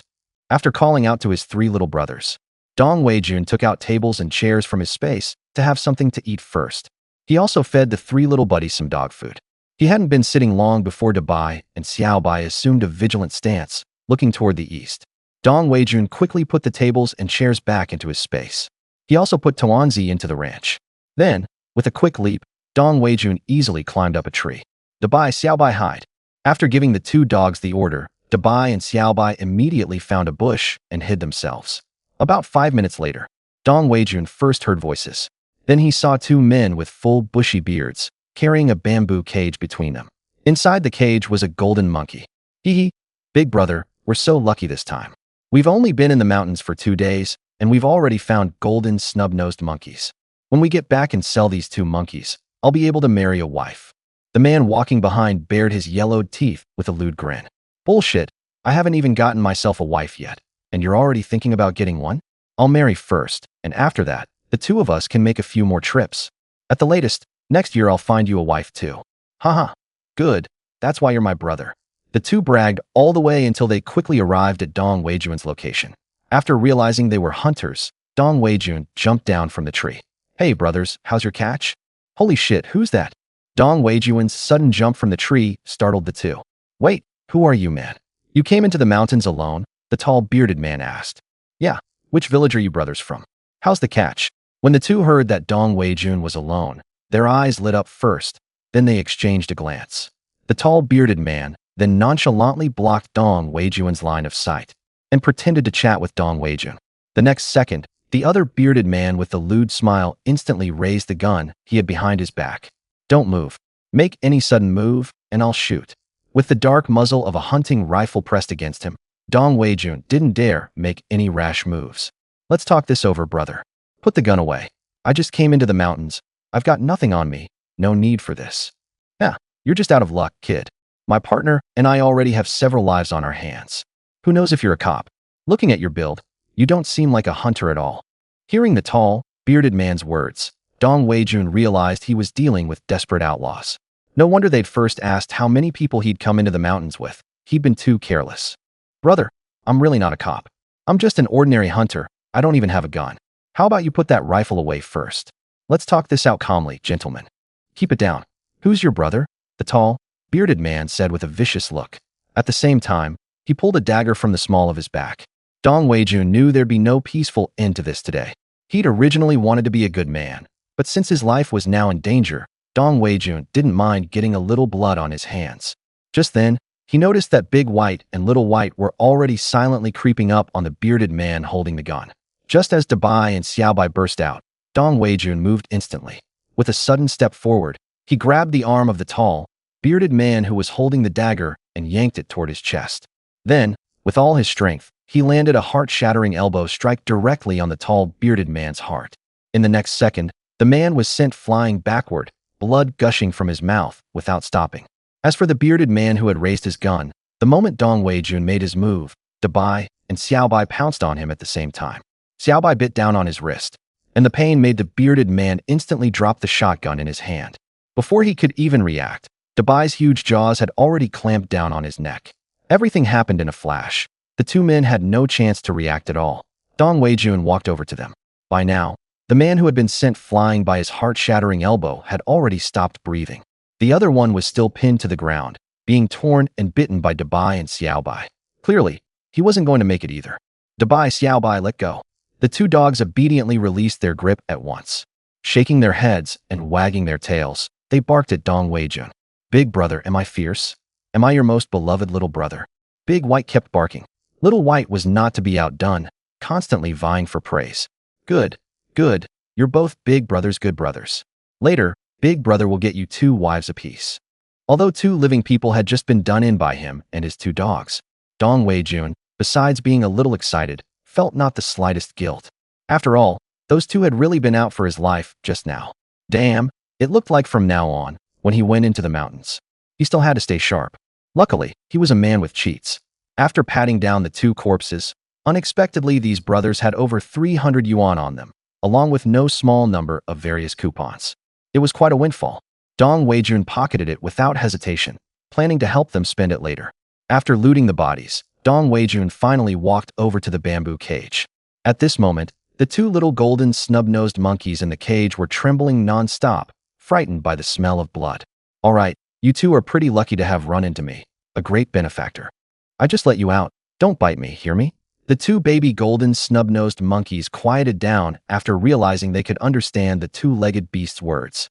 After Dong Weijun opened the bamboo cage, the 2 baby golden snub-nosed monkeys cautiously tested the waters. Only after confirming there was no danger did they step out of the bamboo cage. "All right, hurry back and find your mom." After patting their little heads, Dong Weijun prepared to leave. After all, being around 2 corpses made him feel pretty uneasy. As for digging graves and burying them, come on, they both wanted my life. Why would I be kind enough to give them a proper burial? Becoming dung for wild beasts is their ultimate fate. The 2 baby golden snub-nosed monkeys, certain that Dong Weijun was really letting them go, chattered noisily for a while before running back in the direction they had come from. It was only because they were golden snub-nosed monkeys. If they had been ordinary monkeys, Dong Weijun wouldn't have bothered at all. After all, monkeys were the animals he hated most. Back when he went to Mount Amei, a wild monkey bit him, and he had to go down the mountain for rabies shots, which cost him several hundred yuan. But the golden snub-nosed monkeys were different. They were adorably silly. After watching the 2 little golden monkeys climb up a tree and run off into the distance, Dong Weijun was also ready to leave. After all, right now, both dogs, Dabai and Xiaobai, had blood all over their faces. He planned to find a stream to give them a proper wash. An hour later, by the stream, Dong Weijun gave the 2 dogs a good bath with body wash, and only then did he hold their heads and give them a good rub. By now it was getting late. Dong Weijun found a flat spot, took out his sleeping bag, and planned to spend the night there. The sleeping bag was from the blind box he had opened a few days earlier. The sky quickly darkened. At around a little past midnight, Dong Weijun clearly heard a howl and a bear's roar coming from where the 2 corpses were. With Dabai and Xiaobai keeping watch, any slight movement couldn't escape their ears. Not long after the tiger's roar and bear's roar had just ended, a big danger noodle dropped from the tree above Dong Weijun's spot. Big White and Little White were startled. At their bark, Dong Weijun quickly opened his eyes, and in the dim light of the campfire, he immediately saw the big danger noodle. He got goosebumps all over. Before he could react, Big White and Little White had already moved to protect their master. In less than 2 minutes, the danger noodle was torn into sections by the 2 dogs. For these smooth, slithery creatures, most people have an instinctive fear. Dong Weijun was no exception. He quickly called Big White and Little White and moved somewhere else. He tried to sleep a bit more, but whenever he closed his eyes, all he could see was the big danger noodle. So he gave up sleeping. He simply used Dumpling as a pillow, with Big White and Little White lying on either side of him. He stared blankly at the stars through the gaps in the forest, listening to the calls of all kinds of animals. If it weren't for creatures like that danger noodle, staying in the forest forever wouldn't be so bad. As he watched, Dong Weijun closed his eyes. The next day, he was woken up by Big White licking him. "Bleg, Big White, do you want to die? If you ever lick my face again, I'll beat you to death." Thinking of how Big White had clamped onto the bearded man's neck yesterday, Dong Weijun gave the big black head an annoyed pat. Big bro, am I not your treasure anymore? You won't even let me lick you now. Big white whined. Scram, you drama queen. Go catch a rabbit. We're having roasted rabbit for breakfast. At that, Big White and Little White shot off in a flash. About 10 minutes later, Big White and Little White each came back with a rabbit in their mouths. Perhaps worried that Dong Weijun would try to raise the rabbits again, the two rascals killed them before bringing them back. Dong Weijun, of course, had no idea what was going on in their little heads. After cleaning the two rabbits, he roasted them. Soon, the aroma drifted through the forest. He ate most of one rabbit himself, and the rest went into the bellies of his three little brothers. After eating his fill, Dong Weijun first used his hunter's eye skill to carefully scan the surrounding area for traces left behind by wild boar. After finding it, he continued on his way with his three little buddies. Having learned from yesterday's experience, he kept his gun in hand rather than storing it in his space. It was almost 9 in the morning when Dong Weijun finally spotted 3 big wild boars with 7 or 8 piglets, currently rolling around in a mud pit at the bottom of the mountain hollow. Standing on higher ground, Dong Weijun instructed Dabai and Xiao Bai to chase the piglets. When they were in position, Dong Weijun transformed into a top-tier Ma Chao. Why didn't he use the gun? Because he wasn't confident. After all, he had only fired a few shots to test it. His aim was nowhere near as good as with the steel rebar javelins. Whoosh, whoosh, whoosh. With only 3 whooshes, the 3 steel rebar javelins in Dong Weijun's hand had already flown out. From his higher position, the 3 javelins instantly pierced the heads of the 3 big wild boars, then plunged deeply into the mud. None of the 3 wild boars even had time to let out a cry before collapsing outright. The small wild boars that had been playing nearby were first startled by the sudden commotion, but when they caught the scent of blood, they let out terrified squeals and scattered in panic. Big White and Little White appeared at that moment, and, just like sheepdogs herding sheep, drove the few little boars into a tightly packed group. After all, there were only the 2 of them, and only 4 little boars were cowed by Big White and Little White. The rest had long since vanished without a trace. Dong Weijun, meanwhile, had also come down from the slope with Tuanzi. He first collected the 4 little boars and put them into the pasture to raise them. Only then did he walk over to the 3 adult boars. After feeling around in the mud and pulling out the steel rebar javelin, he then stored the 3 large boars into his space. Now that the boars were secured, Dong Weijun was ready to head back. After walking for a while, he first found a spot with plenty of sunlight. He let the wild boars out to bask in the sun for a while, drying the mud on their bodies. Otherwise, when he took them back, the wet mud on the boars would be hard to explain. Besides, that mud really stank. Soon, Dong Weijun arrived at the spot where he had killed the 2 desperados the day before. The bodies were long gone, leaving only a patch of blackened bloodstains. The hunter's eye skill told him that there were traces of a tiger and also traces of a brown bear. Judging from the marks left at the scene, it seemed the tiger had won. He kicked apart a shoe that still contained a foot, then did not linger. Just as he was calling his 3 younger companions to leave, he heard bursts of chattering from monkeys. Dong Weijun's brows immediately knitted together. When it came to the most annoying creatures in the jungle, it was undoubtedly monkeys. Fortunately, he also clearly saw that the approaching troop was actually golden snub-nosed monkeys. There were about a dozen or so of various sizes. The 2 little golden snub-nosed monkeys that Dong Weijun had rescued yesterday were clearly the Monkey King's children. As soon as the 2 little ones saw Dong Weijun, they quickly ran over and climbed up his pant legs. The Monkey King also came over and curiously studied Dong Weijun. On Dong Weijun's command, though Dabai and Xiao Bai remained vigilant, they did not make any rash moves. As for Tuanzi, that glutton was a carefree soul, lying on the side just watching the show. By using beast speech to communicate with the Monkey King, Dong Weijun learned what had happened. The Monkey King had led the troop out to find food, and the 2 monkeys left behind to guard the home had been killed by those 2 bearded men from yesterday. By the time the troop rushed back, the 2 little monkeys had already been taken away. The troop had been waiting here since early morning. They only appeared after seeing Dong Weijun. After bidding farewell to the golden snub-nosed monkey troop, Dong Weijun continued down the mountain. Since he had gone quite far, it was already 1 in the afternoon when he reached the cabin. Worried that going further down the mountain, when he ran into the hunter, Dong Weijun took 2 wild boars out of his space. Holding 1 in each hand, he started back.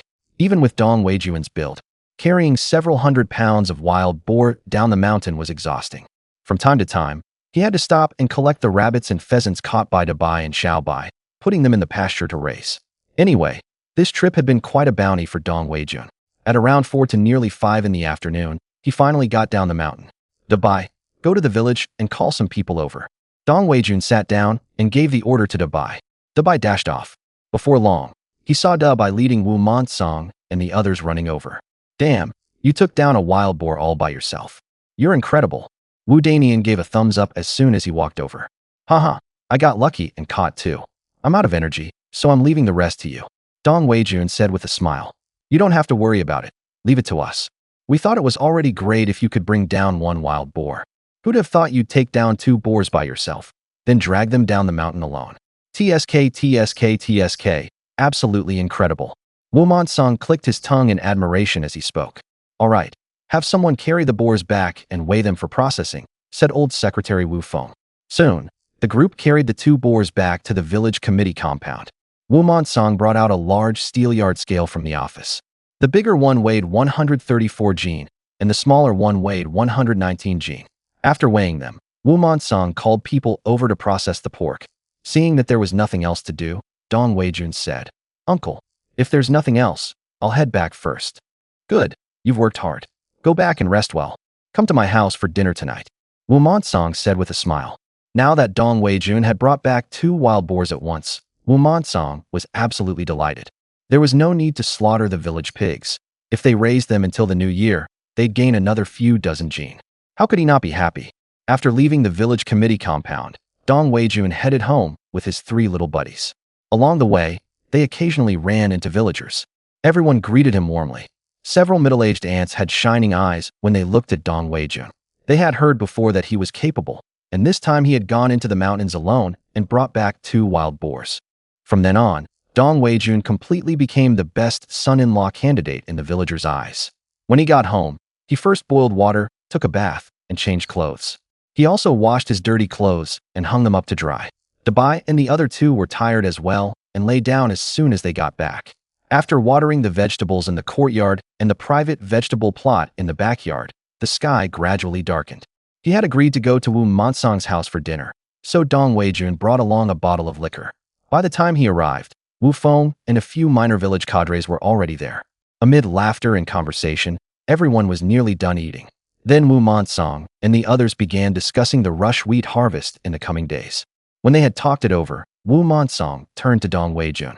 Weijun, the main reason we asked you to come today is to discuss the wild boars you brought back. Right now, pork sells for 85 fun per jin. Last year, when the work points for our team were calculated, each point came out to 8 cents. I talked it over with Uncle Secretary and a few others, and we figured we'd give you 5 work points per jin of meat. What do you think? Dong Weijun quickly did the math in his head. At 5 work points per jin of wild boar meat, with each work point worth 8 cents, the 2 wild boars he'd killed had been weighed that afternoon, coming to a total of 253 jin. Exchanged for work points, that was 1,265 points. All in all, when you really added it up, it was quite a good deal. And after all, the weight Wu Monsong had given was the gross weight. Once it was processed and calculated by net weight, the price came out to about 60 cents per jin anyway. Okay, Uncle, let's just go with what you said. Good, then it's settled. Come on, let's drink. They drank for a while, and then everyone dispersed. When Dong Weijun got home, he went straight to bed. Nothing happened that night. The next day, after breakfast, Dong Weijun went to Wu Erfeng's house. He'd had a drink with Wu Feng the night before, and Wu Feng had happened to mention that the beehives were already finished. After coming over to get the beehives, Dong Weijun set them up directly in the family plot behind his house. After releasing all the bees from the ranch and putting them into the beehives, Dong Weijun gave them some sugar water and then left them alone. Now all he had to do was wait for a new queen to appear and then split the hives. Having been raised on the ranch, the bees no longer attacked Dong Weijun. Very soon, the industrious little bees flew off, following the scent of flowers. The days passed quickly, one after another. In the blink of an eye, it was May 20th. Dong Weijun had finally saved up 10 blind boxes. He wanted to try it, to see whether this 10 pull would drop any gold. However, blind boxes were just like that, as much of a scam as the games from a certain company. He opened the 10 blind boxes one by one. Men's briefs, 10. Urban beauty bras, 10. Underpants, 10. Dakium and cigarettes, 20 cartons. Kang Shui Fu old vat pickled cabbage instant noodles, 1 case. Beifu no. 7 batteries, 10. 1 book on postpartum care for sows. What Dong Weijun thought was most valuable was a Colt pistol, 100 rounds of ammunition, and a Tang horizontal saber. Today the whole village has a day off. Early tomorrow morning, the double rush will begin, rushing the wheat harvest and rushing the corn planting. From tomorrow on, everyone will be forced to work, and even children are no exception. That afternoon, Wu Montsong's voice came over the broadcast. Puff. Testing, testing, testing. Attention, attention. All villagers are to gather at the brigade courtyard after hearing this broadcast. Attention, attention. Dong Weijun heard the broadcast and got up, walking out of the courtyard. Next door, people from Wu Jianjun's three-brother household came out as well. Brother Jianjun, any idea what they're calling us for? It should be to arrange tomorrow's harvest. We'll know when we get there. He took out a pack of Dakiamin cigarettes and handed one to each of the three brothers. And they chatted as they headed toward the brigade office. They reached the brigade courtyard before long. Those who lived nearby had already arrived when they got there. They casually found a spot to sit down, and Dong Weijun chatted with the old folks next to him. Although he was a transmigrator, he'd never actually harvested wheat before. He'd only watched videos of it. In no time, most of the people had arrived. When Wu Montsong saw that nearly everyone had arrived, he began to speak. All right, quiet down. Tomorrow, our Wujiazwang production team will officially start the busy season of rushing the harvest and planting. Just like in previous years, I've called everyone here today to assign tasks. It wasn't long before he called Dong Weijun's name. Weijun, tomorrow you, Danian, and a few others will be in charge of pulling the flatbed carts to haul the wheat back to the threshing ground. We'll assign you a cart tomorrow. No problem, team leader. Since he didn't have to bend over to cut wheat, Dong Weijun was quite happy. From chatting with the elderly villagers earlier, he had learned that he would have to stay bent over all day long. That had made Dong Weijun a bit uneasy. After all, he was tall and muscular, so staying bent over all day would definitely be uncomfortable. Now that he only had to pull the flatbed cart to transport wheat, how could he not be pleased? Don't underestimate pulling the flatbed cart. This is usually ox work, and people only do it when there are no oxen. It's not easy either. After making the arrangements, Wu Montsong announced the meeting was over. Early the next morning, Dong Weijun left on time. When he arrived at the village committee compound, the handcarts were already neatly parked in the yard. There were 10 handcarts in total. Weijun, you're here. Come, for the next few days, you'll be pulling this handcart. Wu Montsong pointed at a handcart that was clearly newer than the others. Dong Weijun nodded. Soon, Wu Danian and the others arrived one after another. After pulling their handcarts, they set off. They were part of the transport team. A row of 10 people. It looked quite interesting. After arriving, they sat at the edge of the field and lit up cigarettes. About the time it took to smoke one cigarette, they started to get busy. They began loading the wheat bundles that the villagers had tied up onto the handcarts. Soon, one cart was full. Let's go, Weijun. You come back with me first, and I'll teach you how to spread the wheat on the threshing ground. The two quickly pulled a handcart loaded with wheat back to the village's threshing ground. The threshing ground had been swept clean days earlier. When the two arrived, the old folks who looked after drying the wheat there all rose to their feet. These were the villagers who weren't fit for heavy labor.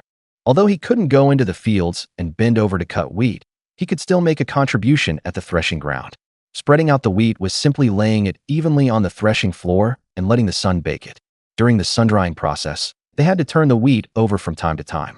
With Wu Danian giving a demonstration, Dong Weijun caught on right away.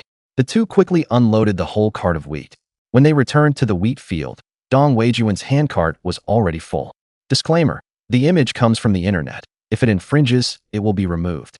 At that moment, the villagers in the field were also harvesting with all their might. Weijun, can you handle it alone? Looking at the cart full of wheat, Wu Danian asked. Don't worry, you know my strength. With that, Dong Weijun pulled the handcart and headed toward the threshing ground with easy steps.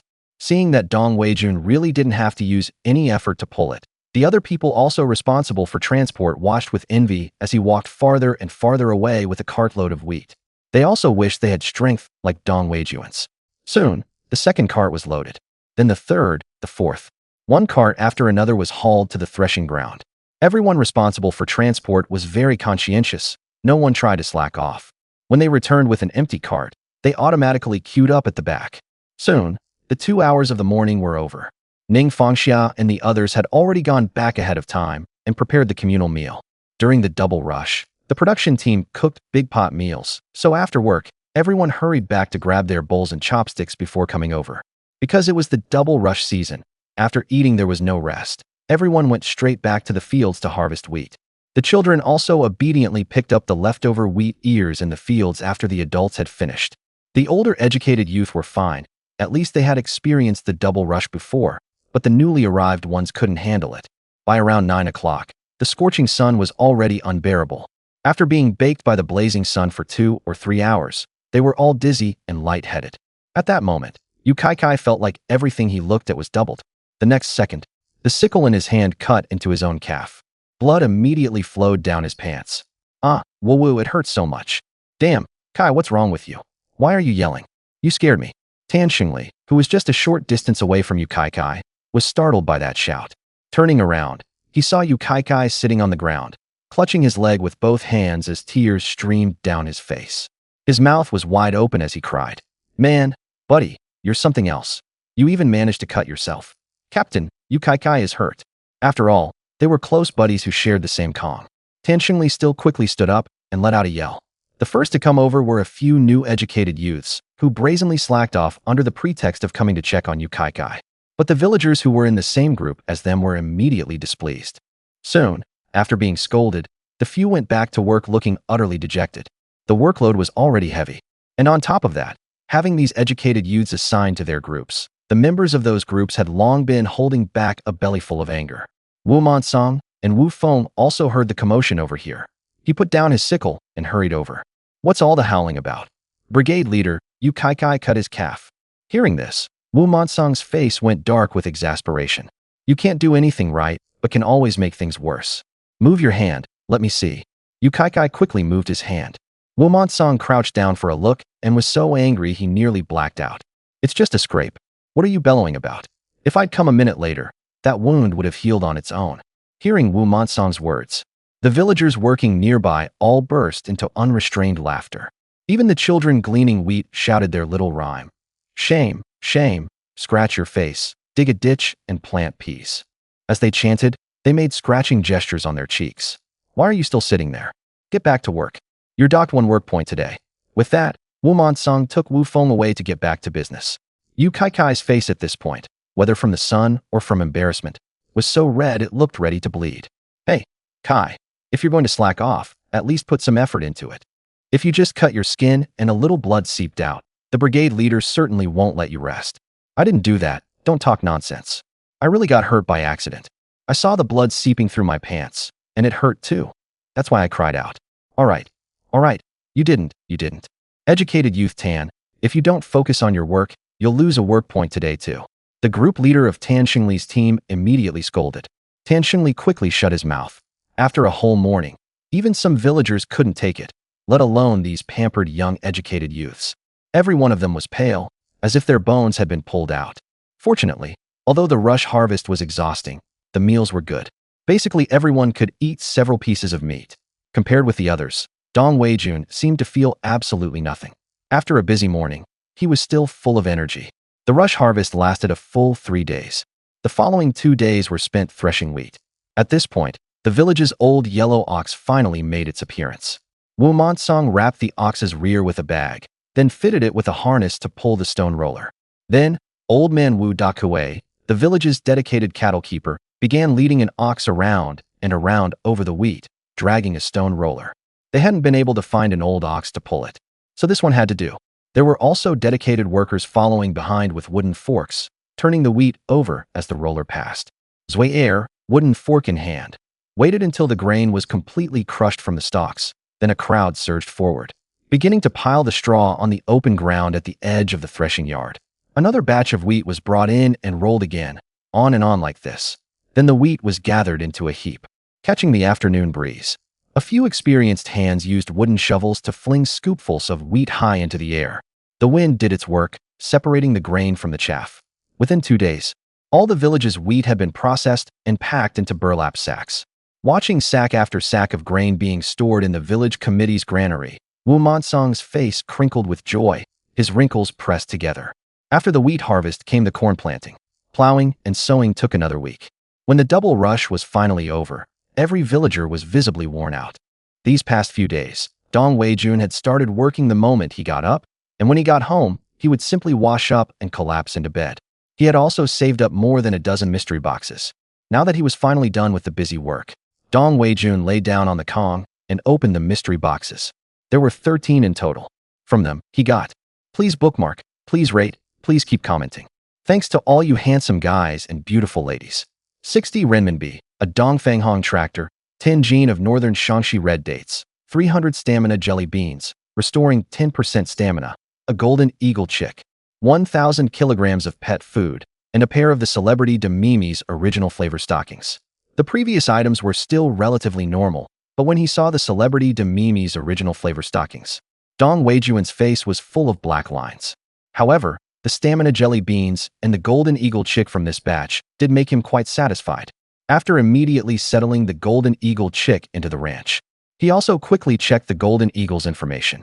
Animal name, golden eagle gender, male age, 20 days personality, resolute, brave, lecherous, time until adulthood, 52 hours 59 minutes 30 seconds. Nice, still a lecher.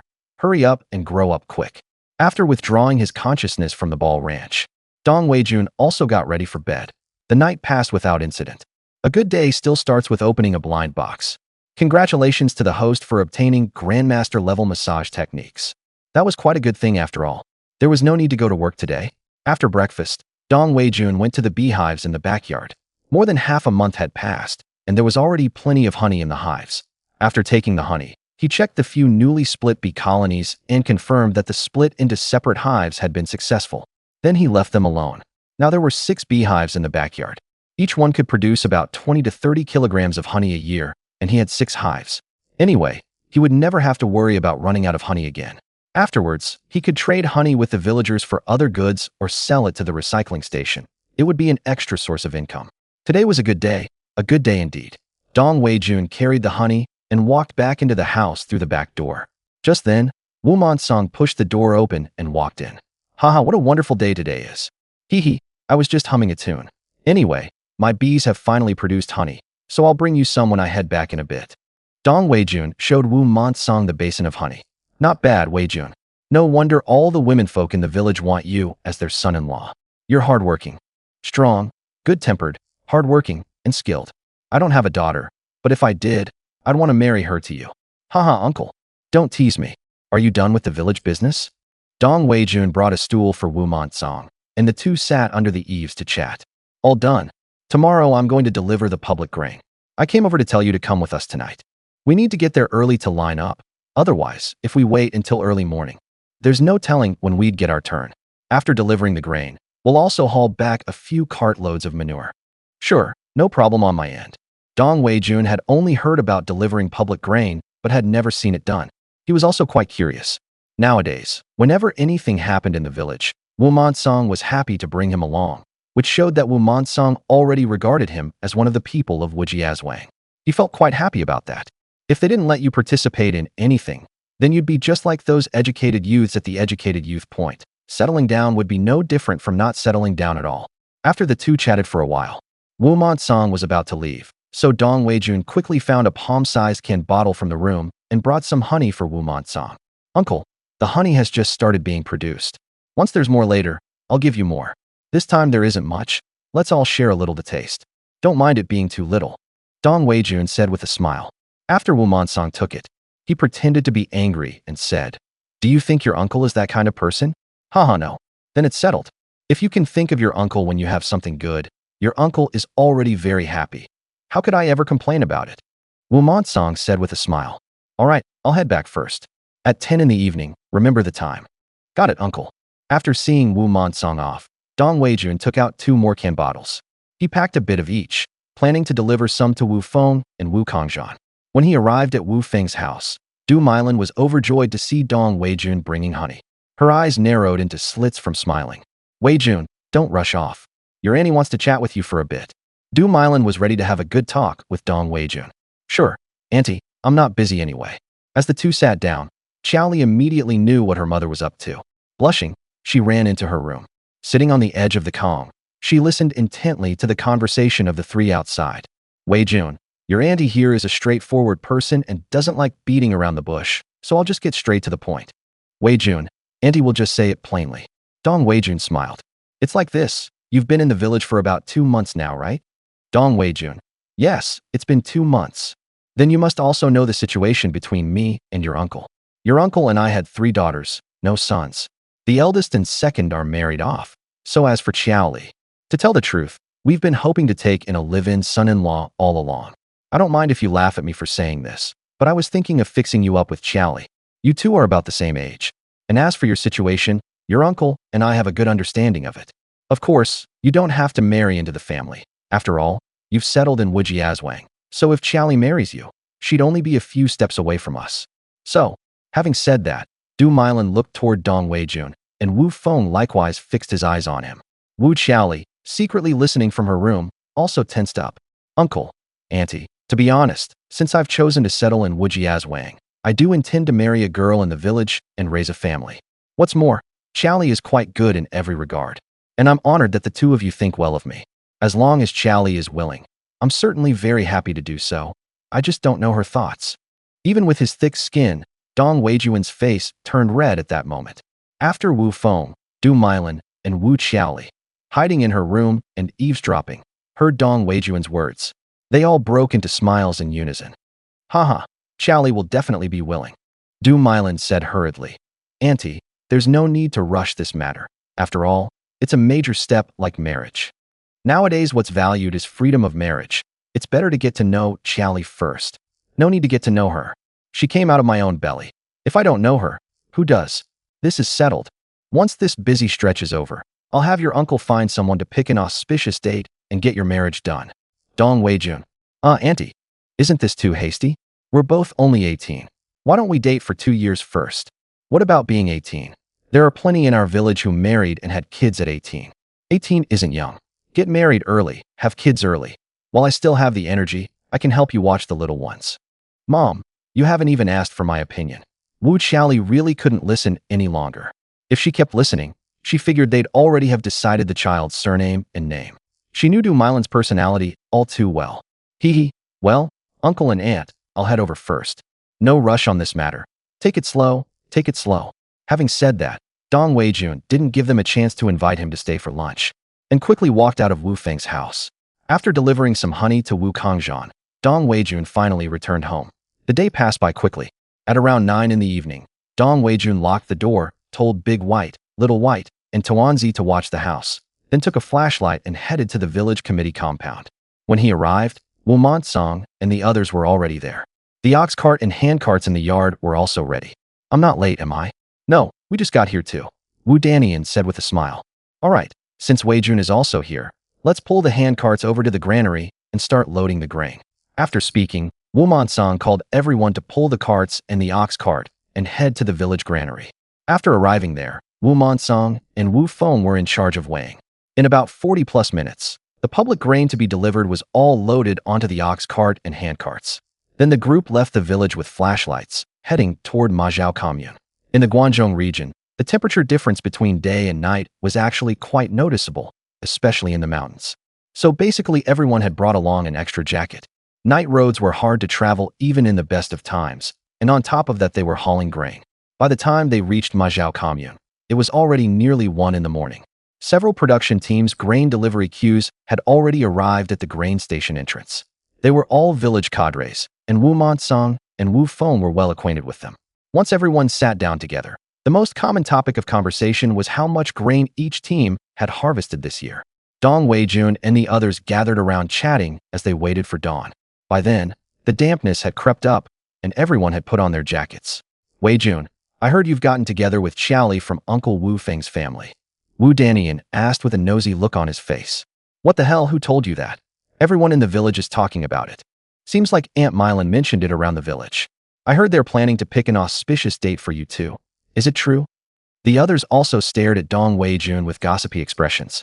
Ahem. Well, it's not a done deal yet, but Aunt Milan did mention this to me today. You're something else. You've only been in the village for 2 months, and you've already quietly solved the wife problem. Brother Danian, it's not settled yet. Don't say that carelessly. What if it doesn't work out? That would ruin Xiao Li's reputation. Dong Weijun said awkwardly. Come on. Everyone in the village knows Aunt Milan has already decided to marry Xiao Li to you. You should be secretly pleased. That's right, that's right. Fine, fine. Say whatever you want. I won't argue anyway. Dong Weijun simply gave up. The time passed quickly while they chatted and joked. The sky gradually brightened. At a little past 6 in the morning, the grain station staff opened the gate. Since it wasn't their turn yet, Dong Weijun simply opened today's blind box. Congratulations, host, on opening the blind box and obtaining a peace amulet. If this thing can really protect me, I'll eat it. Damn, it's exactly the same as the one sold on Pinduoduo at 10 for a buck. Dong Weijun was speechless. It seemed not everything from the system was guaranteed to be top-notch. Take this safety charm, for instance. In his previous life, he had bought plenty of these to give as gifts. After waiting about another hour, Wu Monsong finally called for everyone to get up and get to work. The group pulled their handcarts into the grain station. Wu Monsong walked over to the station staff, and with lightning speed, slipped a pack of the Lotus cigarettes Dong Weijun had given him earlier, the ones that cost 45 cents a pack, into the man's pocket. The other fellow immediately grinned and stepped forward to inspect the grain. Captain Wu, the grain's fine, all premium quality. I trust the grain from Wujiazwang. Let's start weighing. Of course. Thank you, Officer Chen. Everyone, get a move on. After saying this, Wu Monsong beckoned to Dong Weijun and the others. Once the grain was weighed and the receipts were collected, Wu Monsong cheerfully bade Officer Chen farewell before leading the group away. Let's go. Everyone's been working hard all night. Today the team's treating everyone to steamed buns. This year's grain harvest was pretty good. Besides the public grain we handed in, the state purchase quota this year is also substantial. So Wu Monsong was still pretty pleased, and for once, he was generous. But even though he was generous, it was only 3 big meat buns per person, and they were all strapping young lads. 3 big meat buns were clearly only enough to fill them up to 60%. But that was still better than going hungry. After eating the buns, Wu Monsong went to find Secretary Xiao. In about 10 minutes, Wu Monsong came back holding the slip Secretary Xiao had written. Let's go. Secretary Xiao has approved the slip. We're heading to the commune pig farm. Each person hauls back a cartload of manure. Wu Monsong grinned, flashing his teeth stained yellow from smoking. Soon, the whole group made their way over to the commune pig farm in high spirits. After finding the person in charge there, Wu Monsong handed him the slip. After reading it, the man clearly still didn't want to hand it over. But Wu Monsong couldn't care less about that. The slip was issued by Secretary Xiao. If there's any problem, go talk to Secretary Xiao about it. Anyway, today this manure belongs to none other than Wu Monsong. All right, then go load it up. But let me tell you in advance. Over by the manure pile, the Nujiawan production team was already loading manure. Shit, then why are you still dawdling here? Move. With that, Wu Monsong hurriedly led the group toward the manure pile behind the pig farm. When the group came over, the 10 members of the Nujiawan production team also spotted Wu Monsong and his men. Hey, isn't this Captain Wu from Wujiazwang? Oxhoof, can't you show some goddamn decency? That bastard said last year you wouldn't want the manure this year.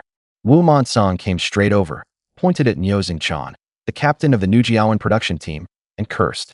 Damn it, just because I said I didn't want it doesn't mean I can't change my mind. Is this manure stamped with Wujiazwang on it? Wu Monsong was about to trade more insults with him when Wu Feng stepped forward.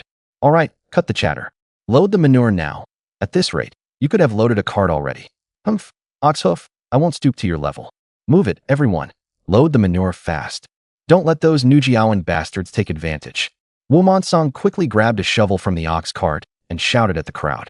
Everyone else also put in extra effort, vying with the Wujiazwang crew. Niu Xingchan also immediately shouted to his people. Dong Weijun, while shoveling manure, chatted with Wu Danian. Brother Danian, what's going on? I feel like Uncle Monsong seems to be at odds with that Nujiawan team leader. It's not just Uncle Monsong. You could say our entire Wujiazwang is at odds with Nujiawan. This goes back to 3 years ago, Wu Danian said while vigorously loading manure onto the handcart, telling Dong Weijun the whole story. That year, the rains were poor. It was clear that if it didn't rain soon, the wheat and other crops in the fields would suffer a big reduction in yield. As it happened, there was a small stream flowing down from the mountains where Wujiazwang bordered Nujiawan. Both sides wanted the stream water to rescue their crops. In fact, according to the commune's allocation, this stream was originally assigned to our Wujiazwang. But now everyone was waiting for water to irrigate the fields. Niu Ban from Nujiawan had secretly diverted the waterway to their village at night. When the village's irrigation supervisor realized there was no water, they organized people that very night to go up the mountain and check. Only then did they discover that the people from Nujiawan had already diverted the river channel, and they had even left 8 villagers on the mountain to keep watch, afraid that our village would come over to grab the water. Back then, It was Uncle Monsong who had led some men up the mountain. Counting himself, there were only 4 of them on his side, so it was obvious they would suffer a loss in a fight. After they came down from the mountain, he immediately organized a group to go back up and gave the other side a beating, then redirected the river water back to our side. When the Nujiawan people went back, they also brought people over. And then the 2 sides had a brawl. Nujiawan had fewer people, not as many as Wujiazwang, so they couldn't beat us in a brawl. In the end, the matter was brought before the commune, and both sides stuck to their own arguments. The commune really had no choice but to split the river into 2 channels. However, not long after the river was divided into 2, the water dried up. As a result, both sides held grudges and have been at odds with each other all these years. A fight might break out again today. Mark my words. Sure enough, not long after Wu Denian finished speaking, Wu Monsong and Niu Xingchan started shouting insults at each other again. As the 2 cursed back and forth, the people each side had brought gradually joined the fray as well. The air was thick with insults about each other's mothers. Before long, both sides were thoroughly enraged. Wu Monsong had always been hot-tempered. Fuck, you cowhooves. You Niu family village bunch are all donkey fuckers. If you don't accept it, let's have another fight right now. It's you Wu family village lot who are donkey fuckers. Dog fuckers, horse fuckers, mule fuckers. If you want to fight, then fight. When have we Niu family village ever been cowards? Fuck your mother. Fight. Beat these dog-fucking bastards to death. As soon as Wu Monsong finished his shout, he took the lead and charged over. Niu Xingchan, right after Wu Monsong spoke, immediately yelled to his own people, fight. Beat them to death. In less than 10 seconds, the 2 sides were already in a brawl. Both sides followed the rules, going at each other with bare fists. Weijun, go help. After shouting to Dong Weijun, Wu Danian threw down the shovel in his hand and charged over. Dong Weijun followed right behind. Just as they reached Wu Feng's side, a young man from Niu family village kicked Wu Feng. Wu Feng was already old. When someone kicked him from the side, he immediately fell to the ground. Motherfucker, you'd even hit an old man. Dong Weijun cursed, then stepped forward and delivered a side kick. The young man immediately flew backward, clutching his stomach. Uncle, are you okay? I'm fine. Weijun, go help. Hit them. Beat those bastards to death. Wu Feng was also angry after being kicked. All right, uncle, just stand aside and watch. With that, Dong Weijun charged straight into the crowd. At 180 centimeters, a big tall guy. On top of that, he had taken off his jacket, revealing a body full of lean muscle. Fighting those from Niu family village was like an adult beating up kids. Basically, 1 punch per little kid, but he was still holding back. Otherwise, with full force, he was afraid he'd kill someone. In less than 2 minutes, everyone from Niu family village, except Niu Xingchan, was lying on the ground wailing. Some clutched their stomachs, others covered their eyes. Niu Xingchan watched Dong Weijun steadily approaching him. He nervously swallowed. Damn. Wu Monsong, are you Wujiazwang people such sore losers? This guy isn't from your Wujiazwang, is he? Bullshit. Who said he isn't from our Wujiazwang? Go on, curse. Keep cursing. Why have you gone quiet now? Wu Monsong stood next to Dong Weijun, feeling completely secure. Uncle Monsong still fighting? As he said this, Dong Weijun deliberately cracked his knuckles. At the same time, he pretended to stretch his body, making his muscles look even more frightening. Ox Hoof still fighting? If not, we'll load the manure. Since you all lost the fight, then we'll go first, and only after we finish will it be your turn. Seeing Dong Weijun itching for a fight, Niu Xingchan had nothing more to say. Humph, you're tough this time, but we'll see later. After saying that, Niu Xingchan walked to the side. Ha ha ha, get to work, load the manure. Wu Monsong also laughed exceptionally loudly. Dong Weijun went back to loading manure. Soon, the hand carts and ox carts they had brought were each loaded with a full cart of manure. We're off, Ox Hoof, ha ha. Before leaving, Wu Monsong didn't forget to mock Niu Xingchan once more. Niu Xingchan was so angry that his body trembled. Looking at his own group of dejected men, he was even more furious. Seeing that at most they could fill 3 more carts with manure, Niu Xingchan's mood grew worse. In contrast, Wu Monsong's group was laughing without restraint. Haha, if we ever get into a fight, we have to bring Weijun along. That guy is simply a monster. Wu Danian laughed loudly. Who says otherwise? Those guys from Nujiawan were beaten by Weijun until their legs were shaking. Wu Monsong then spoke up. All right, let's be mindful of the impact. Try not to spread this around. Our 2 villages aren't at the point of being mortal enemies yet. Since Wu Monsong had spoken, the others dropped the topic. Soon, the group returned to the village. After unloading the manure, they all went to the village committee courtyard. After recording 20 work points for Dong Weijun and the others, they each went home. However, Dong Weijun noticed that Wu Feng seemed to have twisted his waist. "Uncle, are you alright? How about I go to your house and give you a massage? It's not a big deal, just a twist. I'll be fine after a few days of rest." Wu Feng waved his hand dismissively. Dong Weijun said, "That waist injury still needs attention. Come on, I'll help you back and give you a massage. After all, you're going to be my father-in-law soon." Without letting Wu Feng object, Dong Weijun supported him and walked toward his home.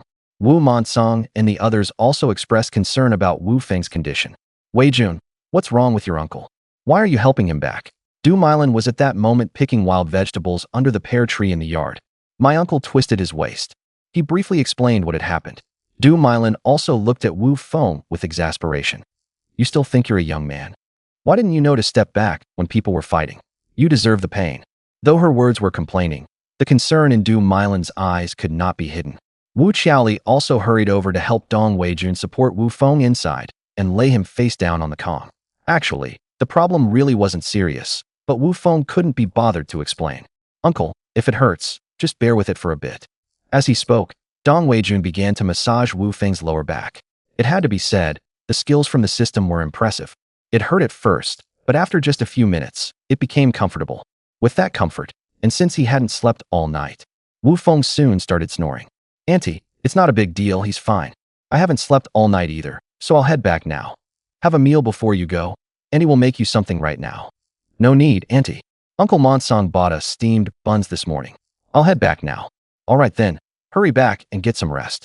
I'll have Qiaoli bring you food later." When he got home, he first fed the three little buddies. He boiled some water to wash off the smell of sweat from his body, and used hot water to soak a cup of instant noodles that he had gotten from a blind box earlier. After eating, Dong Weijun fell straight asleep.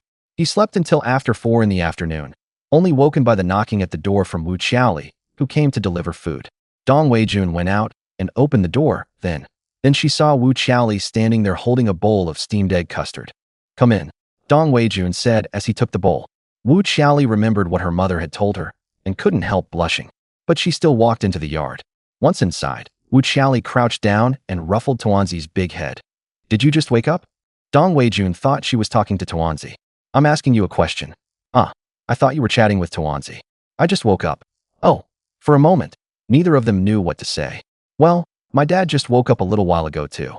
After he woke up, he praised you, saying that after you gave him a massage, the chronic pain in his waist felt much better."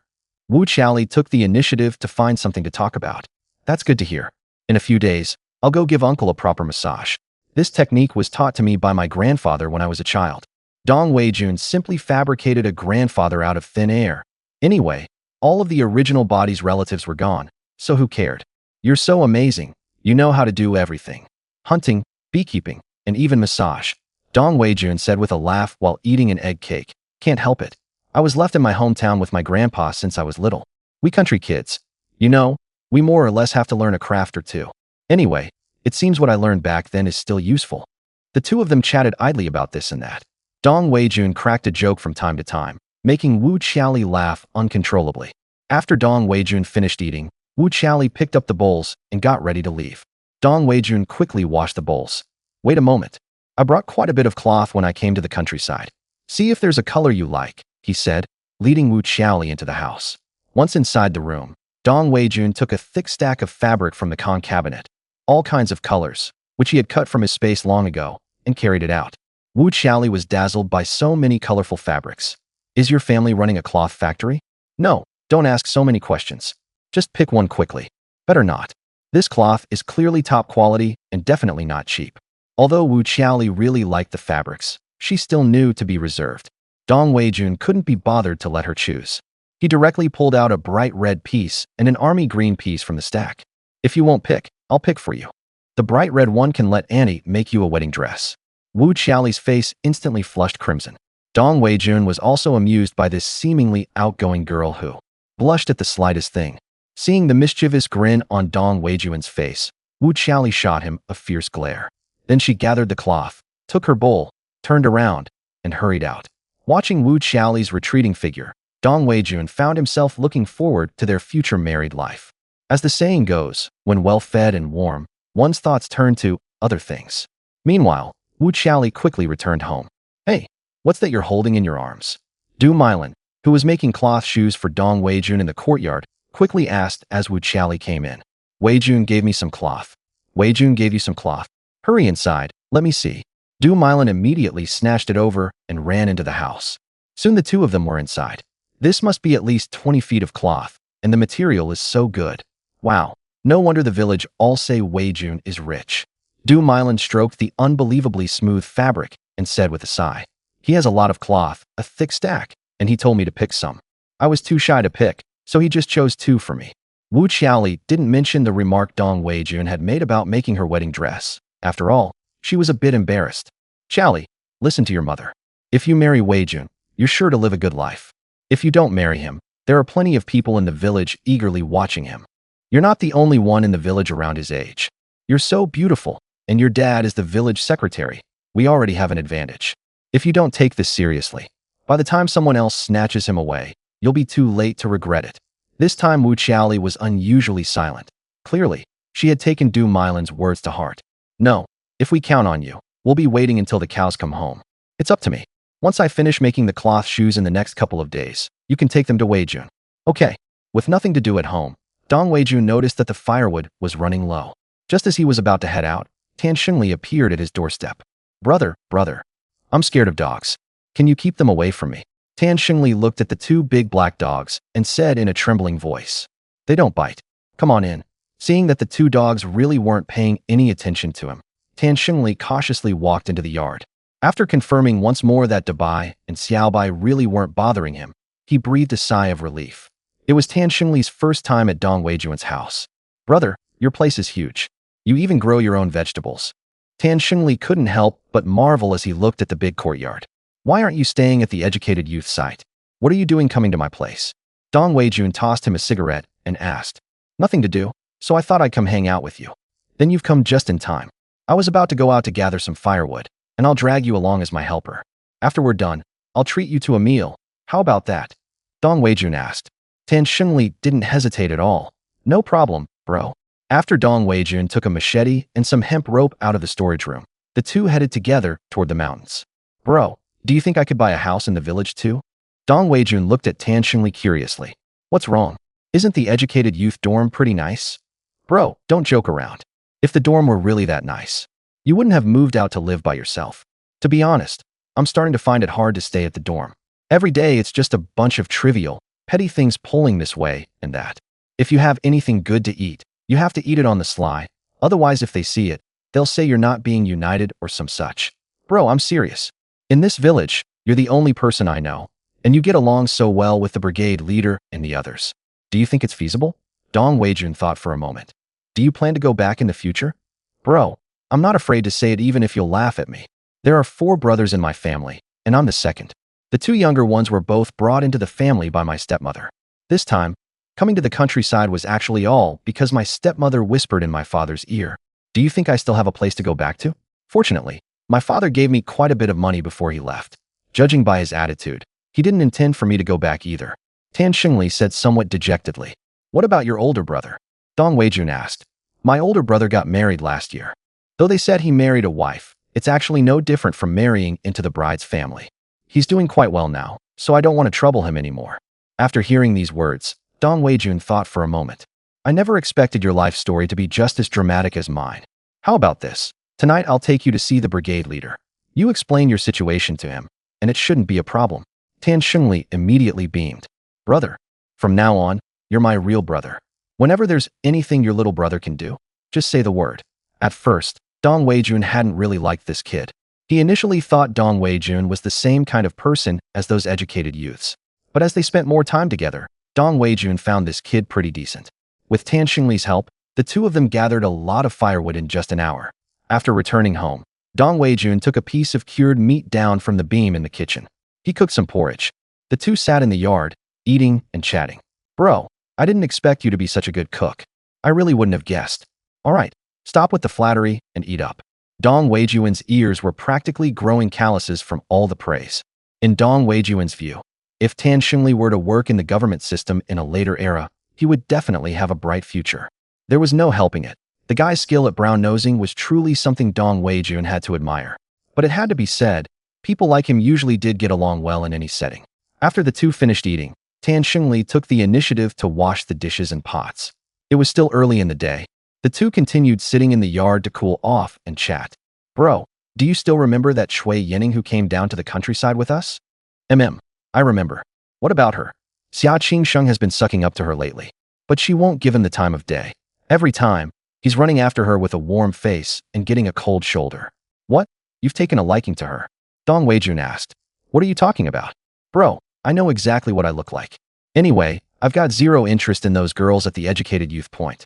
Every single one of them still doesn't know her place, acting all high and mighty all day long. But bro, guess what I saw the other night? Tan Xingli looked ready to gossip, which stirred Dong Weijun's curiosity. What did you see? You know that Yang Lan Lan among the older educated youths. The one who talks in that refined, proper way. I know her. Go on. A few nights ago, I got up to use the toilet and saw her and that Wu Xiefeng from the village hugging and making out right at the entrance of the educated youth point. I really didn't see that coming. She usually puts on such a high and mighty act, but she actually gone and gotten mixed up with the village hooligan. Damn, even such explosive news. Are you sure you're not fooling me? You know Wu Xiefeng, the village's notorious punk, idle and lazy, but his family was well off, mainly because he had two wealthy brothers-in-law. Tan Xingli pretended to look hurt. Brother, you actually don't believe me? That really hurts.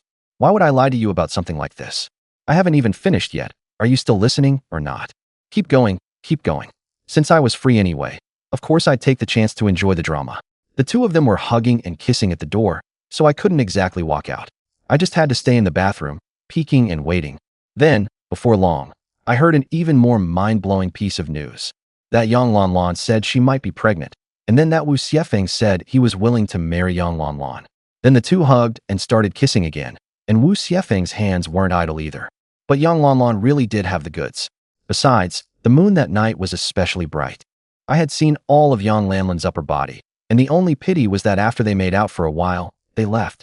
Afraid they might notice me, I didn't dare sneak after them. You little rascal, you got a bargain and still act smug. You haven't told anyone about this, have you? I wouldn't dare.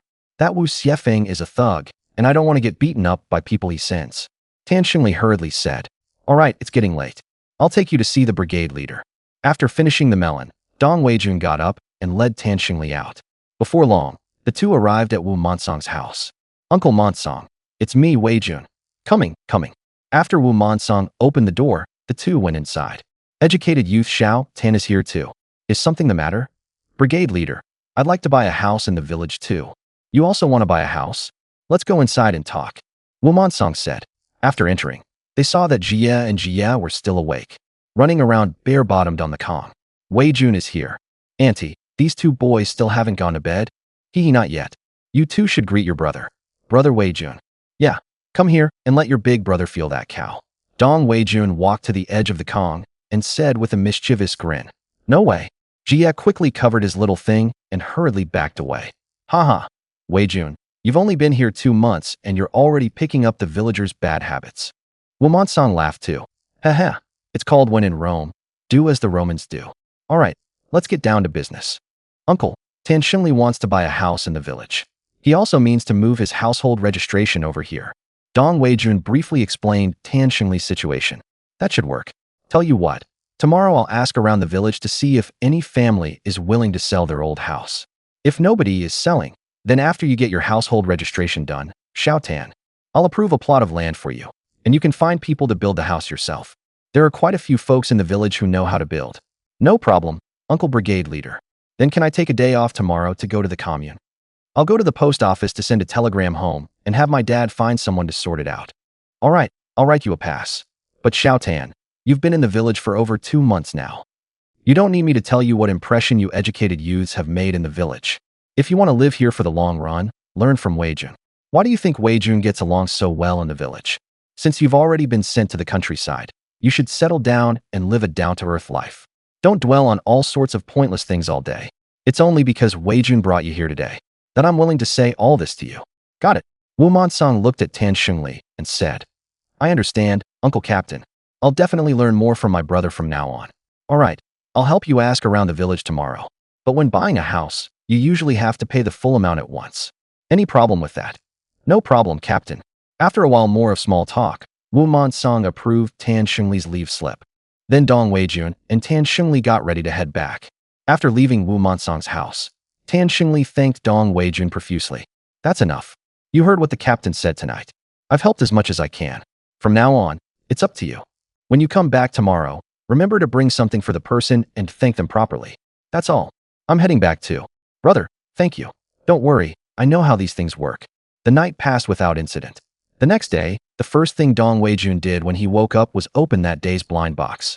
Today's blind box gave him 10 jin of Tiguanyin tea. Dong Weijun was quite satisfied.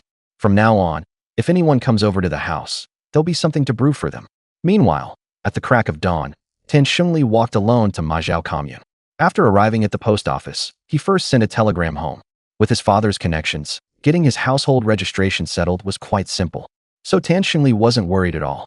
After sending the telegram, he went and bought a few large meat buns first. He wolfed them down until he absolutely couldn't eat anymore, and only then did he stop. Thereafter, he went to the supply and marketing cooperative, where he bought 2 cartons of Dakiamin cigarettes, a tin of malted milk, 2 jin of tea, and some other daily necessities. It was then that he finally took a look around the cooperative. Originally, he had also wanted to buy a bicycle, but on second thought, since Dong Weijun hadn't bought one, he chose to keep a low profile. He planned to wait until Dong Weijun bought one before he got one too. It was already past 12 when Tan Xingli returned to the village. After a brief rest, he took a carton of cigarettes and some tea leaves and went to Dong Weijun's home. Brother, I didn't know what you might be short of, so I bought you a carton of cigarettes and 2 pounds of tea leaves. Dong Weijun had chatted with this lad yesterday and knew he had money. Today, seeing what he had bought, he knew that this lad must have brought a lot of money when he came to the countryside. All right, I'll accept them. Did you buy something for the brigade leader? Of course, brother. Also a carton of Dakiamin cigarettes and a jar of malted milk powder. Brother, do you think this is enough? Tan Xingli hurriedly asked. Enough. I didn't realize you were quite rich, kid. Hee hee. After all, I'm my old man's own son. Before I left, he secretly gave me 2,000 yuan. Brother, if you ever need money in the future, just tell me anytime. Tan Xingli said. Seeing that Tan Xingli had directly told him how much money he had brought, Dong Weijun was also ready to remind him.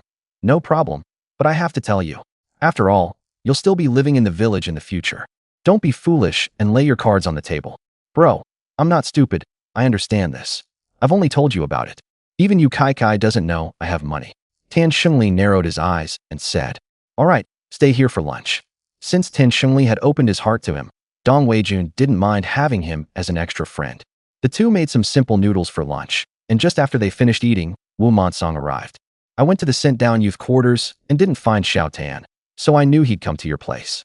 I found a house for you, Xiao Tan. The Qianjin family's old house is willing to sell, but it's been empty for at least 10 years. After you buy it, you'll need to find someone to fix it up properly. I don't know if you'd. Uncle Team Leader, no problem. As long as they're willing to sell, I'll find someone to repair it. How much is he asking for the old house? Tan Xingli asked. 150 yuan. If you're willing, bring the money to the office in a bit, and I'll serve as a witness for both parties. No problem. Then I'll trouble Uncle Team Leader. I'll go back and get the money right now. Tan Xingli said a quick goodbye to Dong Weijun and hurried off. Wu Song also went to Wu Qianjin's house to pass on the news. About half an hour later, Tan Xingli came running back over to Dong Weijun with a mischievous grin. Hee, bro, I've got a house now too. I already told Uncle Team Leader. Tomorrow I'll ask him to help me find some people to fix it up. You've got to come by when I move. Okay, I'll be there. The old Wu Qianjin family house wasn't far from Dong Weijun's home, only a 2 or 3 minute walk away. It was another house at the foot of the mountain. After taking a look around the place with Tan Xingli, Dong Weijun helped him clear the weeds in the yard in the afternoon once it had cooled off. When they were done, Dong Weijun's arms were covered in mosquito bites. Fortunately, he had some sanchi grass growing at home. After getting back, he picked off a few leaves of the sanchi grass. He squeezed out the juice and applied it to the mosquito bite. After a while, the itching subsided. That evening, led by Dong Weijun, Tan Xingli arrived at Wu Song's home. With a carton of cigarettes and a tin of malted milk, Wu Song smiled and handed cigarettes to the two men. Early the next morning, Wu Song helped Tan Xingli find several people in the village who could repair the house. The wages for the workers had already been agreed upon between Tan Xingli and Wu Song the night before. After spending a day repairing the house, the only thing left to deal with was the collapsed courtyard wall. The courtyard wall took another day. 3 days later, Tan Xingli held a simple housewarming banquet in his own room. As for the educated youth point, he invited no one except Yu Kai Kai, with whom he had shared the same Kong, heated brick bed, for over 2 months. From the village, he invited only Wu Monsong and the few people who had helped with the repairs. In this way, Tan Xingli had settled down in the village, and at the same time, the fact that he was a man of means quickly spread throughout the village. There were quite a few families with daughters of marriageable age who wanted their daughters to marry Tan Xingli. Time soon came to July. Over the past few days, the blind boxes had not yielded any eye-catching skills or gadgets for Dong Weijun. Most of them were money or daily necessities. Meanwhile, the gossip Tan Xingli had shared with Dong Weijun was no longer a secret. Because after Wu Xiefeng told his parents about the matter, they wasted no time in finding Wu Monsong. When Wu Monsong learned that the female educated youth was pregnant out of wedlock, he was extremely angry. He immediately ran to the educated youth point, called Xia Qingxing out, and gave him a harsh scolding. He even went so far as to strip him of his position as point leader outright, on the grounds that he was drawing benefits without doing any work. The point leader was replaced by another veteran educated youth, Deng Zhenhai. After all, they were all from the same village, and since the matter had already been brought to Wu Monsong, he couldn't very well just ignore it.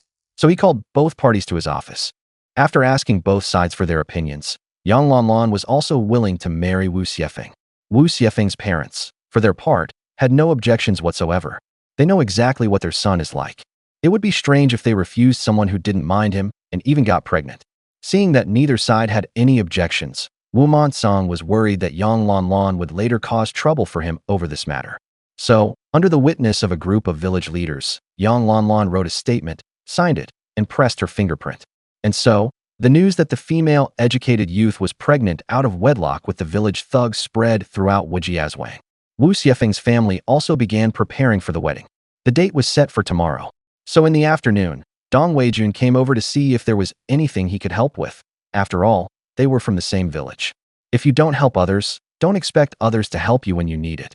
Dong Weijun was quite popular in the village now. As soon as he arrived, someone took the initiative to joke with him. Little Dong, look, Xiefeng is already preparing to get married. When are you and Xiaoli getting married? Your uncle is waiting to attend your wedding feast. Yeah, little Dong, if you're not interested in Xiaoli, my niece is also very pretty. How about I put in a word for you? Wang Shuqin, how dare you try to steal my son-in-law? At this time, Du Milan also came over with Xiaoli to help and happened to overhear Wang Shuqin's words. She said with a laugh, haha, Sister Milan. Who told you that little Dong is so outstanding? All right, all of you. Soon you'll make Weijun blush with all this talk. Is this how you act as the kid's uncle and aunt? When the two of them get married, you'll surely get your wedding wine and candy, so don't tease the children about this. That was just like Du Milan. She dotes on her own son-in-law. Dong Weijun also quickly chimed in with a smile. Exactly, uncle and aunt. If you keep this up and Xiaoli won't marry me, then I'll have no wife. What nonsense are you talking? With so many people around, have you no shame? Wu Xiaoli immediately blushed and came over to hit Dong Weijun. The village uncles, aunts, and the elderly all flashed wide grins, watching the two of them with amused smiles. Perhaps feeling the gaze of the crowd, Wu Xiaoli shot Dong Weijun a fierce glare before turning and going back to Du Milan's side. Around this time, the people from Wu Xiefeng's family who had gone to town to buy meat and vegetables also returned. It had to be said that this Wu Xiefeng was lucky. Both his older sisters had married minor officials and carried some weight in the city. Just from the meat and vegetables, one could tell. After seeing what his two sisters looked like, Dong Weijun understood. The two were indeed good-looking. According to the villagers, both were high school graduates. No wonder they could marry into the city. These two sisters really brought honor to Wu Xiefeng's family, knowing that Wu Xiefeng was getting married. The eldest sister bought a bicycle, and the second sister bought a sewing machine. This was also the first sewing machine in Wujiazwang.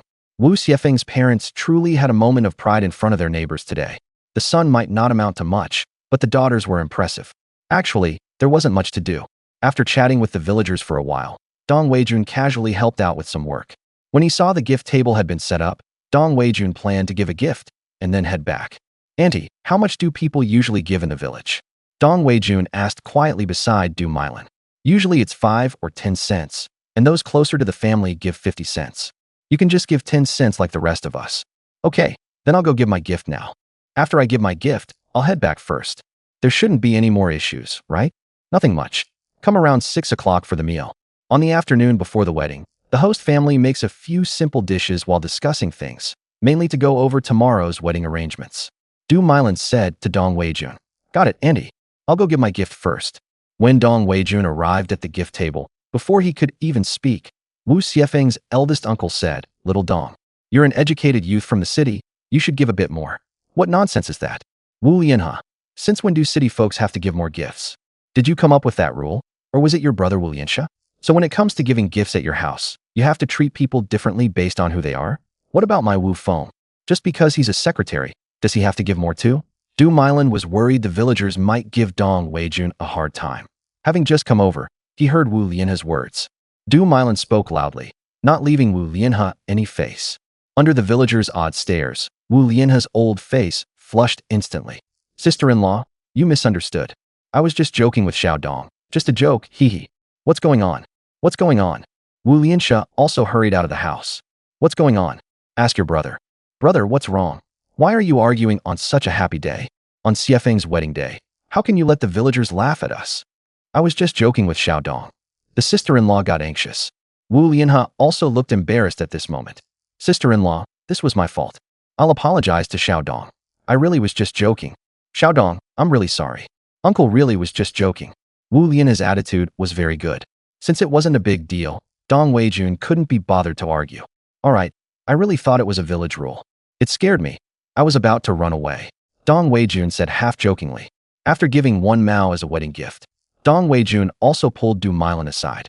"Andy, the way you were protecting your own just now was really cool. As long as you know I'm protective of my own, that's good. All right, since there's nothing else, go on back and rest." "Got it, Andy. I'll head back first then." With that little episode over, Dong Weijun returned to his own home. After taking 4 big tomatoes from the Chocho farm, he had one for himself and one for each of his 3 little brothers. One person, 2 dogs, and 1 panda were munching on tomatoes in the yard. At this moment, Dong Weijun's consciousness was also immersed in the Chocho ranch. Seeing the golden eagle that was now full of majesty, Dong Weijun planned to release it tomorrow. After being raised in the Chocho ranch during this time, all of the golden eagle's stats had already reached their peak. The reason he hadn't released it before was because Dong Weijun had discovered that any cub hatched from a blind box actually had a peak period after its adulthood ended. And at this moment, the time displayed on the golden eagle's stats only had 14 hours remaining. Soon it would be almost 6 o'clock. Dong Weijun was getting ready to go to Wu Xiefeng's house to attend the banquet. When they arrived at Wu Xiefeng's home, the educated youths from the youth hostel were all there too. After briefly greeting them, Dong Weijun went over to sit with Wu Danian and the others and chatted with them. "Uncle Monsong, why do you look so troubled? What's wrong?" He got scolded by the leaders. Early this morning, Uncle Monsong was called out because of the female educated youth's out-of-wedlock pregnancy. The commune leaders summoned him and gave him a thorough dressing down. "He only just got back a bit ago," Wu Feng said from the side. "That explains why I didn't see Uncle Monsong today. Weijun, I can tolerate being scolded, but that Secretary Xiao is asking me to write a 500-character self-criticism. Isn't that just making things hard for me?" Wu Monsong said with a sigh. "It's just a self-criticism. When you go to write it, come find me. I'll dictate and you write. It's simple. Writing self-criticisms is my specialty." "Really? Then I'll definitely come looking for you," Wu Monsong said excitedly. "Just come to me." While the group was chatting, an elder of Wu Xiefeng's family came out to invite everyone to take their seats at the banquet. Dong Weijun was also pulled by Wu Monsong and a few others to sit with them. Wu Lianxia had arranged his son's wedding very well, so the evening meal was also 5 dishes and a soup. Soon after they picked up their chopsticks, Wu Xiefeng led Yang Lanlan over to toast. Since they were both educated youth, they didn't bother with too many formalities. After all, with the banquet held here, Yang Lanlan couldn't just stay at the educated youth dormitory. "Uncle Monsong, Lanlan and I offer you a toast." "Humph.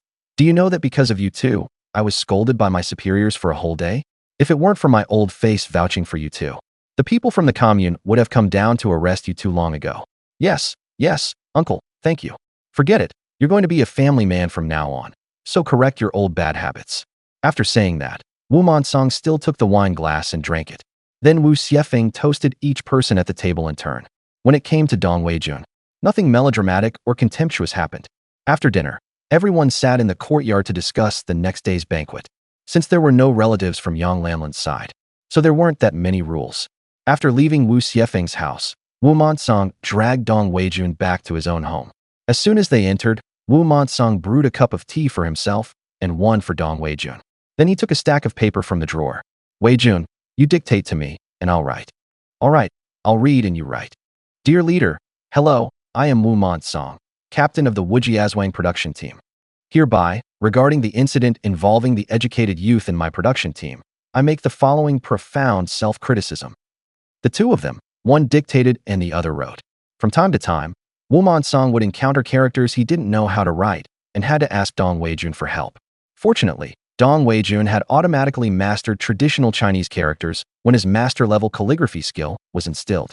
After nearly an hour, Wu Monsong finally put down his pen. Weijun, take a look for your uncle and see if there's anything wrong.